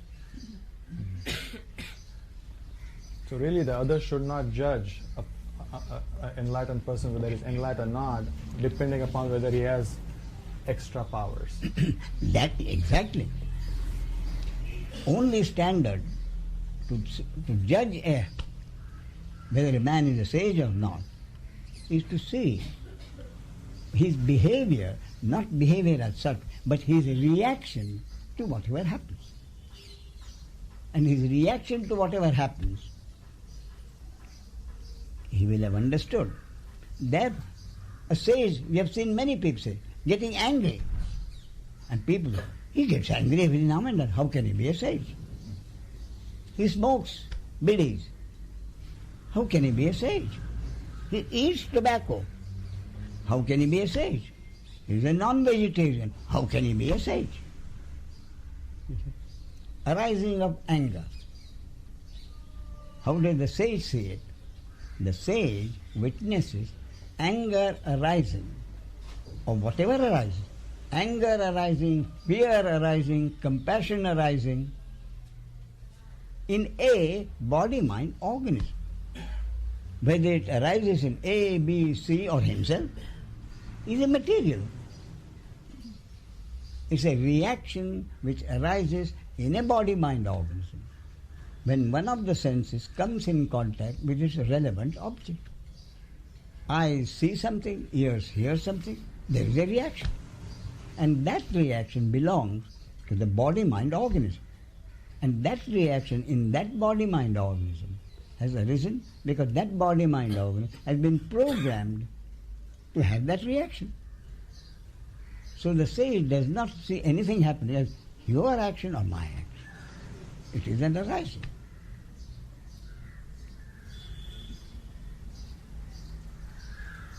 So if the sage really understand no one is a doer, then main point, as I understand my concept, he doesn't blame anybody for any action. That is the core of my concept of what constitutes enlightenment. I know more questions.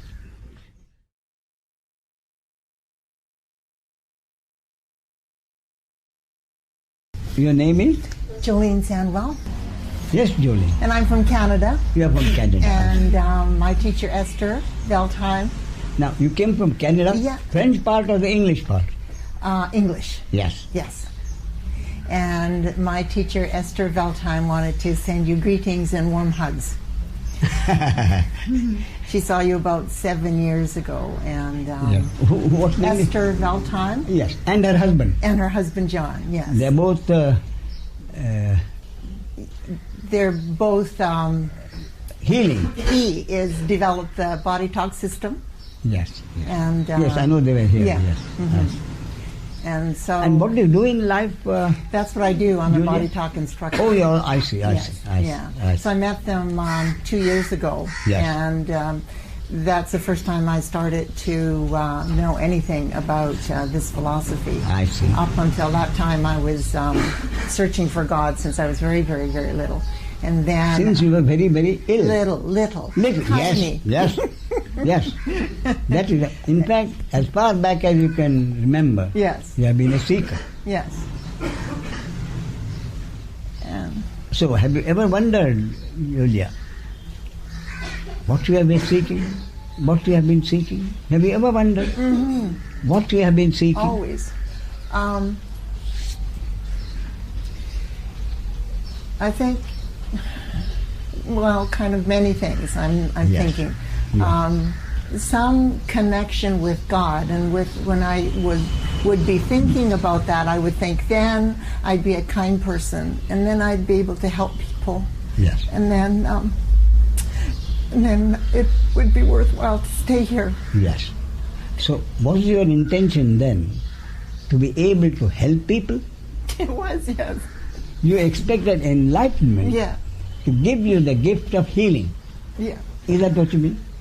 You expected enlightenment to give you the valued gift of helping people. Yeah, but I didn't look at it as enlightenment because I didn't know I didn't know about that word. That's Yes. No, I mean, I'm not, as far as you are concerned, what you wanted God to give you was the power to heal. Yeah, because I used to do my mom's headaches when I was really little, and she always used to tell me that I could go and help people that way. Migraine headaches? My mom did. Yeah. Migraine headaches, yes. Yeah. So, it's just, I just had this in my heart, there's always this burning, or just to know. I just wanted to know. Yes. To be able to cure people, help people. But now we are able to do that to the extent that we are supposed to. Yeah. Now, do you want anything, or have you got what you were seeking for in life?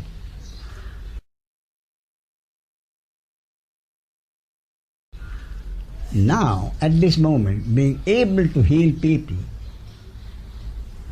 is there something you're still seeking, or it's over? Well, obviously, because I think probably the whole thing was to heal myself. Yes. Mm-hmm. And then the rest would heal yourself. Heal yourself, Julia, of what?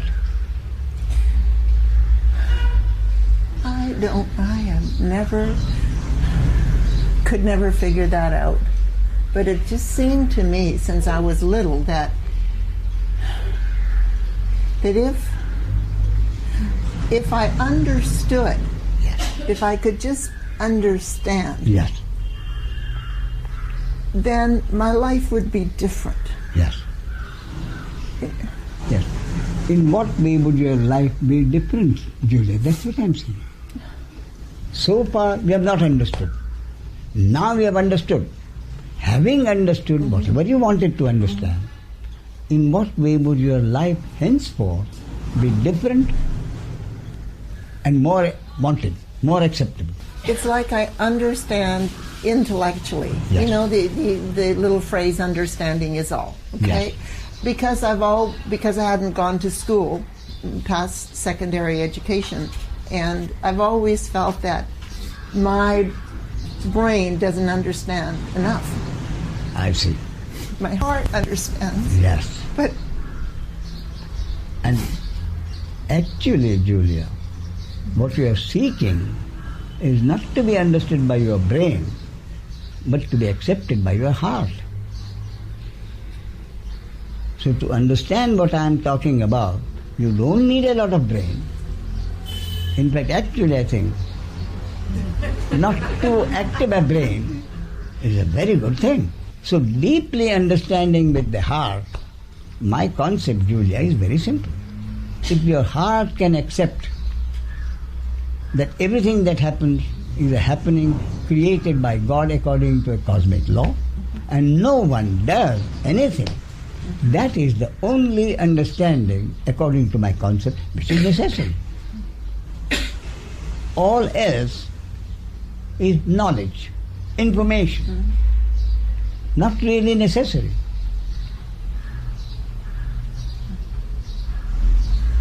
That is my concept. All one has to truly accept with the heart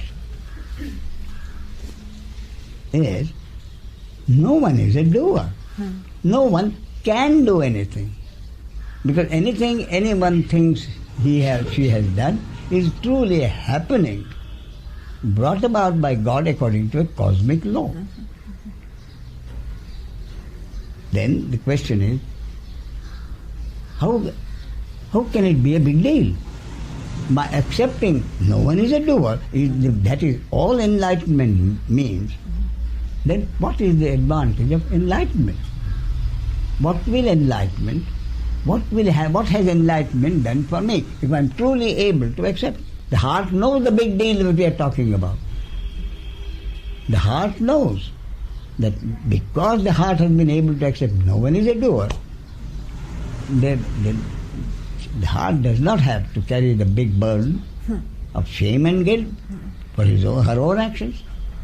and no hatred and malice for anyone else's action. So the heart, having accepted it, does not have this question. The heart, having accepted this, does not have the question, what advantage do I get? But the intellect still wants to know what is the big deal. So it is the intellect which has to be told that if the heart is able to accept it, you will no longer carry the burden of pride and arrogance for my good deeds, guilt and shame for my bad deeds, hatred and malice towards the other for his or her deeds. So if the heart has accepted it, then the heart knows what it has already achieved is no more load of shame and guilt or hatred and malice, and the heart is satisfied. You make it seem it's so simple when I hear you talk. It's just simple. When I listen to Esther, it's her book Beyond Concept. It was so difficult to understand, but just because her mind is sattvic and she thinks very different, and I'm always so lost that I had to go get your book Consciousness Speaks before I could finish your book, because there's a lot of concepts. So the important thing, as I see it, Julia, is not to have any concept, and the heart accepts only one thing. I don't do anything, no one else does anything either. Therefore, there is no need for me to blame myself for any action, nor anyone else for any action. That is all. Truly is as simple as that. I thought I'd have to go to school to learn. I'm sorry? I thought I'd have to go to school, get a PhD or something. Yes, to satisfy your intellect. Your heart doesn't need any education. Yes.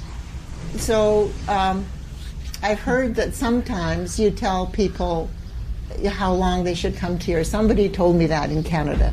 I'm here for 2 weeks. And if somebody asked me, somebody has asked me, yes. How long do I think someone will have to be here? Yeah. And I say 3 days. 3 days. 3 days. First day, to understand what I talked about. Second day, to weigh that concept, what I have. Because if I tell you one day and you accept it, then I don't want it to be a brainwashing. So first day you hear what I'm saying. Then that afternoon you think about it, question it, truly question it. And then questioning it, you may have certain questions. Bring up those questions the next day. And when those are answered, the third day may one or two questions may remain. And when we deal with that, 10 minutes on the third day, everything is clear. And that is truly what happened once with a Buddhist monk, regular monk. He came here. He sat for a day for the first time, listened to everything, no questions, except to get some point clarified. Just listen. No expression on his face. Second day, he came with a long list of questions. Long list of, and we went through it regularly, question by question. And he questioned me on every one of those questions. Therefore, he was not being brainwashed. The third day he came with just 2 questions. Finished in 10 days. And the people who were watching this noted a tremendous difference in the face and of the Buddhist monk. First day, he said, practiced serenity. Practiced serenity. You see? Then that serenity quickly fell off. When the questions arose, and when he left, there was such an expression of purity on his face. And at the end of the third talk, a couple of friends of mine, Italian friends of mine, each said to the other, remarked a similar thing. He said, at the end of the third talk, there was such an expression on his face, which each of them interpreted as if he had seen the Buddha. That was the expression.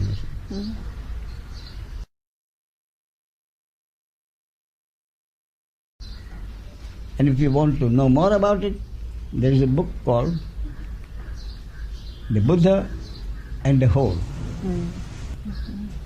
That book really consists just those 3 talks. So you're going to be here for what? 2 weeks. 2 weeks. So after the 4th day, what are you going to do, Julia? I suggest go to Goa.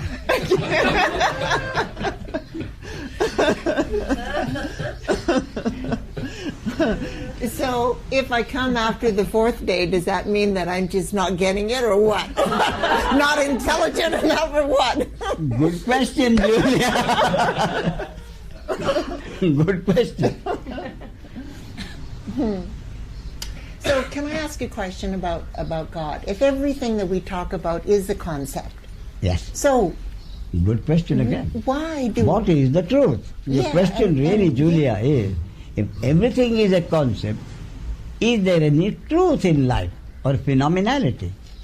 I go to further, and what I say, Julia, is anything any sage has ever said, Christ or Moses or Muhammad or Ramana, anything any sage has ever said is a concept.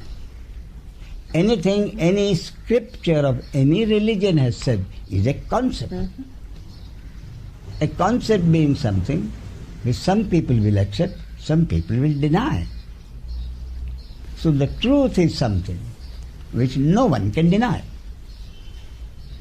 So on the basis that will not be, cannot be denied by anybody, can there be a truth, do you think? And according to my, there is one truth which nobody can deny. And that is the impersonal awareness of being. I am. I exist. That is the only truth which cannot disappear. For instance, someone comes, some accident happens, he loses all his memory. All total memory is completely wiped out. And yet, this will not be wiped out. He will forget who he is, where he is, why, but he cannot forget that he is. I am. I exist. That which no accident can erase is the only truth. I am, I exist. Everything else is a concept.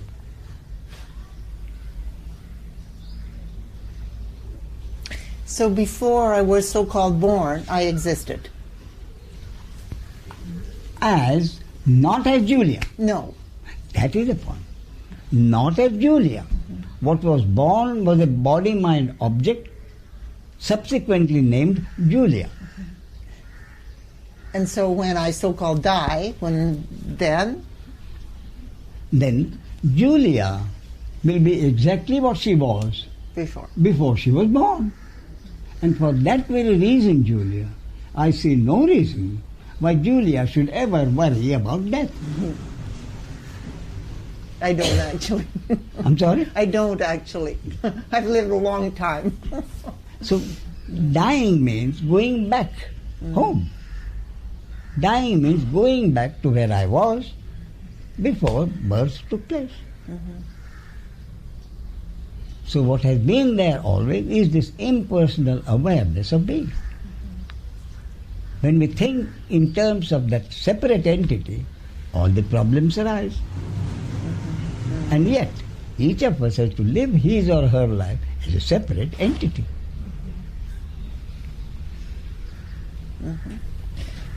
So this philosophy is so, in one way, so simple. Then why, it's a why question. How come, how come question? Yes, okay. How come that it's, It's so difficult to accept. Yeah, that I mean, here, but it seems like it goes down to about here, and big block. Yeah, it doesn't because it seems so easy. If I really totally accepted that, I'd have no more guilt, I'd have no more blame, I'd have no more shame. Yeah. I wouldn't be angry at anybody, or because I'd know that they're just doing what is in the body-mind to do and myself. Yeah. So it would be like total freedom. Yes, but wait a minute, just one small clarification. You said, I won't get angry anymore. Oh yeah, well, anger would come. Anger will arise. I wouldn't hold on. But Julia will not be involved in that anger as her being angry. Yes.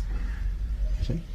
So subject to that, anger may arise, compassion may arise. Yeah. If anger arises, Julia will not say, I was angry, I shouldn't be angry.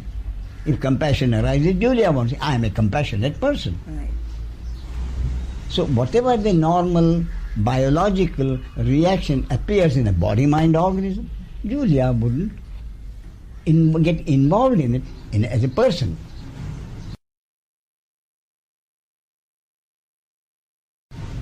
In other words, this total acceptance, no one does anything, means merely witnessing whatever reaction, natural biological reaction arises in any body.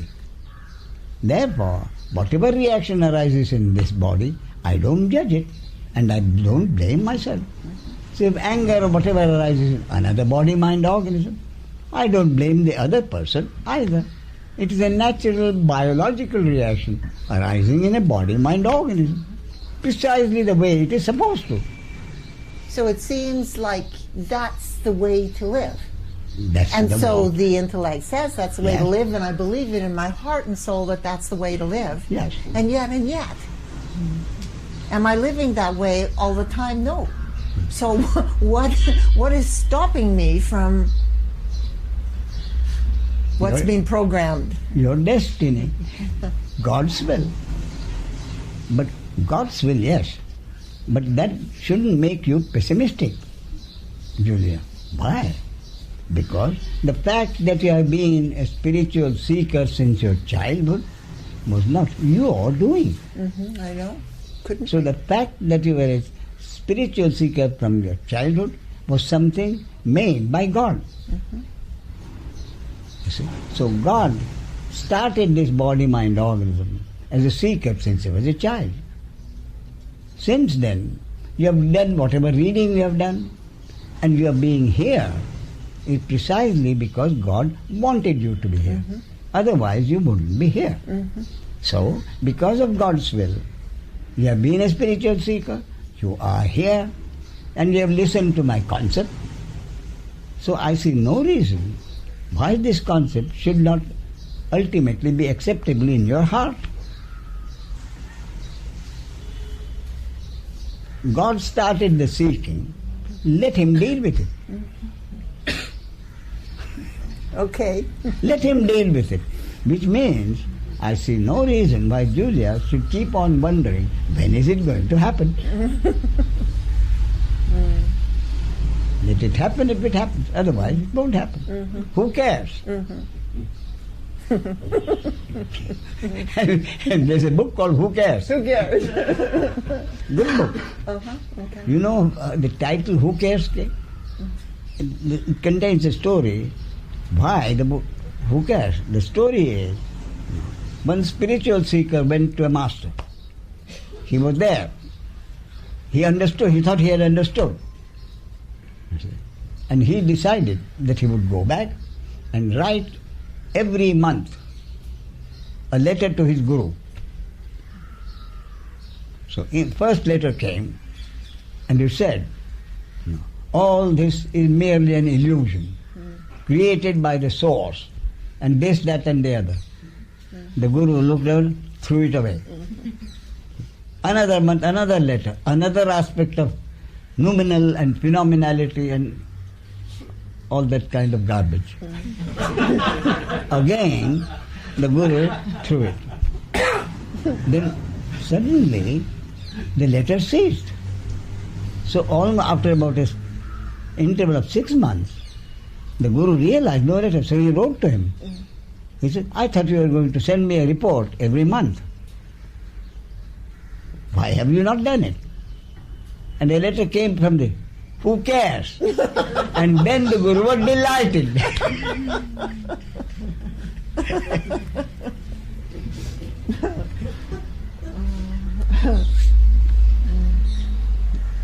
But you'll be here for some time. So 2 weeks.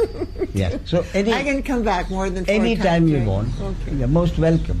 And the question is, why should Julia come again and again after 3 or 4 weeks and she's got it? What's the answer, Julia? Well, it's just so nice to be here. You see, the answer is, my answer is, you hear a piece of music. You listen to Leonard Cohen's new disc, 10 new songs. And I fall in love with it. I listen to it again and again. Why? I've heard it. I know it's good. Why do I listen to it again and again? I like it.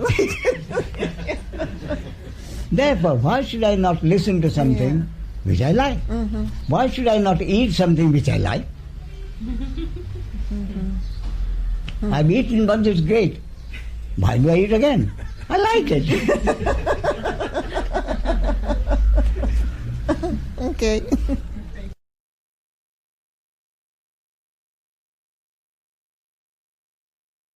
Yes, sir.